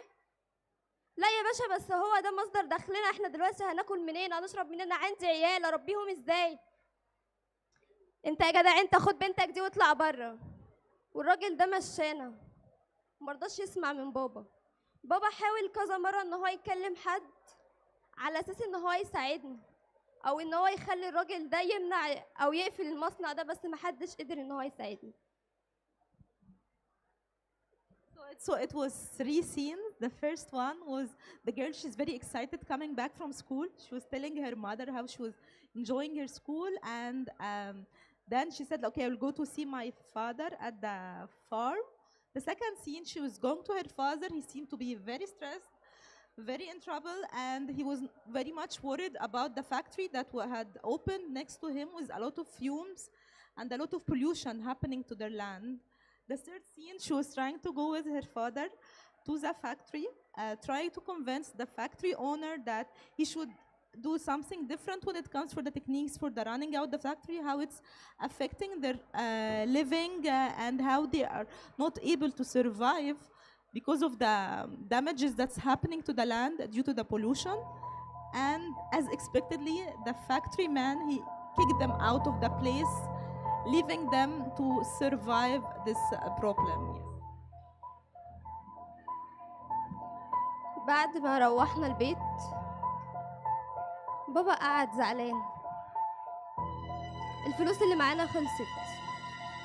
قعدني من المدرسة مفيش فلوس. بقيت انا واخواتي بننام جعانين. مفيش حاجة خالص. في يوم باب بيتنا خبط وفتحت لقيت صاحب المصنع ده كلنا فرحنا، قلنا خلاص هنرجع نزرع الأرض تاني وهروح المدرسة. بس الراجل ده دخل قعد مع بابا، قال له ازيك يا حاج. بابا قال له ازيك يا باشا، عامل ايه، اتفضل. قال له انا جاي عشان عايزك في موضوع. قال له موضوع ايه؟ قال له انا جاي طالب ايد بنتك اللي هي انا. بعد ما طلب ايدي بابا زعق، قال له انت مجنون ولا ايه؟ انا بنتي عندها 15 سنه. قال له انت مش شايف حالتكم عامله ازاي؟ وبعدين انا هدفع لك اللي انت عايزه. بابا بص شويه كده عليا انا واخواتي، وبص على حالتنا، وقال له انا موافق. صاحب المصنع قال له بالليل هاجي هجيب المأذون واخدها. انا خفت وجريت على اوضتي لما سمعته وهو بيقول هاخدها. ماما دخلت ورايا بتقول لي ايه يا سعاد، هتبقي عروسه؟ لا يا ماما، انا مش عايزه اسيبكم، مش عايزه اسيب اخواتي، عايزه افضل معاكم. اسكتي اسكتي انت بس، ده انت هتركبي عربيه وهجيب لك لعب وهجيب لك حاجات حلوه. بجد يا ماما؟ اه بجد. انت بس فكي بوزك النحس ده والدنيا هتبقى حلوه. خلاص بقى. بالليل جه وكتبوا الكتاب. ماما اول ما شافته خلاص بقى فكي بقى، والله لا زغرت، بقيتي عروسه. عروسه؟ انا حياتي بتتدمر. ماما بتقولي هتبقي عروسه؟ عندي 15 سنه وماما بتقولي هتبقي عروسه؟ بعد ما رحت معاه قتلوا طفولتي، دمروا حياتي. كل يوم الراجل ده بقى يضربني ويشتمني ويعذب فيا، واهلي خدوا الفلوس وطلعوا برا البلد وبقيت لوحدي بس. وهي دي حكايتي. Thank you, Emma. She was referring to when her father he left the place with the factory. He had to go search around for friends for any financial support, which he could not. They were suffering from food scarcity, unequal opportunities and access to markets, and then he ended up like withdrawing her out of school because he could not maintain her at school.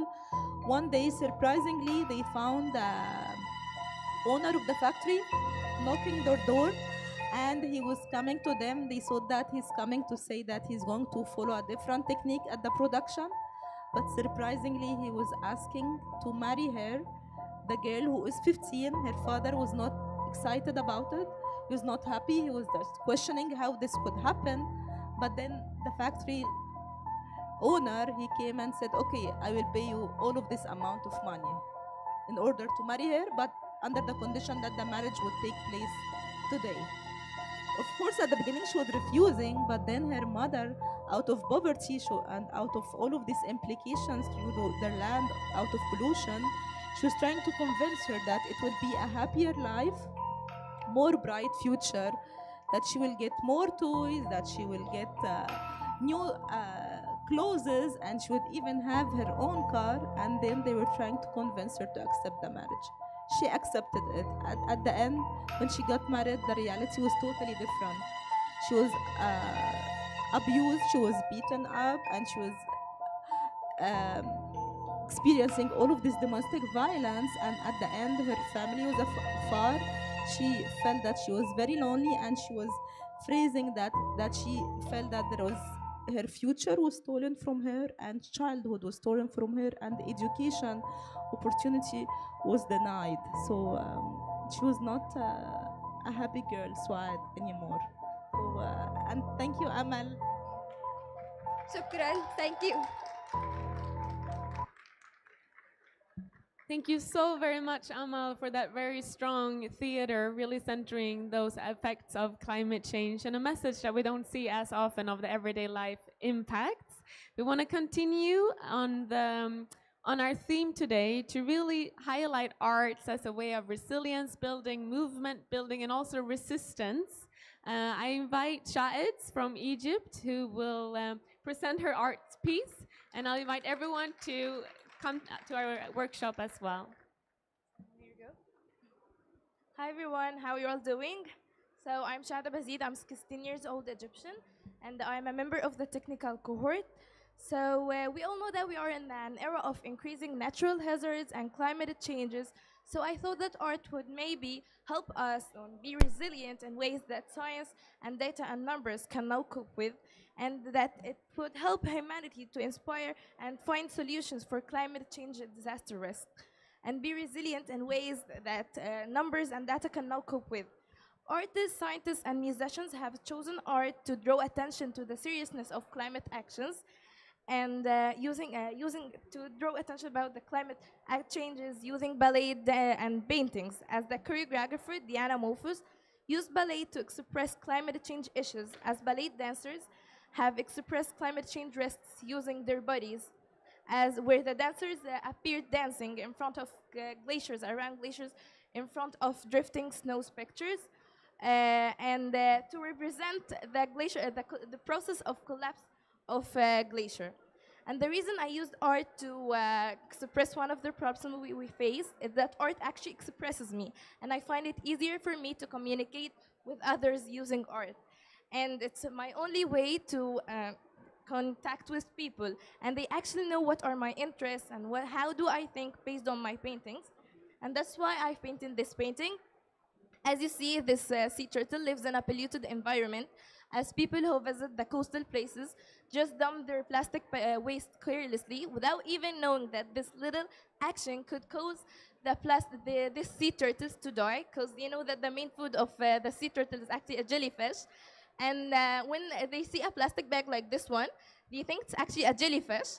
And when they get to this plastic bag, they get stuck in it. And among seven species of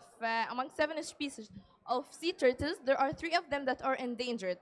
Because all of these, like we have 7 species of sea turtles, 3 of them are endangered. And so as you know, as I mentioned that its main food is the jellyfish. And that's it. Thank you for your time, and thank you for paying attention. Thank you so much for that, Sha'ed. We're coming to the final bits of our session, and we really want to give a warm thank you that all of you joined us today. I think what we learned from this session is that a feminist approach to climate change demands us to rethink and relearn our relationship itself with Earth, to challenge unequal resources and management and resource allocation in our capitalist practices, and instead center kinship and a mutual relationship with Earth. It centers adolescent girls and young women's right to equal participation in decision making, and to ensure agency in response to strategies. And it also needs for a strong perspective of intersectionality. I feel like that has been highlighted throughout this section, and we need to unpack how different systems of power causes intersecting impacts for individual, and be specific and not generalized in our adaptation strategies. And finally, for a just transition to a feminist approach to climate change in adaptation strategies, it's center indigenous knowledge and techniques and the expertise of rural female-led solutions. In the spirit of this, as we mentioned, we wanted to invite all of you to our painting session outside of the pavilion, and let us all express what a feminist adaptation strategy means for you, for everyone here in the room, and build a collective art together. And as we move to that space, we are going to listen to the voices of the WAED network, which is a part of the regional women's rights organization Karama, who've prepared statements for you all here. Not everyone can travel to COP, but these voices are as important to listen to. So thank you so much for joining us here today, and now we'll listen to the voices of the WAED network. A warm thank you to UNFPA, Karama, and of course UNICEF, but most of all to these amazing panelists. I can't wait to continue the discussion. Thank you for joining. Aishka, Sha'ed, Amel, Rawe, and Rawan, as well as Imali. Thank you.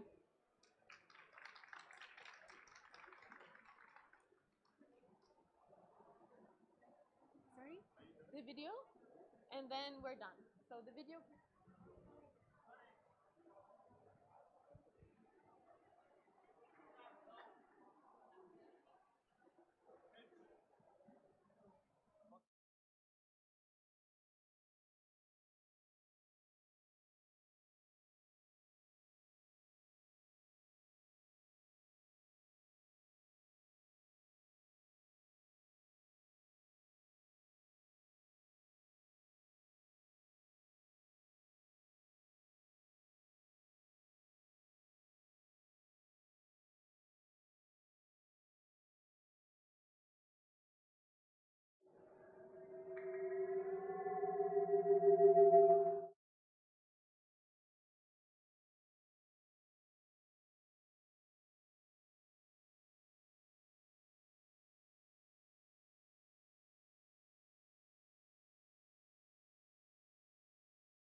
في اليمن عندما تهطل الأمطار بغزارة تدمر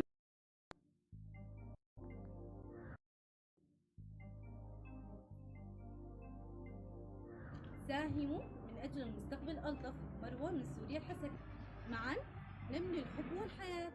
تعالوا جميعا يدا بيد نحافظ على البيئة والفضاء المشترك من أجل إقرار الحقوق كاملة دون نقصان، ومن أجل الفتيات والنساء. هناك الكثير من الأسباب التي تؤدي إلى تغير المناخ، مثل قطع الأشجار وحرق القمامة واستخدام الوقود الأحفوري. غزارة الأمطار في اليمن عندما تهطل الأمطار بغزارة تدمر البيوت وتهدم المباني، وكذلك الطرقات كطريق هيئة العبد الذي تدمر بسبب الأمطار. وكلما تهطل الأمطار يموت العديد من الناس وتحدث الكثير من الحوادث في ذلك الطريق، ولكن ما زال الناس يستخدمون ذلك الطريق ويسلكونه للسفر من مدينة إلى أخرى حتى الآن بسبب الحرب والحصار. من منطلق إعطاء كل ذي حق حقه تنطلق حملة منبر المرأة الليبية من أجل السلام. فللطفل حق، وللمرأة حق، وللرجل حق، وللطبيعة حق. حقهم في العيش الكريم، في الصحة والتعليم، وحقهم في الأمن والسلام. التغير المناخي هو التهديد العالمي الأكثر تأثيراً على حياة الإنسان، والحقيقة أن النساء والفتيات هن الأكثر معاناة من أسوأ هذه الآثار، وبما أن الأطفال واليافعين واليافعات والشباب هم الأكثر تضرراً بالتغيرات المناخية بالرغم من أنهم لم يتسببوا بها، لذلك نطالب صناع القرار بدعم أصوات الشباب اليافعات والأطفال في أن يكون لهم دور فعال وقيادي في السياسات والبرامج التي تحد من آثار التغيرات المناخية. وأيضاً نطالب بتوفير الخدمات القادرة على التكيف مع التغيرات المناخية، خاصة خدمات الصرف الصحي والصحة والتعليم وضمان المساواة، خصوصاً للفتيات الأكثر ضعفاً. لقد نسينا كيف نكون ضيوفاً جيدين وكيف نسير بخفة على الأرض دون أذيتها كما تفعل المخلوقات الأخرى. نريد المساعدة في بناء مجتمع أصح وأعدل وأكثر استدامة من الناحية البيئية. نريد تمكين الأطفال للتصدي للتغير المناخي. في الأردن تتمثل قضية التغير المناخي بانعدام الأمن الغذائي، الفيضانات المفاجئة المؤثرة على الأفراد والأسر في مجتمعات مختلفة في أنحاء المملكة.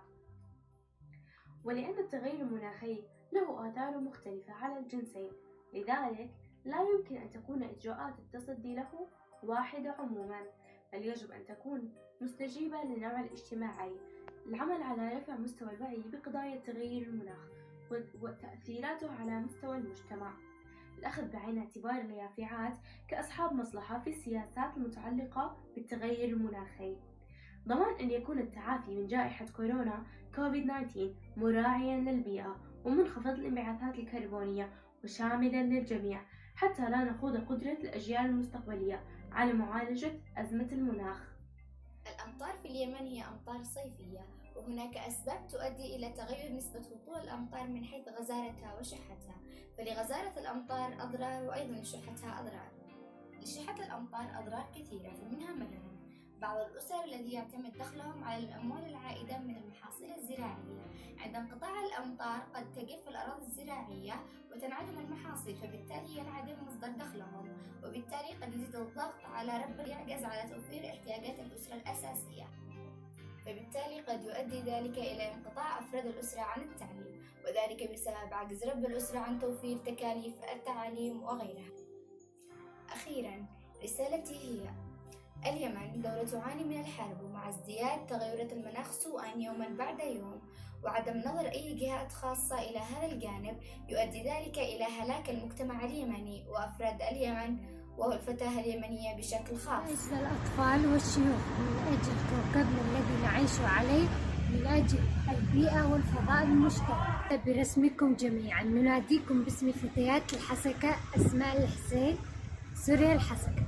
نواجه التحديات والصعاب في بيئة نظيفة وظروف أجمل. وحق الطبيعة والبيئة علينا في المحافظة عليها وعدم التعدي عليها بالتخريب والفساد، بقطع الأشجار وحرق الغابات ورمي النفايات في الأنهار والبحار وتلويث الجو بعوادم السيارات وغازات المصانع. علينا أن نعمل معا لحماية كوكبنا والحفاظ عليه للأجيال القادمة، وأن نبذل جهودنا في المحافظة على حقنا في بيئة صحية آمنة، وأن نتمتع فيها بالغذاء الكافي والماء النقي والسكن الملائم وجمال الطبيعة. فكونوا أوفياء للأرض وساهموا في نشر الوعي بأهمية المحافظة على البيئة لمستقبل أفضل لنا ولكم جميعا.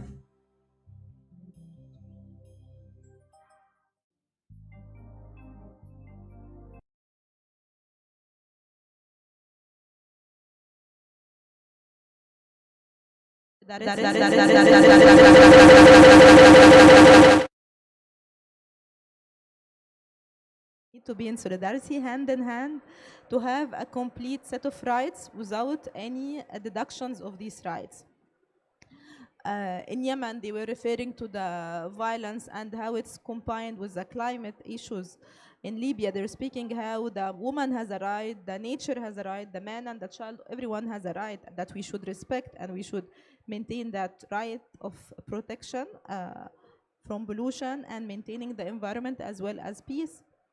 They're also speaking how the women and the girls are the ones who are most suffering from all of the consequences of climate change, how it's important to take into consideration all of the actions that's being taken when it comes for the scarcity of water or the rains, and how it would affect the blockage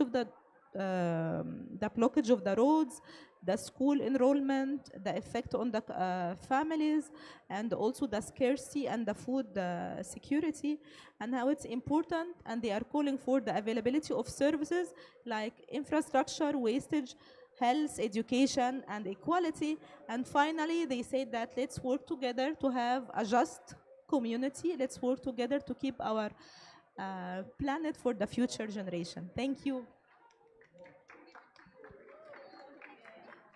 I'm passing the baton.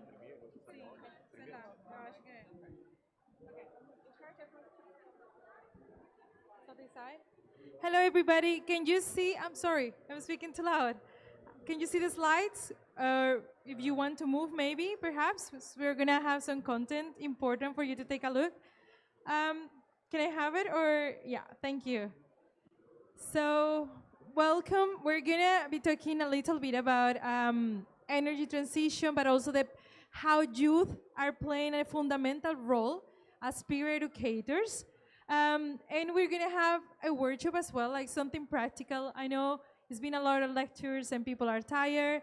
But first of all, we're going to focus a little bit on energy education and how actually like youth can act as youth educators to other youth.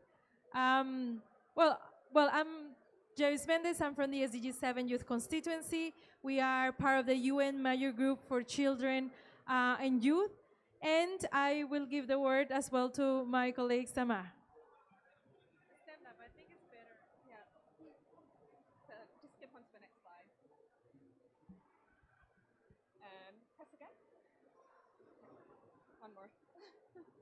So hello everyone, my name is Samaha Sayed. I'm here from IRENA, which is the International Renewable Energy Agency. IRENA is an intergovernmental organization. We work primarily with ministries of energy all around the world on transitioning to a sustainable energy future. So we have almost every country in the world is a member or in the process of joining the agency. And we focus on all the different renewable energy technologies and scaling up these technologies. I've got here a link to our website, and we have a whole wealth of resources on there in terms of data, statistics, reports, tools. And today we're going to present to you just a little bit of some of the information that we have out there in order to address some of the common misconceptions when it comes to renewable energy and the energy transition. Oh yeah, and one important part is that we would like you also be part of like the constituency. So we have different ways of you participating. Is one, we have a mailing list, but also a membership program, and also the Telegram group. We just share information, not just sharing information, but we try to work in different communities, groups. We have just obviously communication, policy making, advocacy, but we also try to make hubs to work locally or regionally in several countries. And right now we have several projects like the Youth Sustainable Energy Hub, which is a platform that we are showcasing how youth are impacting in sustainable energy. And at the same time, well, we are doing a couple of partnerships, which is the case with IRENA.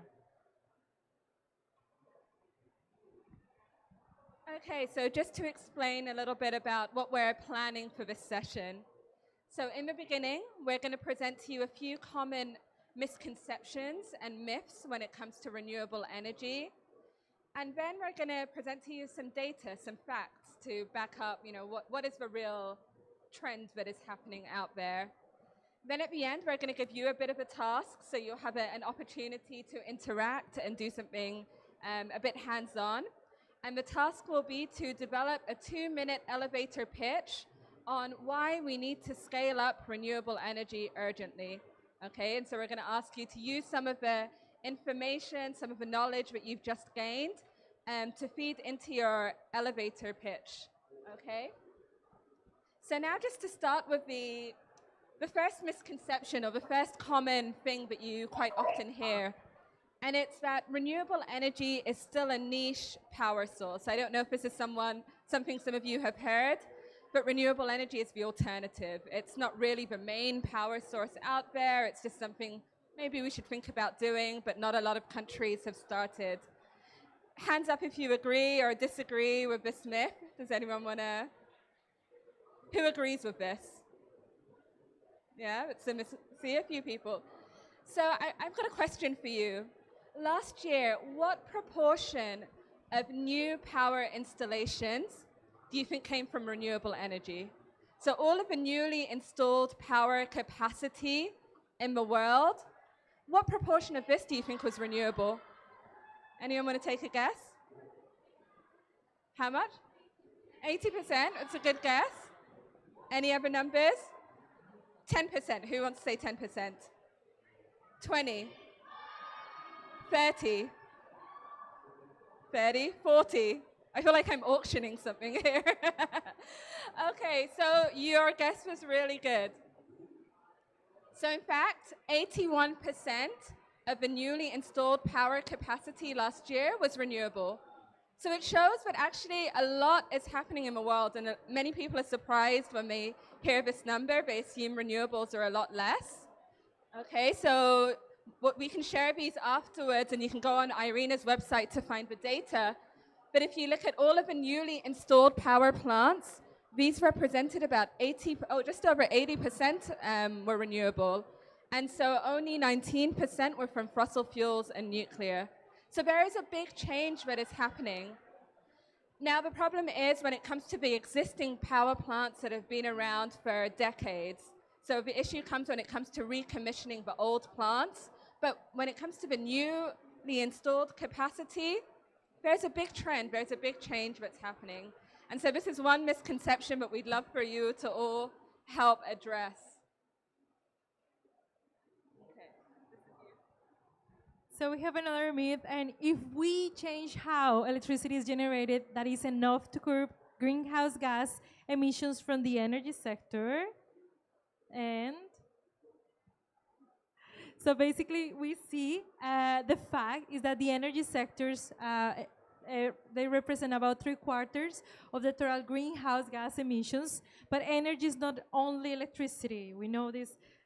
Sometimes it's confusing, the energy matrix and the electricity matrix, but it's also needed for transportation, cooking, heating, cooling, industry, and some others. So electricity actually represents around 40% of the energy emissions. So we have here basically a chart, and we can see the historical greenhouse gases emissions from the 90s to 2019. And actually we see basically how electricity, well, it is obviously increasing, but it tries as well to curb. And we see the other sectors as transportation, manufacturing, even building. So those are kind of some perspectives that we're trying to bring, some facts about renewable energy that is sometimes we face in the typical conversations whenever we try to bring why, renewable energies and why we need to diversify the energy matrix.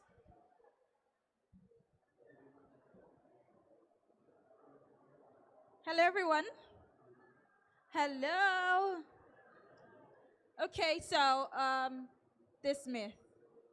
We are on track to achieve the Sustainable Development Goals. Do you agree? We are? You agree? Does anyone in the room agree? No. Why do you think so? Okay, let's see if this is true. Well, we're not. Bummer. We're not, because if we continue at this current rate, we will not be able to achieve the SDGs, particularly SDG 7. When it comes to capacity building, when it comes to training for local government, or when it comes to last mile electrification, which is only a component of energy, we've not been able to achieve that. And if you look at the Energy Progress Report done by IRENA for 2022, you would see that there are several indicators, and comparing the indicators with 2010 and last year, which is 2021, we'll still have, take for example, access to electricity, 733 million people without access. Does that sound like progress? Does it sound like progress? Do you think it sounds like progress? Okay, so that means that we can actually do more. Clean cooking is still lacking. The total final energy consumption too is lacking as well. And then the financial bit, which is one of the most important to drive us towards fulfilling SDG 7, is still lacking. So yes, we are not on track, but there are several things that can be done to keep us on track. We have what? We have 6 years. We just have 6 years. So there's still a lot we can do in 6 years to make it happen. Thank you. Oh, this is, well, because today is as well the day of adaptation. Sometimes we relate renewable energy or the energy sector just with mitigation, right? As a way to prevent the greenhouse gases emissions to reach the atmosphere and to focus on mitigation. But we also see that actually renewable energy has an important role regarding adaptation, especially when it comes to risk management and risk relief and the answer to disaster management, as well as being decentralized, easy to mobilize, easy to reach last mile communities. And at the same time, we see the different perspectives as well as what renewables we can see it as an energy service and non-energy service. So we can see in lighting, cooking, heating, electricity supply, irrigation, desalination, food processing, etc. But on the other hand, we also see it as being part of water storage, afforestation or bioenergy, waste treatment, passive cooling, aquaculture, and the disaster management. And we see especially sometimes solar and wind in certain medical facilities as well, that they are like easy, like to install, maintain, but also like they respect the territories of the peoples. And also they, another way of thinking as well in the relationship with adaptation and energies as well, not just decreasing the greenhouse gases, but as well empowering other communities. And as I said, democratization, decentralization, and decarbonization of the energy metrics.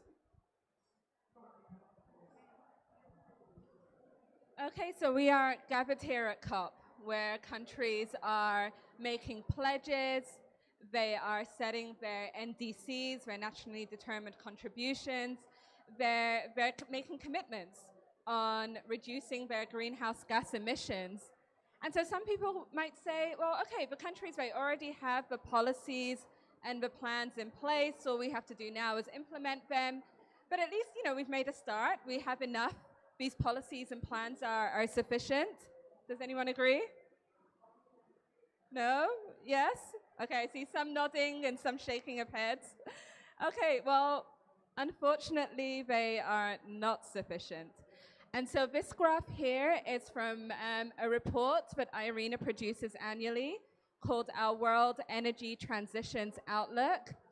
And it looks at what we need to do to achieve a 1.5 degree scenario by 2050, okay? And so this orange line up here is what we call our baseline energy scenario. So this is how emissions will increase if we continue on business as usual, if we don't change anything from our current practices. This yellow line in the middle is called our planned energy scenario. So if we add up all of the NDCs that countries have put out, all of their targets, all of the national policies that have already been proposed by countries, all this does is keep us on an even trajectory. It just about addresses issues such as population growth, such as everything else, and it just keeps us where we currently are when it comes to greenhouse gas emissions.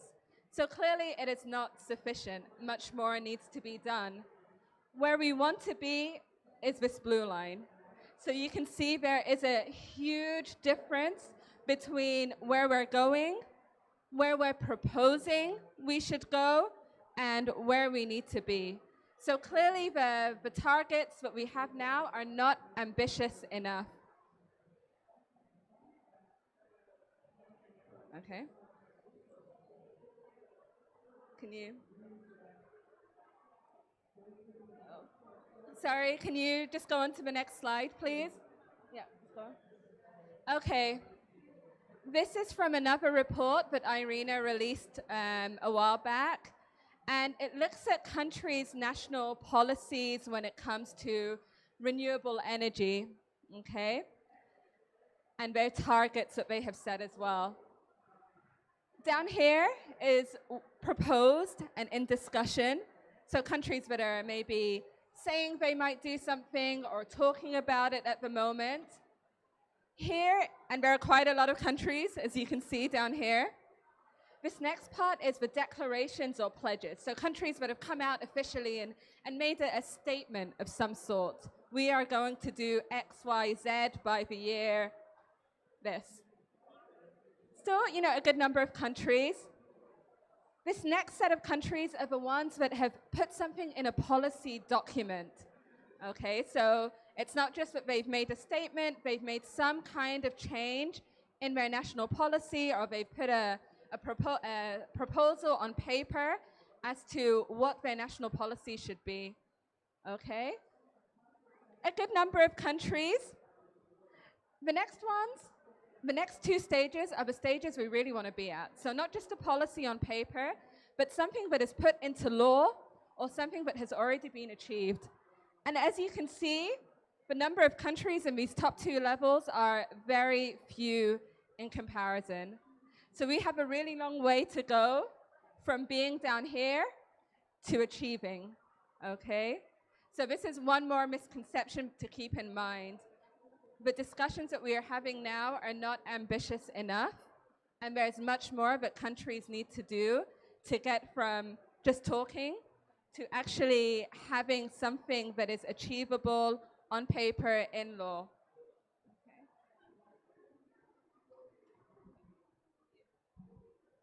Okay. So here's another myth. Oh, I'm not a scientist. Can you hear me? Okay. Oh, I'm not a scientist or an engineer, so I cannot, it's not my forte. I can't contribute. Do you think that's true? It's not, yeah, it's not. Okay, so let's see what happens. Next slide. All we just want is just transition. All we just want is just transition. You know, that's music, right? And that's to say that you can be from any field whatsoever and still contribute to just transition or energy transition. You can know what climate change is, you can know what solar energy means, even though you are not a scientist or an engineer or any of the science disciplines, and still be a part of the transition. And you know what differentiates us from any other demographic? Youths are so creative. We are super creative. We are super intuitive, and we have the energy to be able to, do all of this. So imagine me being an innovator and an inventor, working with an artist or working with a communication specialist like my sister, or just content creating to ensure that people truly understand what it means on a localized level and on a global context. So you do not have to be an engineer, you do not have to be a scientist, you do not have to have studied any of the sciences discipline to understand what or the role that you have to play within this transition. So irrespective of your skills, your passion or background, you can play a part. And that is the message we should take home. Thank you. And I think that's a really powerful message, so thank you for that, Deborah. And so now we come to the hands-on part of this session. And, as Deborah said, you don't have to be a scientist, you don't have to be an engineer. Everyone has a role to play in terms of spreading the word about the energy transition and in terms of being a communicator and addressing misconceptions. So now we're going to give you about 5 to 10 minutes to do a quick task. And so we're going to ask you to get in a group with the people sitting by you. Yeah, so maybe this side of the room and this side of the room, to develop a 2-minute elevator pitch on why we need to urgently transition our energy system. So if someone is coming to you and trying to say, this is not urgent, there are other issues, I can't contribute, how are you going to address some of these misconceptions, okay?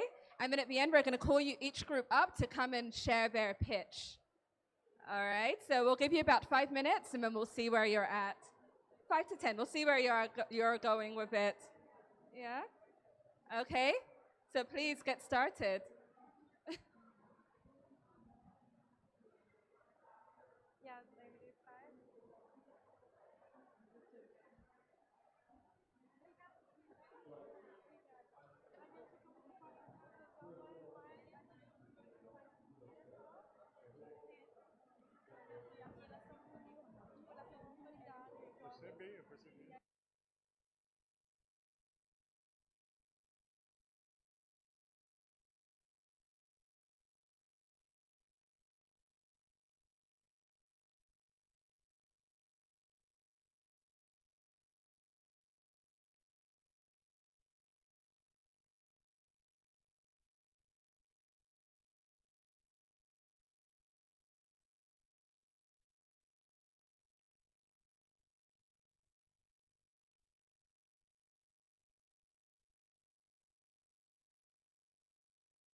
this is a past thing. This is everybody's impacted. Everyone's going to be impacted. But but to say strongly, this is not like generalization. This is a fact that there are people who are suffering more than others, and that means we have to address this in different ways depending on resources available, who we have to punch up to actually get the resources that we need, such as loss and damages reparations. What was the next thing? Team is not giving me any backup. It also makes financial sense in terms of how we are now needing to put a price on oil and gas emissions. We have to now actually make it more. We have to actually change our portfolios so our businesses and our financial sectors make sense for international reasons. Please help me out. I'm gonna leave it there because I'm not getting any backup.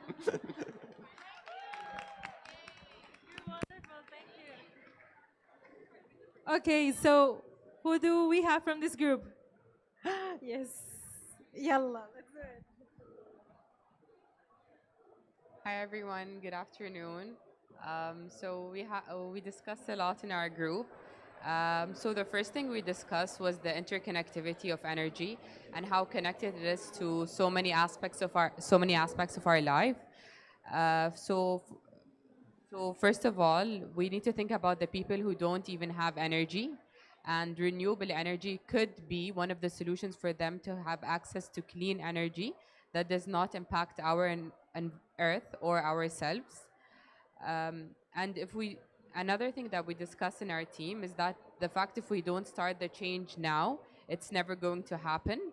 And this is the time for us to take a step forward and think about renewable energy and other solutions that could be taken into account.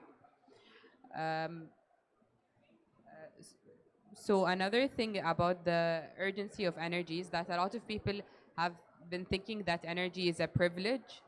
And because of the energy crisis, a lot of countries have also shifted back to using coal. So renewable energy could be one of the solutions for us to think about and its importance. Yeah, sorry, if all of my thoughts are all over the place.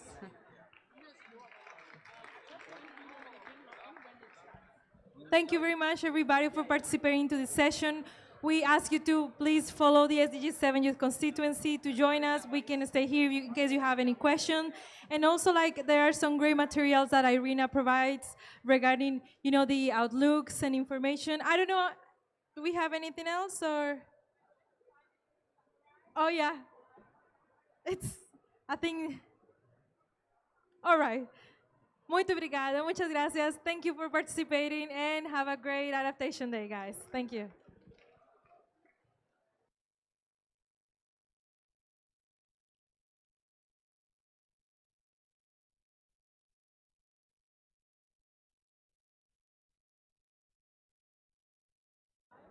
Guys, you want to take a picture, maybe?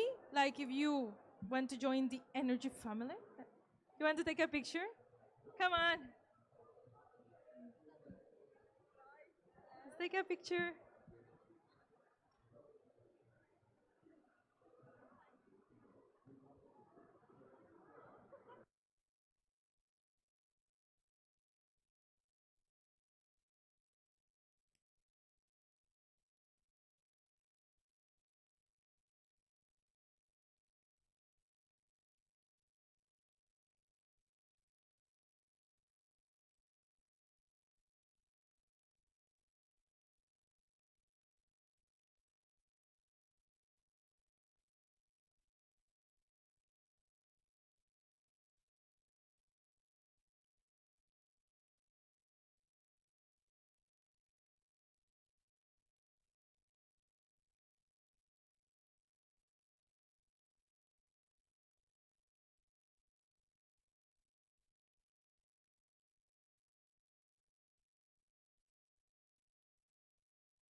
session of week 1 at the Children and Youth Pavilion in the COP27. As you all know, it's the first time that we have the Children and Youth Pavilion here at COP27. We're always present, but now we have a home for us as young people to network together and to unite. And as you all know, it is an African COP this year, and there is nothing better to end our first week than having a session to showcase the best practices, the successes, and to celebrate the successes of our African young people and children. And for that, we have today a very unique session, the only 90-minute session in our schedule in the whole agenda, which is with the Africa Development Bank, SIF, who has been the funders of our pavilion, and also we have with us also some high-level speakers, which I will introduce in a few minutes. And the session will be about the Youth Adapt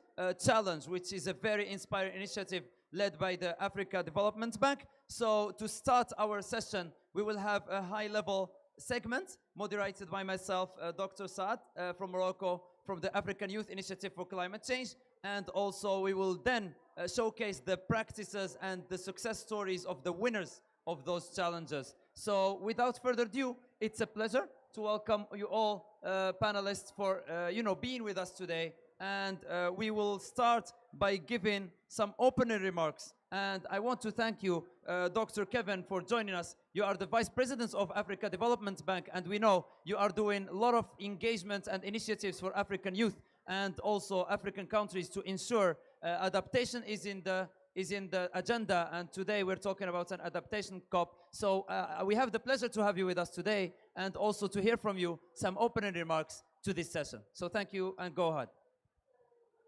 Thank you very much. Looking around, I really am pleased to welcome you all to this very important session showcasing innovation by the 2021 Youth Adapt winners. As you all know, and I'm sure appreciate, the threat of climate change does not discriminate by age. In fact, it may be a bigger menace to the youth as it threatens their future, their ability to survive, let alone thrive, yet they have contributed negligibly, if at all, to the climate crisis. Thankfully, the youth are not passive bystanders, just watching the climate crisis unfold. Instead, I note with admiration that the youth are active players in climate change debates and actions. Many youth in Africa are already taking actions to build resilience and adapt to climate change through development of innovative solutions, and in the process creating green and sustainable jobs for themselves, for their families, and for their friends.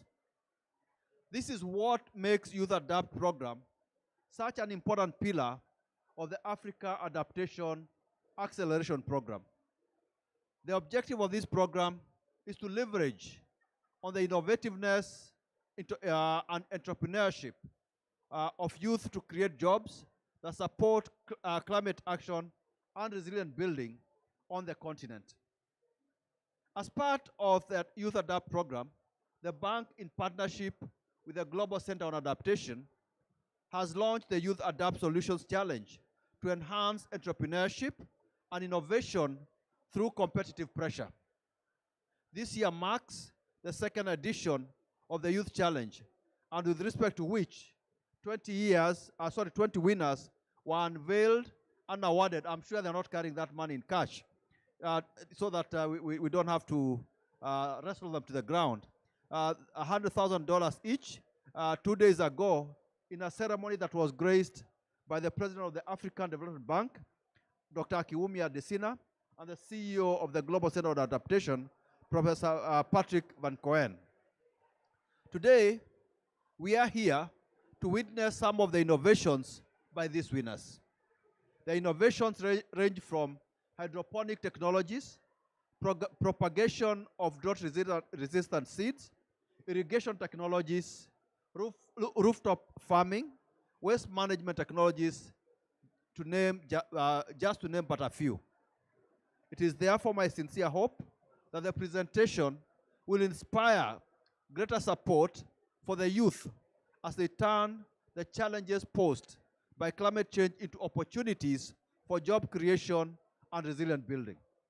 Additionally, I hope that the experiences that you will see today and will be recounted today will inspire more youth to engage in climate change debates and seek innovative solutions to the climate challenges facing their communities while creating green and sustainable jobs. With these few remarks, I now invite the 2021 Youth Adapt Solution Challenge to showcase their innovations. I thank you very much for your kind attention.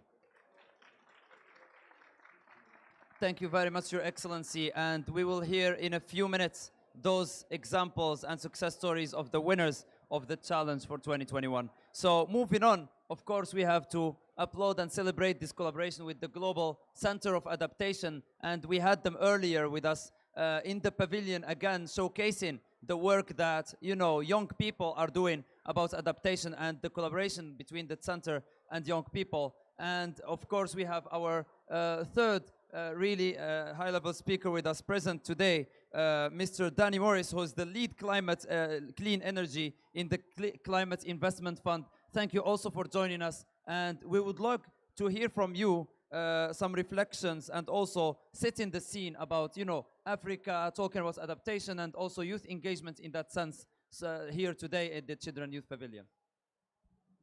Yeah, thank you so much. It's a real honor and pleasure for me to be here today. I'll be honest, I came to my first COP many years ago as a youth, and so now to be sitting up here on a stage, maybe not as a youth anymore, but speaking to the youth, it feels great. So I've been asked to set the stage, and on Adaptation Day, I kind of feel like there's not as much as I can say that many don't know, that don't already know about the challenges we face, right? When it comes to adaptation, you can take one statistic out of the thousands that are out there. You know, food insecurity is expected to increase by 20% by 2050 unless we take action. That can lead to malnutrition threats for children, especially young children, could result in more child deaths. So there's the people impact, which I think is very important. There's also the impact to the systems that people create to help themselves through business, entrepreneurship, and the threats to those things are also very clear and very real. Some studies show that the cost of private companies from climate will be around 1.3 trillion by 2026. In the next less than 5 years, we can see that much. So the problems are out there. You're all very familiar with them. I think we're all interested in solutions. And one of the solutions that, once again, is very prominent here at COP is finance. There's right now a big gap between what we need and what finance we're seeing come through the international financial system. A recent study by UNEP Adaptation Gap Report showed that financial flows are about 10 to 20% of what is needed compared to the requirements that we have to adapt to climate change and respond to it accordingly. 40 African countries have come out and said that they expect to need around 330 billion by 2030 in finance, and to date, less than 20% of that has been mobilized. So there's a lot of work to do. There's also a lot of hope because we understand a lot of the problems. There are solutions that we can employ. Adaptation is being taken very seriously at this COP, and moving forward will continue to be taken seriously. There's a great case for the private sector to come in and step up to address this problem. A recent study from GCA actually said that investing 1.8 trillion in areas like early warning systems, better dryland agriculture, climate resilient infrastructure can yield 7.1 trillion in total net benefits by 2030. So the case is there, and the people who best make the case are here as well. As an extension of that, we're soon launching a youth fellowship program, which will be a one-year program where we'll give young entrepreneurs an opportunity to engage with projects on the ground that we have helped support, sponsored with our partners in the multilateral development banks like African Development Bank and others. And we'll really give them a chance to see what climate action can look like on the ground in the real world. But today we're here to celebrate the progress that's been made so far and showcase the work of the Youth Adapt Challenge. In partnership with African Development Bank, SIF, we also partnered with GCA to support this challenge. As I said, we recognize the power of youth, and we also recognize the vulnerability that young people face with this changing climate. So we want to be able to empower them to the extent we can to sort of undertake the transformational change that's really needed. So our engagement with this program, we've been given an opportunity to share our message with young people, help them sort of develop and grow ventures in the climate resilient space. And we found that young entrepreneurs can be really amazing ambassadors, can provide the right kind of messages and sort of show the power that they have to innovate and make things happen. You'll hear from some of them today. I think one example that's really powerful is with one of our young entrepreneurs, Lua, who is the founder of the Sopa Farm and Market Limited in Nigeria. With her hydroponic technology work and showcasing adaptation solutions, we've seen the power that she can have communicating, not only in this venue, but other venues where we've worked with her as well. So really excited to showcase that experience and the work that entrepreneurs and SMEs can have. SMEs account for 50% of population, of employment worldwide, 90% of businesses. There's a lot of power in these small and medium enterprises, and it's one that we look to support moving forward, and we're happy to be here and show the good work that's already been done. So thank you all. Looking forward to the showcase. Thank you very much, and we'll have the video showcased and also the initiative showcased in a second. But as you said, it has to be a collaborative and joint effort, and we cannot support and talk about youth and African youth empowerment and engagement without having African youth at the table, and that's the case for us today. We have my sister, Dr. Umnia Al-Omrani, who is the first ever COP27 Youth Envoy, with us to also share with us some opening remarks. Can you hear me? Okay. So first of all, am I clear? Okay. First of all, hello everyone. I'm Omnia Al-Omrani, and I'm very, very excited and honored to be with you today at this very important event, because not only does it celebrate the incredible efforts that young African entrepreneurs and climate leaders are doing in their own communities, but it also demonstrates the persistence and the passion, as well as the innovative capacity that we have.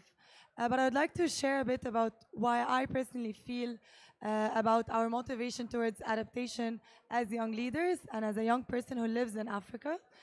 Because as youth, we see and feel the detrimental impacts of climate change.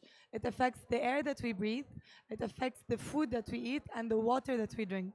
When you look specifically at food insecurity, especially in Africa, a very recent study, which was by the Lancet Countdown report in 2020, showed that in Africa, because of also the increasing temperature, this is affecting our food security. And in 2020 alone, it led to over 90 million people around the world facing acute food stress as well as water stress. And also in Africa, we have a high risk of drought. But at the same time, as young people, we want to change that and we want to help adapt that. We are very conscious and we recognize that adaptation is not at the forefront of the climate negotiations as mitigation. But at the same time, it does not stop us. And one good example I'd like to share, that recently before COP, we started a campaign. It was called the 7 Stories for COP27. This campaign aimed to elevate the voices and the success stories of young leaders from around the world. We had 2 submissions from Africa that we wanted to elevate. The first was from a young African agri-entrepreneur. He was from Uganda, and he had his own organization. His name was Gordon.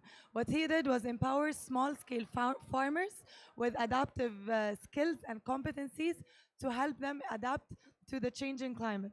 And at the same time, there's another very close friend of mine. Her name is Claudia, and she's from Gabon. And she started her own social enterprise that works on rooftop greenhouses. And then in Egypt, right where I am from, there's Aya, and she started her own enterprise called Recyclizer. What she does is that she upcycles waste into plastic film that is being put on the soil to help protect the soil from drought and humidity. All of these are incredible examples, but I am very excited to hear about the stories of the winners of the Youth Adapt. It's also important to underline that the Youth Adapt Challenge is an example of how young people's work can be elevated with the necessary funding as well as the technical expertise. And I see so much potential in the winners more than our very celebration today. I see that the winners of the Youth Adapt channels can also be mentors for young African as well as global entrepreneurs and leaders in their own communities to inspire them, to mentor them. But I also see them as advisors to empowering entities like the African Development Bank, as well as CIF, as well as all the other funders, philanthropies, and organizations. Because when you have a youth sounding board or a youth advisory group that you can consult, you can help address the needs of the young people and listen from them how it can be done effectively. But then I have a question for you, because a Youth Adapt needs to be there in Africa and on all the countries around the world, because we as young people, we are 1.4 billion around the world. We are the biggest demographic. So how can such untapped potential remains not being part and not being always empowered and elevated? It has the potential to really reshape and reinvigorate the adaptation policies as well as the negotiations that are taking place here and now. And I also want to link, as a member, as a representative of the COP27 presidency, this COP, we are talking a lot about the global stocktake process. This is a very powerful entry point to assess the progress of both the developed and the developing nations on them reaching and keeping the 1.5 goal alive. And I believe that the concrete actions and the solutions of young leaders, especially the winners as well as the participants in the Youth Adapt Challenge, their actions need to be integrated in the global stocktake process. I personally had the opportunity to do that during the Africa Climate Week in Gabon. We had the 3-hour session focusing on that. And this is not just my own opinion. It was also the opinion of many of the young leaders when we had during the Youth Day on November 10th, a roundtable discussion on adaptation, resilience, and loss and damage. And one of the key asks that we had from this roundtable between the chairs of the G77 and China, as well as AOSIS, as well as different ministers and negotiators, we as young representatives expressed the need that even now we're talking about climate finance and mobilizing the necessary finance, both for adaptation and mitigation.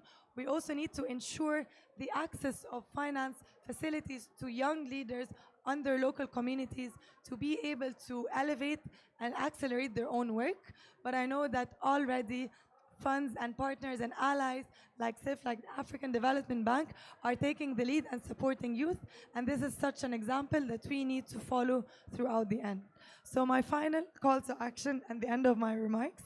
As young leaders, experts, entrepreneurs, and innovators, we are not waiting for our nations to place adaptation at the forefront. We are leading our own solutions on the ground. And this session is an example and a need to celebrate these young leaders in Africa and around the world. Thank you. Thank you very much, sister. And as you said, young Africans are leading adaptation issues in the ground and initiatives. And that's what we're going to see today. And we have with us Ms. Aramide Abe, who's the program lead on jobs for youth and entrepreneurship, and also Youth and Global Center on Adaptation. So please, we would love to know more about the Youth Adapt and also the initiative and the updates and the presentation. So yeah, feel free to share with us the presentation. Thanks. Thank you, Dr. Saad, and to all my co-panelists. I'm going to be presenting the outcomes of the Youth Adapt Challenge from 2021. I'll take you through a few slides. I'm not going to try and bore you too much with statistics, but it's important to show the impact of the Youth Adapt Challenge. So I'm going to move forward and then speak to the presentation. Can we get the clicker, please? Thank you.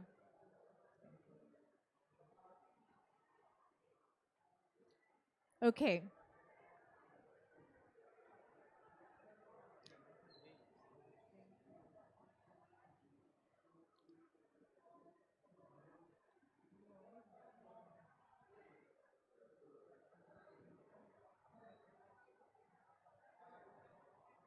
Okay, so here's an overview of the, I think this is the wrong presentation. Can we have the 2021 challenge presentation?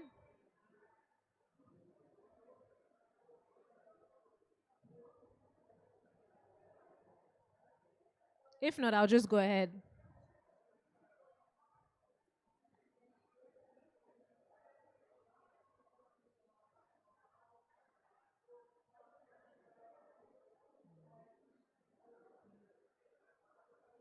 Okay, I'll start speaking to it, and hopefully that will come up.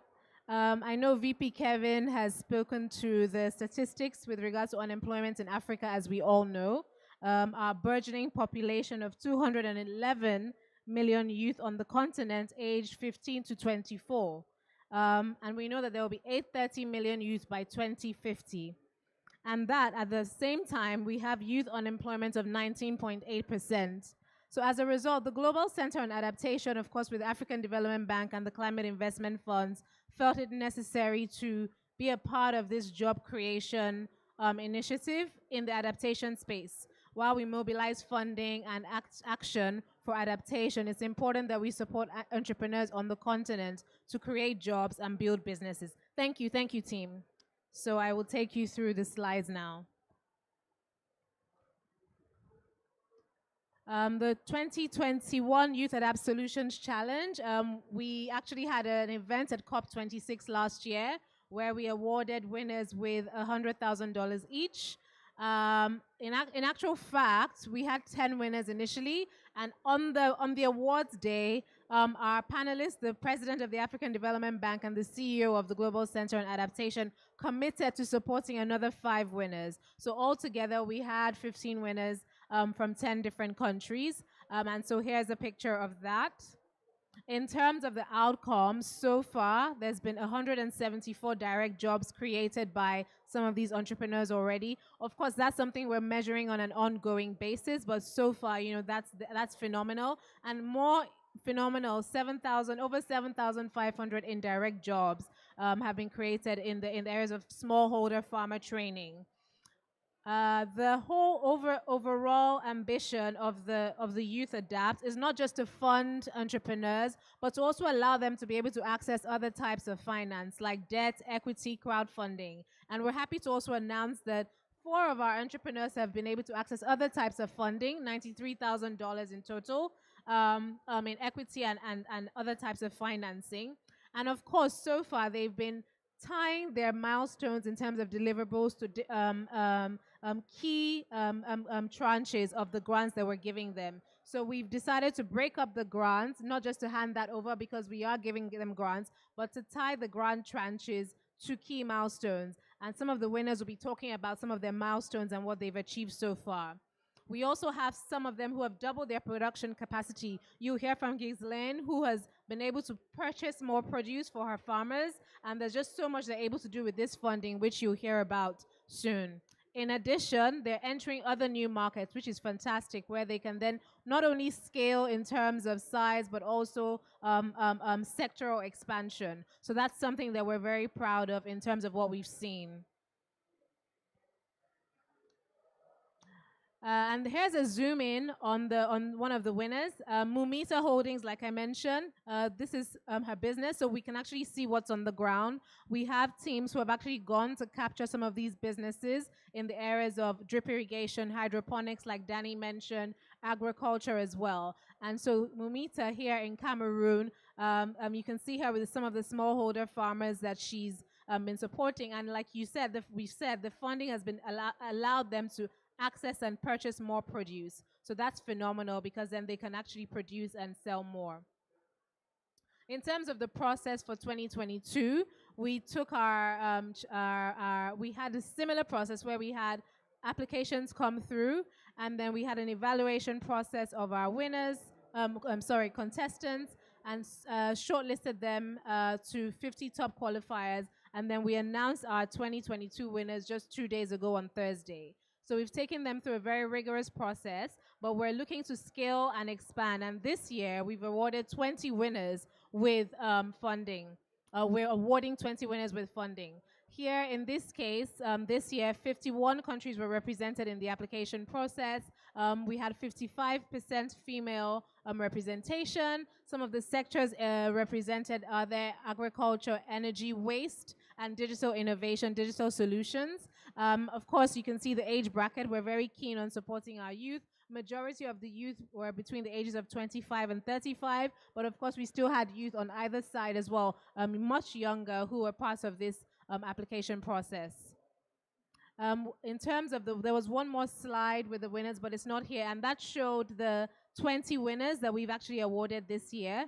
So maybe I'll just hand over to the tech team to be able to play the video, which lets you then see the winners from last year and their solutions. Over to you, tech team. Thank you.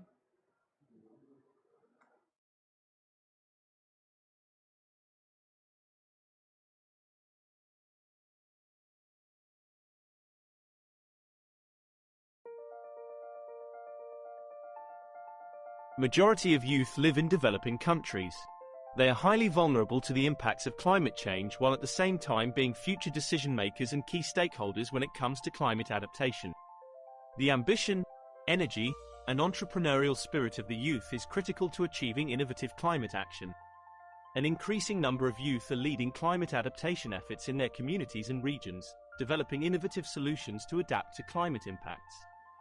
Africa's demographic advantage, the youngest population in the world, must be turned into an economic dividend. We must transform the continent's young, dynamic population into innovative business leaders. This unprecedented initiative is to inspire and support youth-led adaptation solutions across the African continent, more than half owned by women. It is supporting projects run by businesses such as millet fodder for smallholder farmers in Zambia, drought-resistant seedlings in Kenya, and drones to reduce flooding in Cameroon. Last year at COP26 in Glasgow, the African Development Bank and the Global Centre on Adaptation unveiled 15 African youth-led enterprises providing climate adaptation and resilience solutions in critical social and economic sectors affected by climate change, including agriculture, waste management, water resources and sanitation, renewable energy and energy efficiency, waste management and ecosystem restoration. The enterprises have begun to show early results and impacts. Some have seen their revenues rise by up to 50% since joining the accelerator. Some have doubled their production capacity, and others are entering new markets. We recently won the Youth Adapt Challenge, Africa, among other 15 companies, and as a micro enterprise, this means a lot to us. It means growth for our company. It will increase the product range of the climate resilient varieties that we are able to propagate for the farmers. It means increased sales, moving our company to another level, and also the outreach to the smallholder farmers. The GCA has been really essential in positioning our business globally. One of our recent milestones is with Amazon, where we are able to scale into 7 major markets around the world, including the UK. With this, we also be able to reach monthly recurrent revenue of about $700,000. And beyond that, we also been able to establish key partnerships with retailers, B2B partners, distributors, and many more. The overarching objective of AAAP's Youth Adapt flagship program is to promote job creation through social entrepreneurship and innovation for action on climate adaptation and resilience in Africa. It aims at preparing a new generation of African youth for the transition towards a green and climate resilient development, as well as to combat poverty and improve the quality of life for youth in Africa. So far, the Youth Adapt Fund has helped us to renovate the structural damage on our current rooftop farm and fledgling into a more sustainable, soon to be an indoor climate-controlled vertical farm with digital operating system. Alongside, we have got our processing equipment set up to add value to fresh fruits and vegetables. The fund has helped us with cold rooms set up for adequate storage of freshly harvested produce, which is helping us to reduce post-harvest losses within our facility by 25%. The installation of our cold storage facility, which is about 5 metric tons, and also the cultivated farmlands of our farmers, which is about 22,000 farmers we're working with in the course of the project. The cold storage facility will help reduce our logistic costs by 60% and also increase our sales by 45%. Also, we'll have very great impact in our yield, and our crop productivity level has largely increased. With a strong focus on youth and gender, winners of the second edition of the Youth Adapt Challenge will be awarded business grants of up to $100,000 each and the opportunity to participate in a 12-month business accelerator program to help them scale up their businesses, deepen their impact and create decent jobs. Because climate change is a youth issue. Climate investments targeting the youth is investing in their future.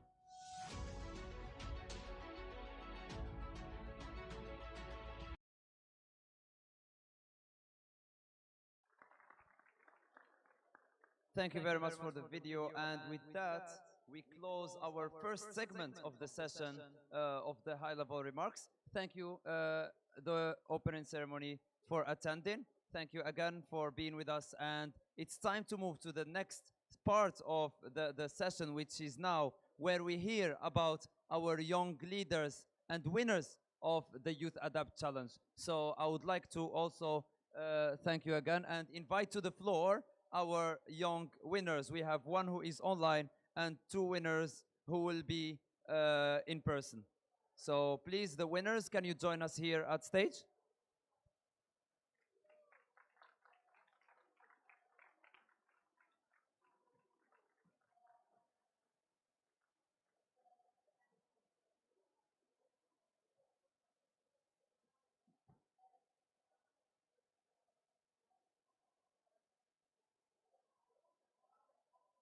Amazing.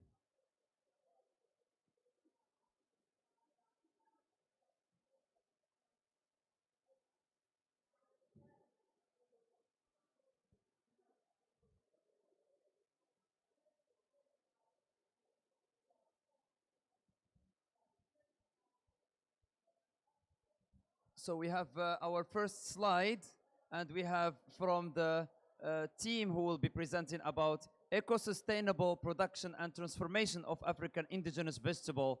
So our first winner, welcome to the stage, sister. And yeah, to you the floor. Thank you very much. So I am Matieje Kenmai Gislen from Cameroon. I do in eco-sustainable vegetables, the African indigenous vegetables. So over the years, we've discovered that our mothers who are engaged in vegetable production have no post-harvest technologies they can apply to themselves. After production, they find their vegetables getting bad. So what do? In Mumita Holdings, we work with smallholder farmers, we build their capacities, and we provide them technologies to enable them produce vegetables year-round. And these vegetables, we buy them, transform them into frozen and dehydrated vegetables. Well, we're going to see that at the course of my presentation. So, next slide, please.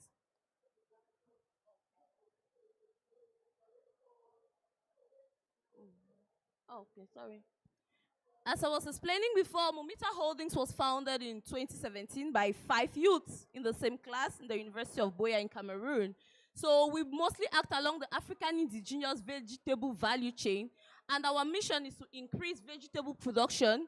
We empower the youths and the women with climate-smart solutions. So the vision is, in Africa, we want to be the pioneers of seed solutions in smart, climate-smart technologies for the African indigenous vegetables.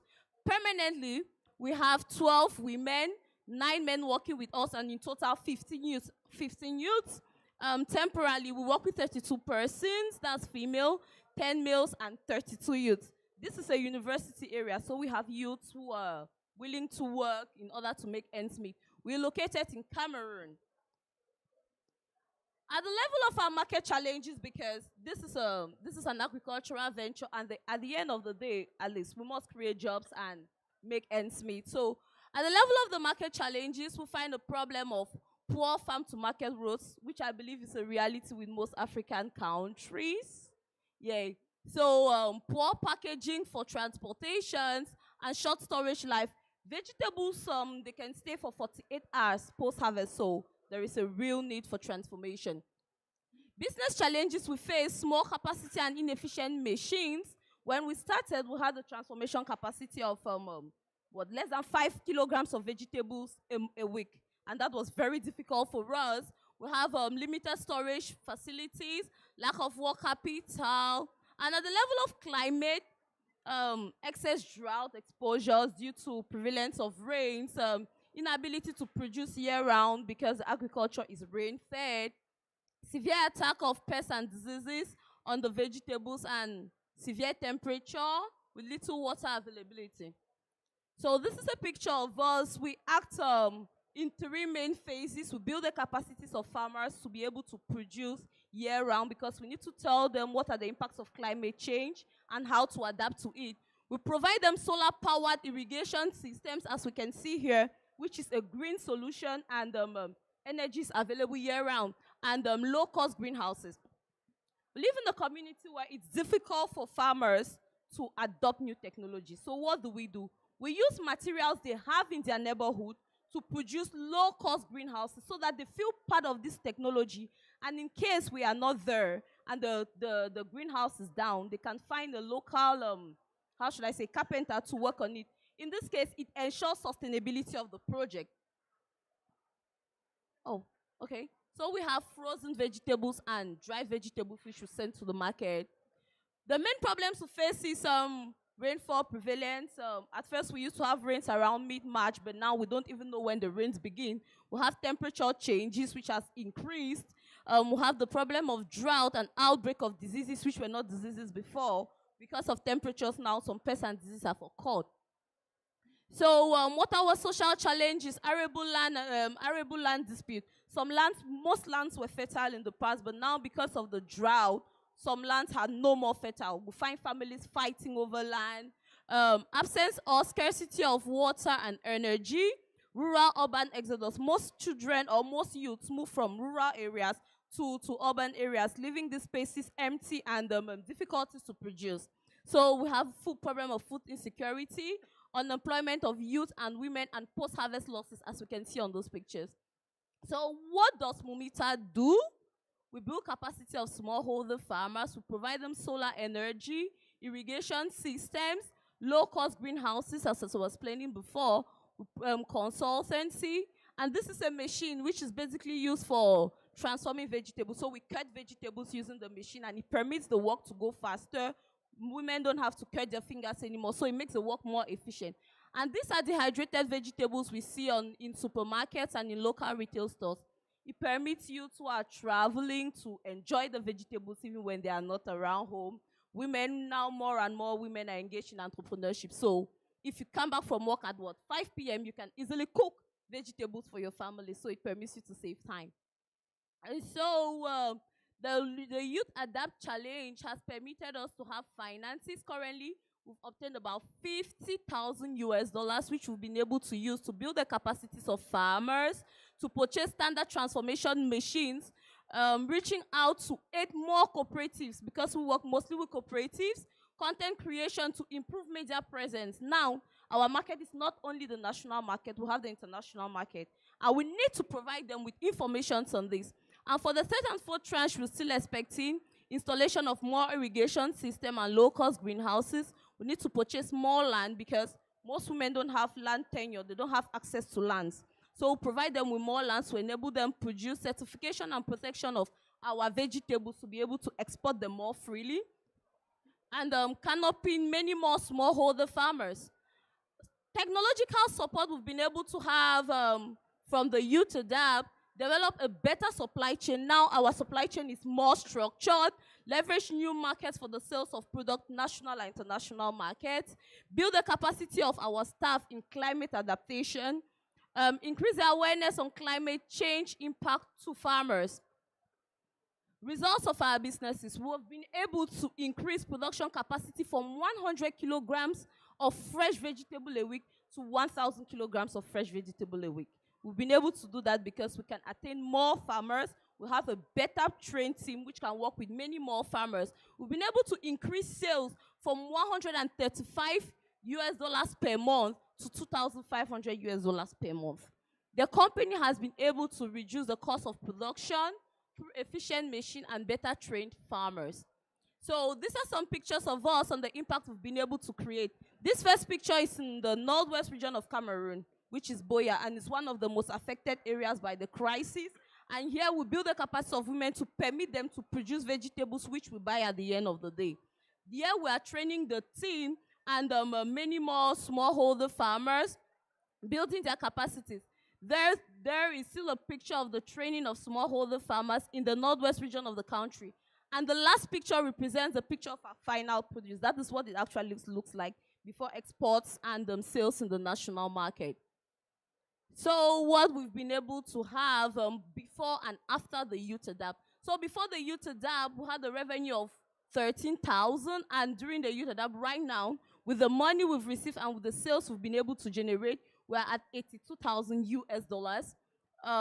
Customer engagement, we had 3,500 farmers, and right now we have over 600, what? 357 farmers, and right now we have about 600 farmers. We've been able to support more farmers due to, thanks to our capacity we've been building, and processing capacities have increased from 100 kilograms per week to a ton a week. Thank you. Thank you very much. Yeah, that was really inspiring. And you know, the focus on farmers and helping them to adapt to the consequences of climate change, that's really powerful. And as the president of FDP said the other day, agriculture is the #1 priority for our continent. So thank you for your work, sister, and keep it up. Moving on to our next presentation, which is from Nigeria, about the super farm on Market Limited. And I imagine we have our winner who is joining us online and will be presenting to us via Zoom. So let's give her the floor.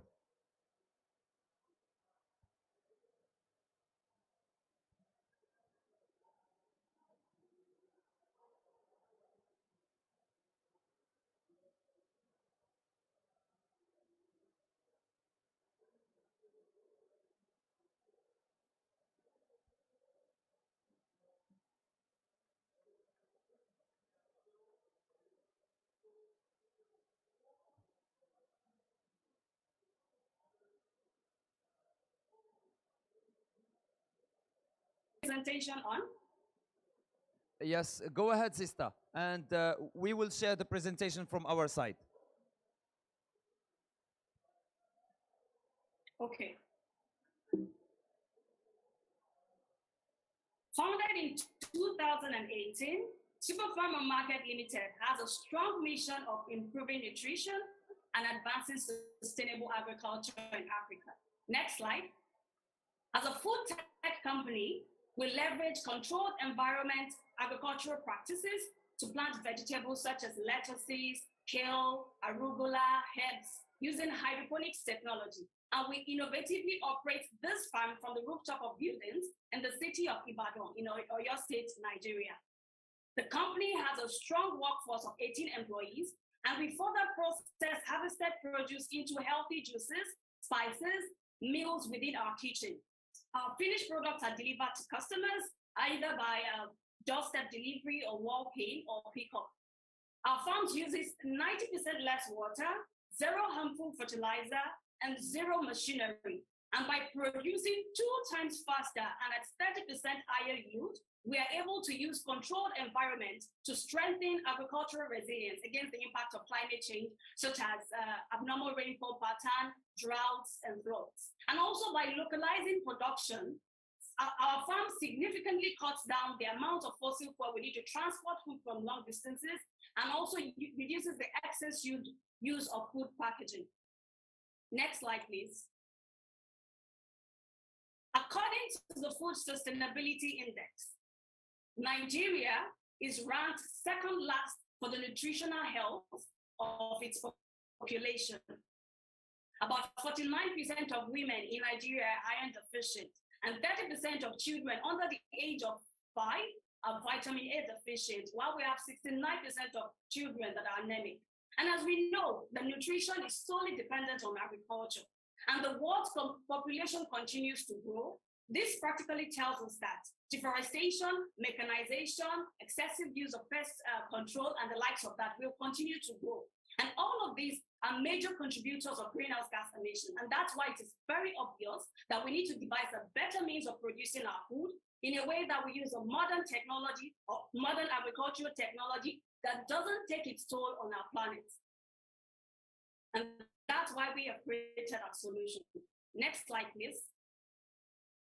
Our major challenge before winning the Youth Adapt Solutions Challenge was growing our revenue. Majorly, we had we needed adequate access to funds to be able to acquire the necessary machineries that would help us to scale our production.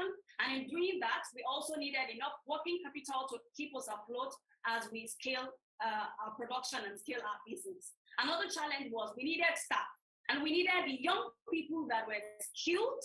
We needed to be able to pay this skilled staff for their expertise and also for adding value to the vision. And we also need them to be part of the great future of climate advocacy. Now, when we got the funds through the Youth Adapt Solutions Challenge, at the moment we have received over $40,000 based on our milestone. And with the funds, the additional processing equipment that we need to increase our production capacity, we as well have been able to use part of the funds to support some rural smallholder farmers and also use as a working capital to support our expansion. The remaining funds will be used to help us to build additional farms and equip all the farms with indoor climate controlled resources and a high technology food production system. The next slide, please. Through the technical support that we have received, we have been also able to adequately develop a robust, practical, and bankable business plan that will help us to achieve our growth goals and also help us to increase and improve on our efficiency. With the mentoring sessions that we've had, we've been able to learn and build an expansion strategy around the blockchain technology that we want to use to scale using a franchising model. And then this mentoring also took us through the financing skills that we need to be investment ready for future funding and further opportunities. The company has also been able to review and improve on our operations. We've been able to improve on our procedures and created a standard across board that will help us achieve customer satisfaction and business growth. Next slide, please. The results we've had with the Youth Adapt Solutions Challenge grant funding has given us the ability to purchase equipment. We have increased production capacity because of the equipment procured from 5 tons per month to over 45 tons a month. We have also been able to increase our sales concurrently from $3,000 a month to over $8,000 a month. The company, by result, has been able to reduce the cost by cutting post-harvest losses by 25% through the acquired cold storage system that we have within our facility. Next slide, please. These results altogether are giving us the ability to make a high impact within our community. By creating 5 direct jobs at the moment, we aim that by the time we are done with all the milestones and we are able to get all the financing to set up the remaining farms, we'll also upscale. And at the moment, we have created 5 direct jobs alongside with 12 indirect jobs within our community. Our company has also been able to reduce food prices, most importantly, nutritious food prices within our community by 7% for over 1,000 customers. We know that not all food can be planted hydroponically. So we have supported, at the moment, one smallholder farmer to adapt to climate change through the provision of solar-powered irrigation system for the perennial crops that we use during our production within our facility. We aim to support more farmers as we grow and expand our business. Next slide, please. Comparatively, our revenue before the Youth Adapt Solutions Challenge and before this amazing opportunity was around $28,000 average. But at the moment, we've been able to increase our revenue to $75,000. Our customer engagement previously was just a net promoter score of 2%, showing a high level of dissatisfaction. But based on what we have been able to properly equip ourselves with, Based on knowledge and funding, we've been able to increase our net promoter score to 6%. The farmer we were able to support before were none, because we only worked directly with them to get the produce that we couldn't plant within our facility. But at the moment, we've been able to support a rural smallholder farmer to be equipped enough and be resilient enough to produce food all year round for the purpose of our production. Our process capacity previously was 5 tons and has successfully increased to 50 tons at the moment. The cost within our facility makes us, and the processes that we use made us lose about 35 to 40% of the raw materials that come within for production. But at the moment, we're able to successfully reduce it by 25%, thereby cutting costs and giving us proper profitability. Next slide, please. Thank you very much for listening. And Thank you very much. Thank you very much, sister. And it's really inspiring to see African youth not only feeding people, but creating jobs and making people's lives easier. And that's the power of youth engagements in adaptation. Finally, our final young leader and champion here with us today, Mr. Eric from Kenya, who will be presenting about the IRE Hub DK Limited. So, brother, feel free to present to us. Hi, everyone. I hope you don't mind me standing here. I can stand here, right? Because I need to see the slides. Can you have the slides up? So I won't take you through the entire slides. I understand you've seen all this, the previous slides. So I'll just take you through what we do as a company, and then I'll go straight to what Youth Adapt program has done for us. So by show of hands, how many of you guys love food? Sorry, that was the wrong question. Everyone, basically. So the reason as to why I've asked you that is because our company was formed on the basis of the love for food. I'm a lover of food, so for some weird reasons, I thought, what if that that love was interfered, even for like 2-3 days? What will happen? So we had this idea that our farmers need to be in continuous production. We need to ensure that our farmers have continuous production for us to have sustainability, in the sense that we could be able to produce our food every single time that we need.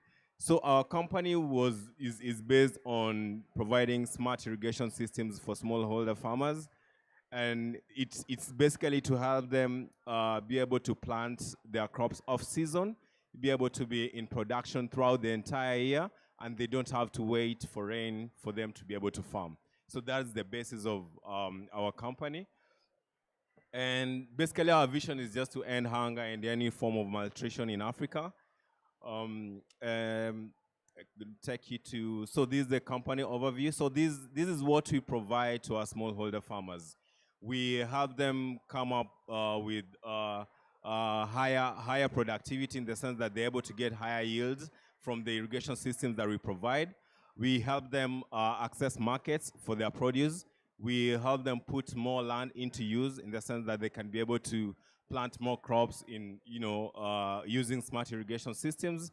And then we also encourage them to plant high valuable crops that can be able to give them very good returns at the end of the day.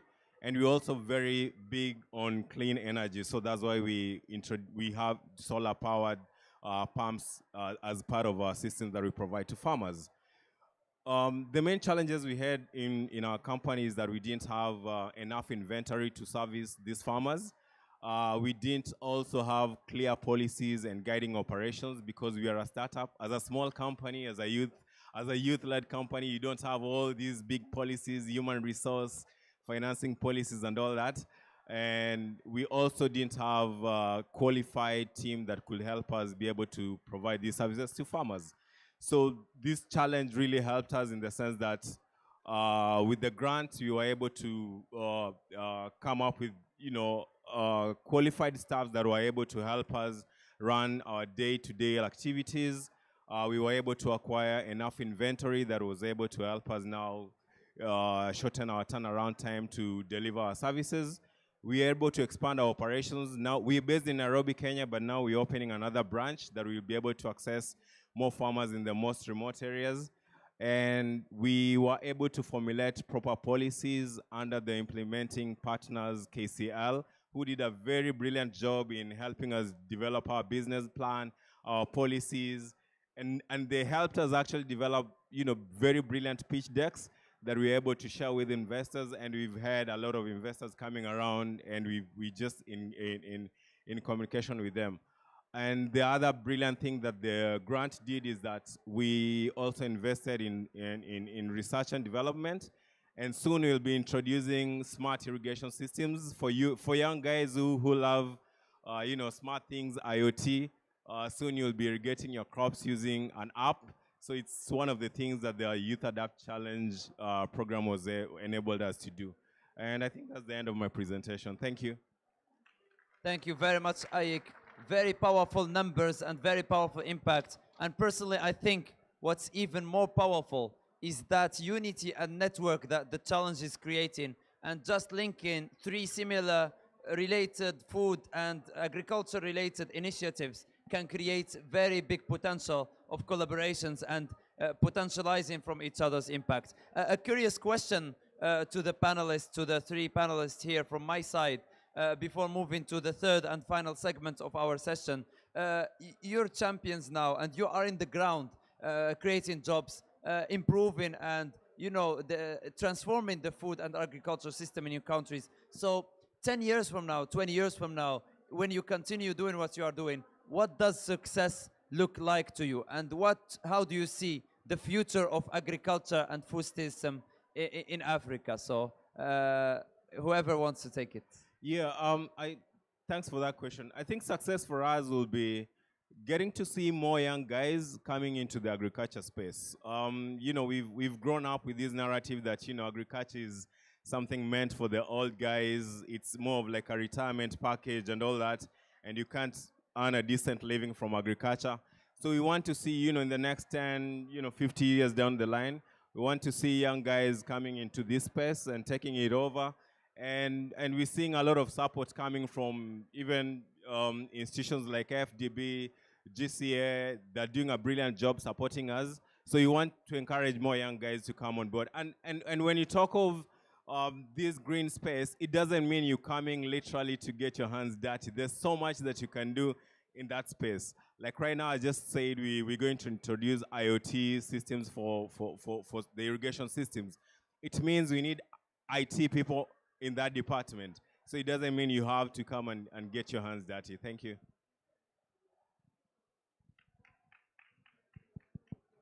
I will join my voice to Eric's voice. My definition of success in agriculture will be permitting every smallholder farmer to live from agriculture.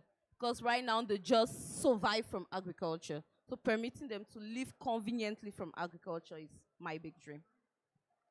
Very powerful. I don't know if we still have our sister online and if she wants to share any reflections on that side.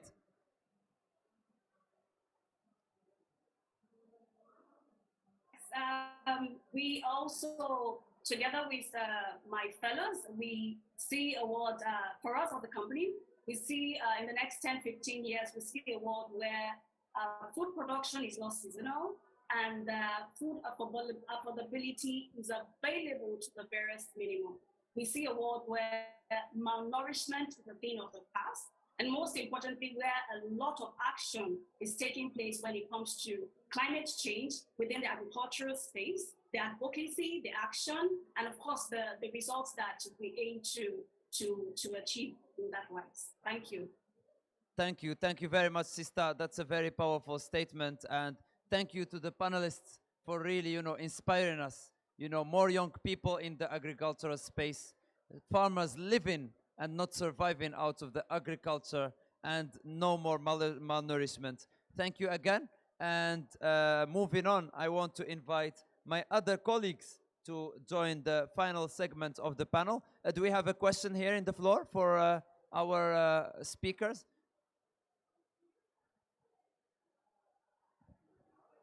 Thank you so much. My name is Edwin. I am one of the young farmers in Uganda. my question to you guys, or a challenge to you guys, how are you making sure that other young African farmers are inspired? How do you plan to scale up such innovations that will attract young people into the agriculture sector? Just give me an answer to that. How are you making sure that you influence other young people to get into agriculture value chain? Yeah, I think personally, as a company, we've been trying to make some meaningful noise. You know, through social media, we've been trying to share stories of what we do, how we do it as well, and also programs like the Youth Adapt Challenge programs are also very beneficial. So it's more of like you also need to be alert, and you also need to be to know who are the right people to also follow in this kind of journey, so that you're able to get inspired as well.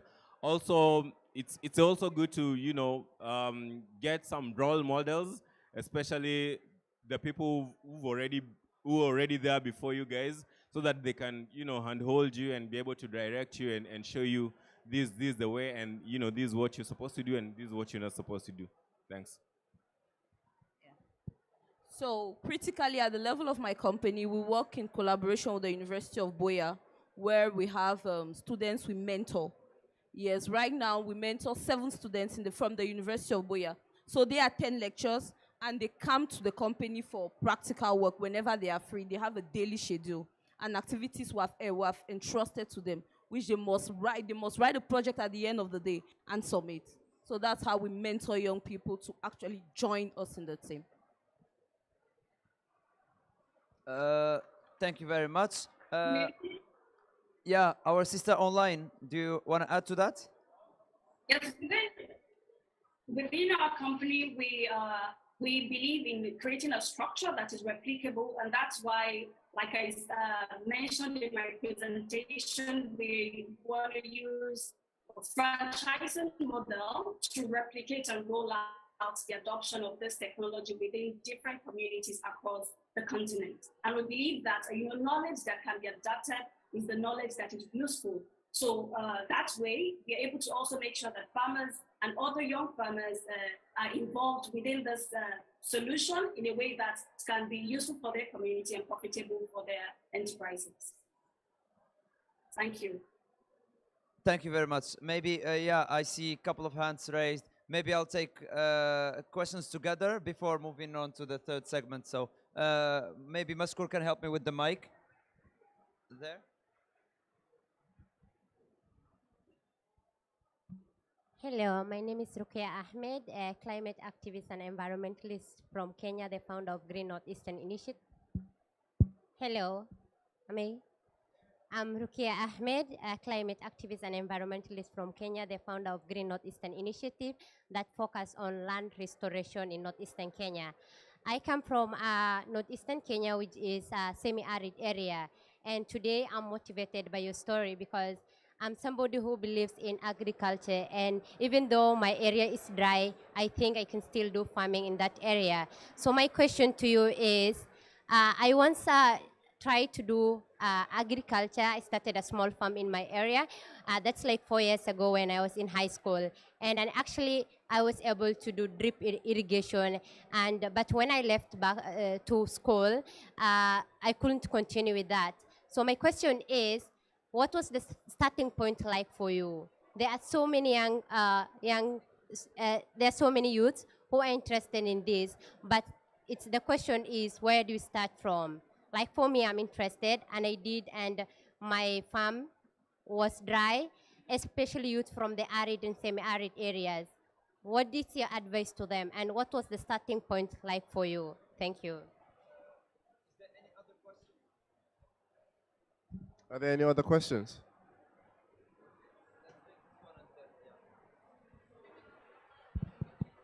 Thank you very much for your question. I'll try to relate to the arid area, though I'm not really from the arid area. Starting a farm at your level already, you've developed the skill, you have the passion, which is the most important aspect of it. You've developed it, you've started something small, you've left it, you've gone, you've come back. Now, at the level of my company personally, what we did was, the 5 of us, we used consultancy to raise the funds in order to start agriculture. Because it was not easy. We'll go and consult someone's farm, and the money from it, we use it to start agriculture. At your level, you'll be a little difficult. It is of course it is a beneficial venture, but if you could have something beside which we use to raise the funds to start this, or you can keep applying for other grants in order to be able to be financed to start your farm.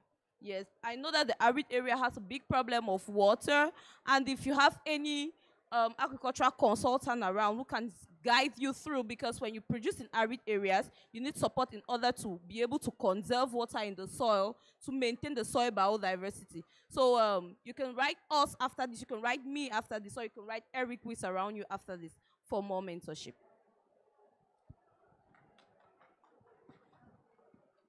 No, it's okay. Thanks. Perfect. Yeah, thank you very much. And thank you again to the panelists and our champions, and congratulations again for the great inspiring work you are doing. So moving on to our final panel of the session, I would like to invite to the floor 3 inspiring leaders again from our continent, starting with Mr. Abdullah Imad, my friend from Egypt. Welcome to the floor. Also, my sister Priscilla from Ghana, representing Green Africa Youth Organization. And then finally, from the innovation sector, Mr. Vanam Prabhakar, who is representing the Kenya Climate Innovation Center. Welcome all of you to the floor.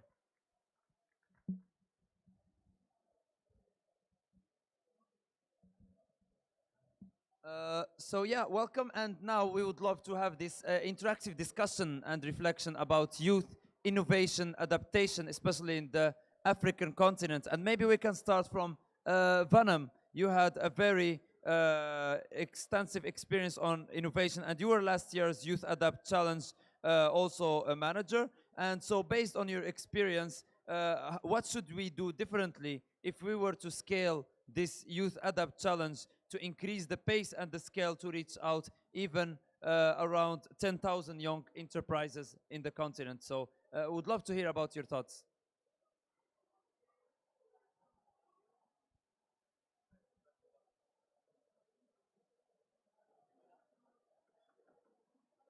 Is this better?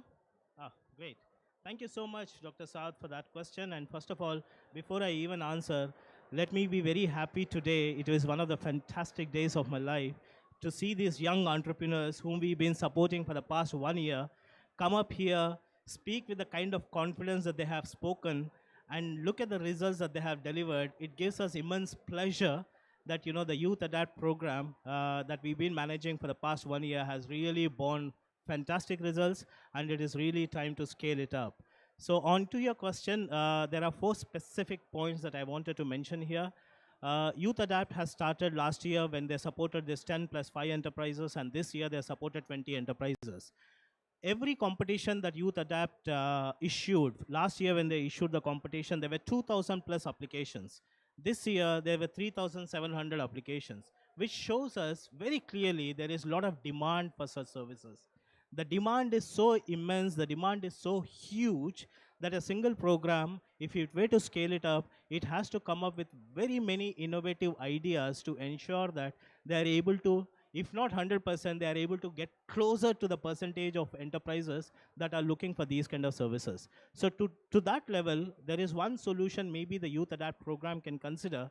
From Youth Adapt program, maybe we need to rechristen that and say Youth Adapt facility. A facility which becomes a one-stop shop for every enterprise out there who might be needing a debt, who might be needing a grant, who might just be needing business advisory services. They might not need financial support. I mean, Ghislaine here was talking about talk to the agriculture experts, talk to the consultants who are in the field. So this one-stop shop can actually provide mentorship support, can actually provide training support, capacity building support, and more importantly, it is about identifying the needs of the enterprises. Each enterprise is so unique, not just from the continent or the country they are coming from, but from the sectors, from the services, from the products that they are providing. They are so unique that the needs are so different. And you need to have an expert, you need to have an incubator there, you need to have a facility there to support you. in order to understand what kind of needs do you have, and based on the needs, you need to develop a very customized incubation program, mentorship program, or training program. Under Youth Adapt, just to give you some numbers, we have over the past 1 year provided 56 mentorship support. These mentorship supports are one-to-one support that have been provided to the enterprises. And we at KCIC, Kenya Climate Innovation Center, have experience of conducting needs assessment of over 1,800 plus enterprises who are working in the adaptation space, who are working in the mitigation space. Now, based on the needs, we could design a very customized program which could be delivered through the 12-month incubation program or 12-month acceleration program, depending on which stage of enterprise you are in. So that's number two. Number three, when I go back to this one-stop shop, youth are really, they have little patience. Of course, they can be very patient when it comes to providing solutions to the problems of the continent. But if you tell them this program only caters to A, B, C, the other program caters to X, Y, Z, the youth will lose their patience. So what do you need? You need this all-encompassing program where I am able to provide you access to finance, depending on what kind of financial needs that you're having. It's not that, the same program has to deliver the entire access to finance component. There are many methods in which access to finance can be addressed. There are grants that the program like Youth Adapt can give. Then there could be commercial financing where the banks are more than interested to look at these bankable business models so that they can able to provide you the support for you to scale up. The second important service is the business advisory services, where we couple the mentorship as well as training support that you require. The third is access to information. Eric was very passionately talking about IoT here. Now, how many farmers in Africa know what is IoT? How many farmers in Africa know what a mobile technology can do? So that's the access to information we are talking about. Providing the information about these services, about these products, about the newer technologies that are coming up in agriculture so that your yield can go up. Number 4 is access to facilities. When you would have started your enterprises, you would have gone to many places to test your prototype. But how do you test your prototype? Is there a place where I can use an engineering equipment? Is there a place where I can use a free internet, for example? So you do need to have access to facilities to ensure you are able to prototype. And lastly, this is to the government, this is to the program managers. It's also about creating an enabling environment. So these are the 5 broad facilities or informations or the one-stop shop that you need to have to ensure that you are able to grow, you are able to test your prototype, and you are able to upscale your product. Lastly, access to market obviously is one of the most important thing, and you need to come to events like COP to ensure that you present your product to the world, and world comes to you to buy your product, not just look at you as a market for them. Thank you so much. Thank you very much, Vanam, and those are very concrete points and relevant points. Passing to you, Abdullah. We know that you've been a youth activist for a couple of years, and now you are also into youth and business and climate business. And then what are the great lessons that you have learned to make youth climate business thrive and go to scale? Okay, first of all, thanks, Sad, for the invitation, and I'm glad that I'm here in the first ever Children and Youth Pavilion in COP, and thanks to the COP27 presidency for giving us such a space to express our ideas and how we started just as climate activists, and then we are an interviewer. So I am the founder and CEO of Act Sustainable, which is a social enterprise, non-profit social enterprise based in Egypt. And 7 years ago, I was just attending COE 13 and COP23, just like learning what is the process is about. This is like I was studying in the Faculty of Engineering, and I have just like small information about SDGs. After 7 years, I have now established an entity that addresses the crisis that we are facing and trying to find a solution for the climate change, and also working in the raise awareness and the capacity building. So this year, we just started this year, and we are able to mobilize climate education to more than 5,000 youth from all around the region, not only Egypt, but also from the MENA region.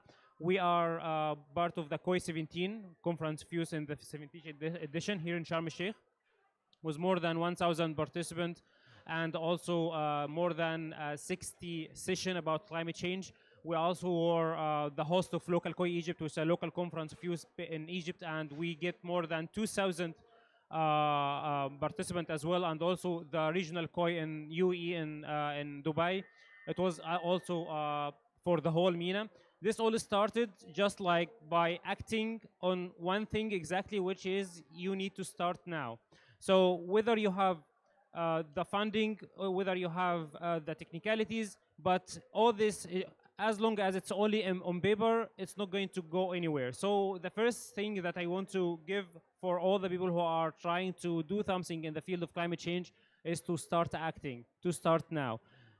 During the route, you are going to face some problems, and these problems can be overcome by the networking that you already have, because you are not going to reinvent the wheel.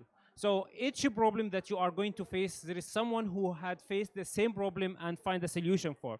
So in such places like COP27 and other UN events that related to climate change, you can share what you already have. You can share what is the problem that you're already facing, and then this problem can be already a problem of another one who are living in another country, and he already trying to find out for a solution for her, and now you can unite your efforts together. So first one is to start acting, and second one is to build a network, because if you have a good network, you have a good access to the funding, you have a good access to even the audience, the target audience that you need to target by your project. Even you are working on agriculture, capacity building, on even renewable energy, without the proper network, you are not going to succeed. And the third one that usually we face is the funding, of course. So as long as you go, you already have the idea, you have a concept, you already find a good network, so you are seeking for funding. With such organizations like the African Development Bank and other UN entities, if you already have the technical proposal ready and all explain itself, it will be easy for them to fund you. So to get the funding, you need to be technically good. So you need to have a concept note with everything in bullet points, mentioning the vision, the mission, how you are going to succeed in this one, what is the timeline, what is the budget, everything needs to be addressed. So when you just give this paper to anyone who are a potential funder, so it's self-explanatory, so it's already explained itself. So this is the three main points that need to be addressed in every situation, even if you are having like an event or a gathering up to scale, like if you have a factory, if you want to upscale your trades and travel and trade between countries, it will be the same concept. So for me, this is the 3 points that you need to put in consideration, and this is what we are trying to apply in Act Sustainable as well with my colleagues, to just keep sustainable movement rather than having a big momentum at one time and just like feel down afterwards. But now you just need to keep the continuity up. You need to act sustainably. Yeah, thank you. Thank you very much, Abdullah. And yeah, it's very important to work on the sustainability and long-term plans, as you said. And finally, maybe ending our panel with my sister Priscilla, and I know, you know, with Gaio mobilizing a lot of young people from the continent. And, you know, the question here now, as we're talking about scaling and having more young people getting into this, is how can we mobilize young people who are there already in the ground, implementing climate innovations across the continent to create transformative impact under the Youth Adapt? Thank you very much for the question. I'm so humbled to be here and to get this opportunity and platform to speak on my ideas on this topic. This program is a very good one, and it's targeting to help people bring their dreams and ambitions into light, and at the same time help us combat climate change. It's a very good adaptative strategy for especially Africa. But then there are a lot of indigenous people, local people that are actually doing things locally, and is really helping reducing their effects for climate change. How do we get to them? In advertising the application for this, how is it done? How can they even get the information? If you are not here, can you hear it?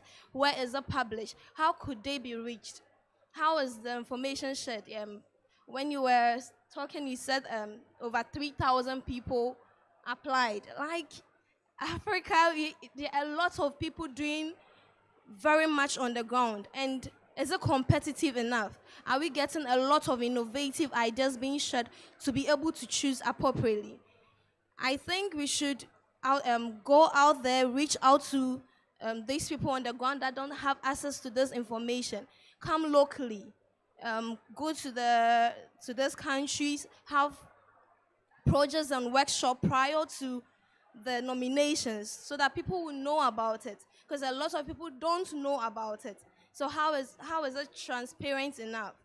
And then when we go to, apart from the information, capacity building, people have very good ideas, and at the first spot when you listen to it, it might not sound very good, but then when you combine two ideas, you realize that this one will go a long way. If you combine three ideas, it will go a long way. So it is very good that going forward, they will look at partnering ideas. This one is looking at providing robust seedlings through biotechnology. Someone is also helping farmers in the indigenous areas to produce more. How can we partner the two people to upscale the idea, make it more bigger? Per this crisis, after the corona and all this, Africa is really suffering, and then climate change is happening. Fertilizer, even for farmers, most African countries don't produce fertilizers. Maybe there's this indigenous person that is looking at composting. So we could just add people in the value chain, bring them together, sponsor them to do something bigger. I think that will go a long way to help. Like in Gayo, YCC, the Youth Climate Council in Gayo, we organized something. We opened a forum for people to apply and bring their proposals for us to sponsor their innovative ideas. Further, on the surface, when we just published it, just few people were able to apply, but we had a focal point that could get access to the indigenous people. So they gave them those informations and helped them. By the end of the day, we had over 1,000 people applying because more people were able to hear about it. And then it made us, we were overwhelmed with the innovative ideas that people have. Because if we just centralize it at one place, we will not be able to get the broad knowledge that people have to offer. So that's my take. Going forward, we have to reach out to more people, get the information out there anywhere, get more workshops prior to these things to build capacity even before they start the application process to make it more competitive. Thank you very much. Thank you very much, sister. And really, it's really important to make sure everyone is included and everyone is on board and reached and raised awareness. So moving on, I guess, as we are also running out of time, I would like to invite the final speaker who will be closing our session today, who is the director of the Africa Adaptation Acceleration Program at the Africa Development Bank, who will be sharing with us her closing remark, Ms. Edith Adera. Thank you for being with us today, and welcome here to the floor.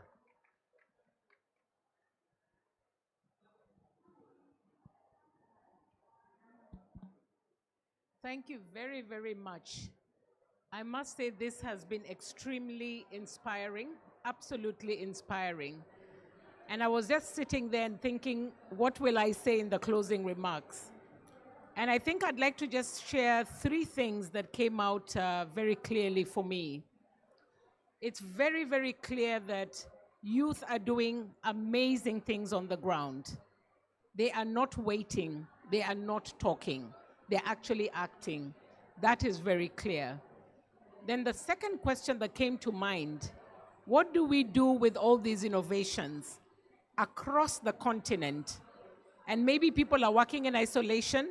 There are cases where they're working together.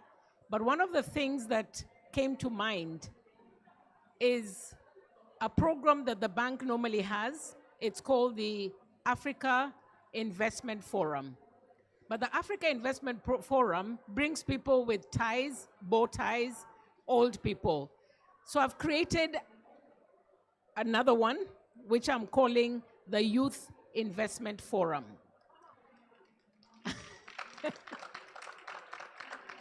And I'm actually thinking that we should actually moot this, propagate it, and say, why don't we have a Youth Investment Forum?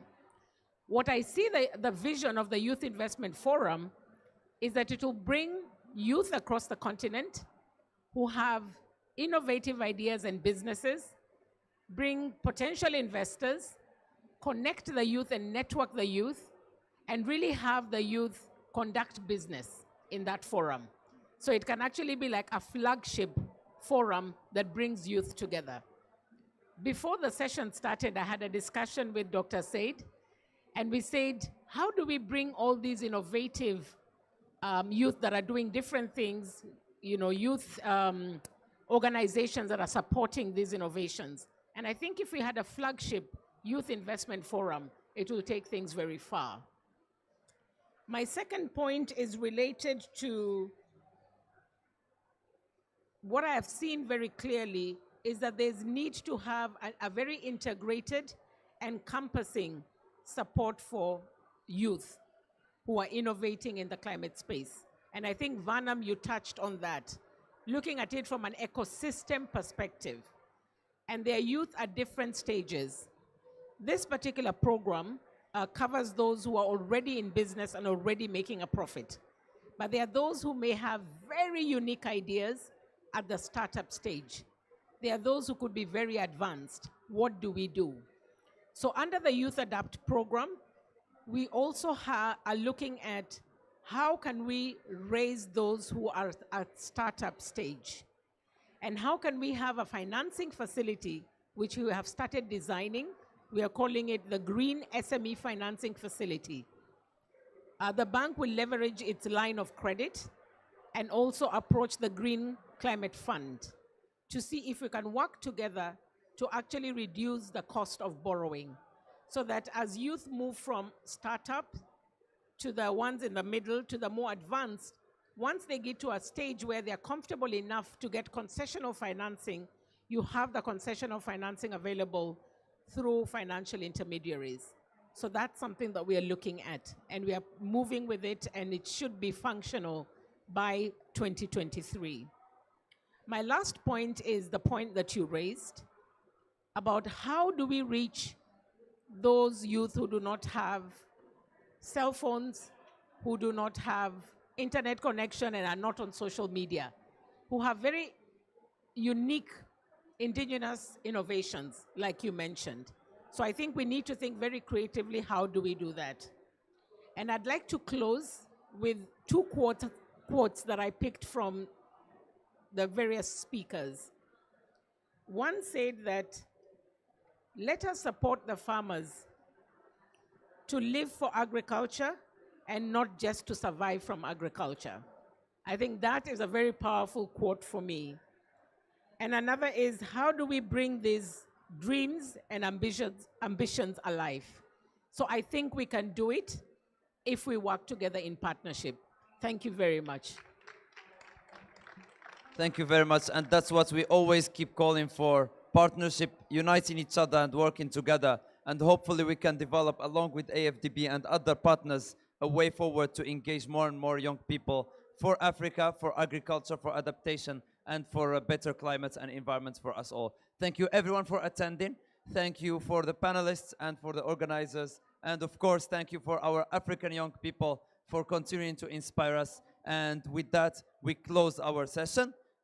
We still have our final session, which will take 20 minutes, and we hope to finish our day by 5. We will have my brother Mashkour moderating the TEDx speeches, which will be having 3 inspiring TEDx sessions talking about young people and their initiatives. So I invite the panel to... Thank you very much. Thank you very much. Definitely, it's a pleasure. Yeah, let us take...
Hi everyone, I'm Sohail. I'm from Dhaka, Bangladesh. I work at the International Center for Climate Change and Development as a youth program coordinator. So the talk that we want to do is about why it is necessary to have youth in climate security and food security. So if we look at the placard on the right, one of the major aspects we have seen even in Africa is hunger, or basically lack of food or food scarcity. So food scarcity is seen as one of the major aspects and problems that will be caused by climate change. Now, coming from Bangladesh, we are a climate-prone country, we're a disaster-prone country, and we're an agrarian country. Those two issues cause major aspects and problems for our agriculture. That being said, with the current sea level rise and as well as the growing temperatures, it is also going to cause problems in our food security. Now, why is it necessary to have youth involved in, say, climate and food security is because one of the major reasons why this pavilion is also one of the most hustling and bustling pavilion there is because youth have passion, youth have vigor, and youth have the want and need to be heard. So that being said, it is also the youth who come with innovative ideas and as well as passion-driven aspects which bring forward newer opportunities. Now, climate and food security is seen as a newer issue in our country. Now, one thing we realize is that challenges usually leads to more opportunities because challenges allows you to be put into the brunt of things, and that allows you to bring into more opportunities and solutions. So that being said, from our organization and as well as from our country, we're trying to launch this youth resilience hub that is on climate and food security. This should be launched within the end of this week.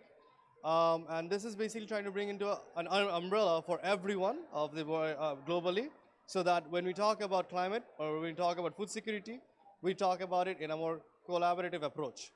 Because through collaboration and through networking and through bridging of gaps, we realize that it brings about the necessary solutions and aspects which are necessary to bring about the change that is needed.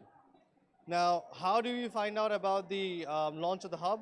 We're trying to place around as much QR codes and as well as much publication throughout the Resilience Hub and as well as throughout the Youth and Children and Youth Pavilion. Because it is going to be an online platform, we realize that it is a little difficult to maintain track of people throughout the online persona, but it also through online persona, we're able to reach out to the broadest of networks. So rather than going about it in an individualistic aspect, we want to go to it in a global and as well as collaborative aspect. So I'd ask you and as well urge you to keep an eye out for the launch, which is going to happen sometime end of this week. So with that, I'd like to end. Thank you.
Now we'll have our second speaker, Riham Helmi, co-founder of Envirex.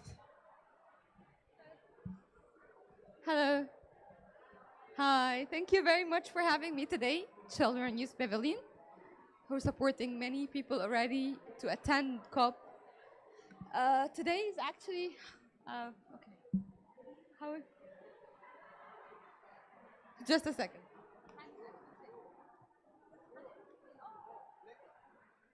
Yeah.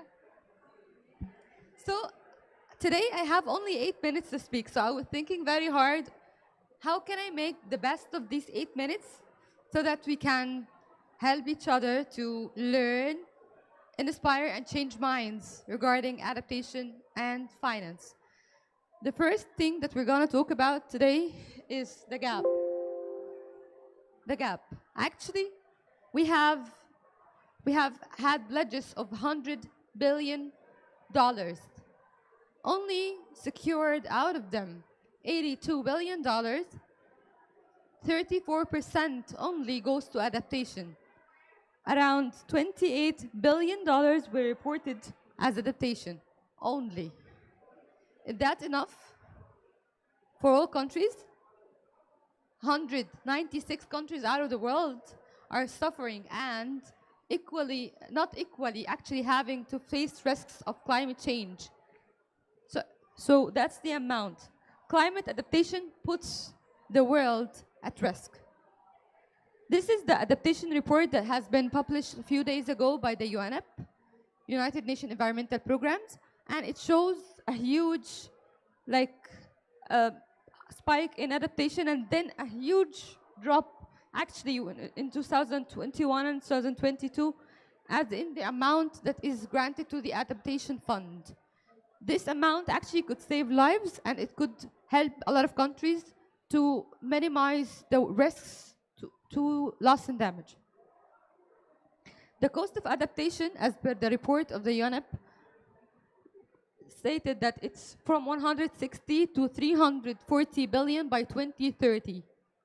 This cost can be increased if we didn't have any action up to 2050, so 315 billion to 565 billion dollars. So it's almost doubling if we didn't have action. And that's the cost of inaction.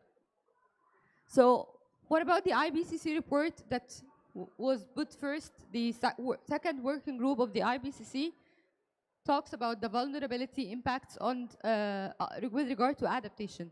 So the IPCC report highlights 3 essential relationships and the interactions between them.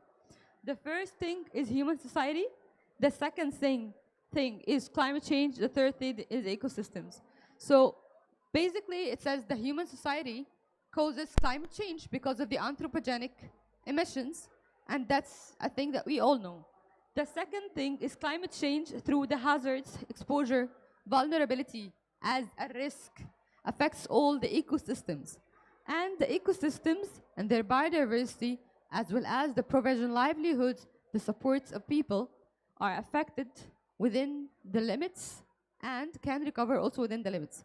If the relationship between all 3 things have been adjusted, we can restore our ecosystem, lower the effects of climate change, and it's all becoming again back to the human society. So climate change, from the perspective of the second working group of the IPCC report, is a risk. And that's a new way to handle the idea. And it's a new way to address private sector so that we can have a solution that is measurable. They say that what you cannot measure, you cannot address. So that's measurable. Right now, if we have this risk matrix or matrices, then we can foster solutions on adaptation. And that shows actually the risk index and the vulnerability of exposure, and it can be applied to all regions and ecosystems as well. I would like to mention a few important things. These figures are actually about the 3.3 to 3.6 billion persons are under risk of climate change, to live in very sensitive areas to climate change. They live in coastal zones. They suffer from climate change already, and they will be vulnerable to any flood risk or drought that can be very near term if we didn't act immediately. The livelihoods of these people also depend on climate change, because if they live in coastal cities, they actually depend on fishing. If they live in deltas, which is low-lying soils, they actually are vulnerable to flood risk.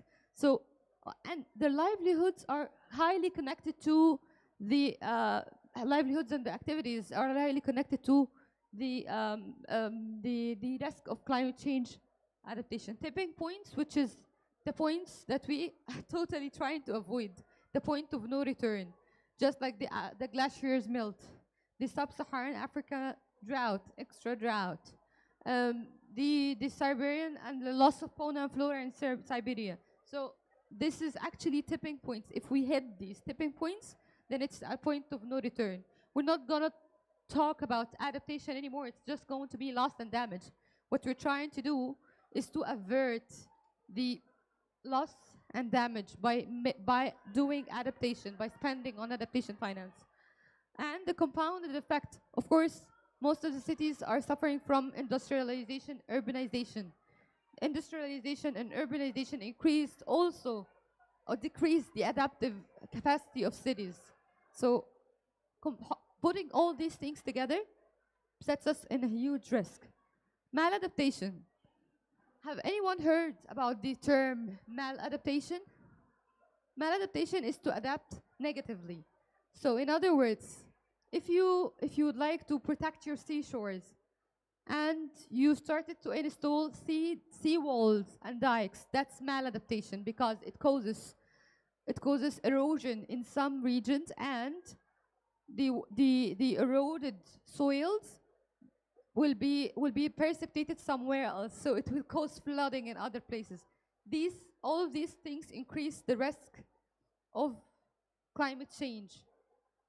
So maladaptation, as a very simple example, is the example of sea walls and dikes. Have anyone has the sea walls in their region?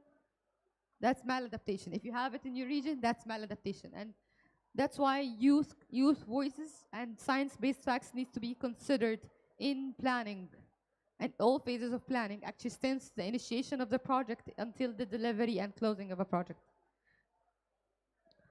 We are at risk.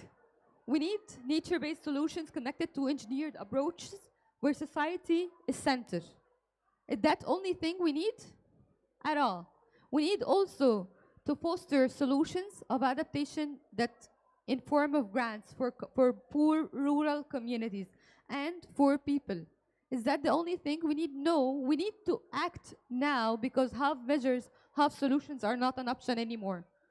So we need finance, we need speedy access to the finance, we need facilitation measures, we need nature-based solutions, we need engagement of youth who are aware of the problems that happens and to have their voices heard inside the process. Thank you very much. Thank you.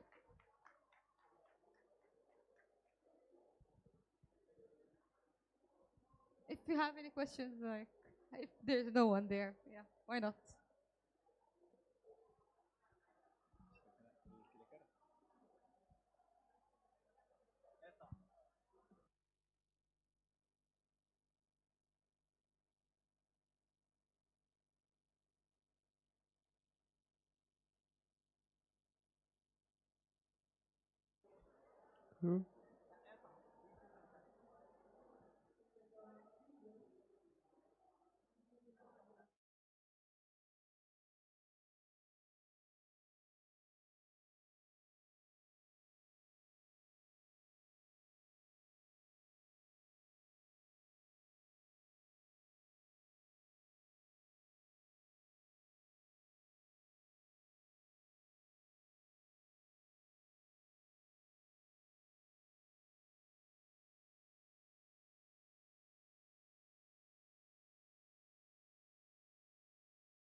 Thank you all very much for the two brilliant presentations. And with that, that brings us to the end of the Adaptation Day at the Youth Pavilion, and we hope to see you tomorrow for more exciting events and more exciting sessions.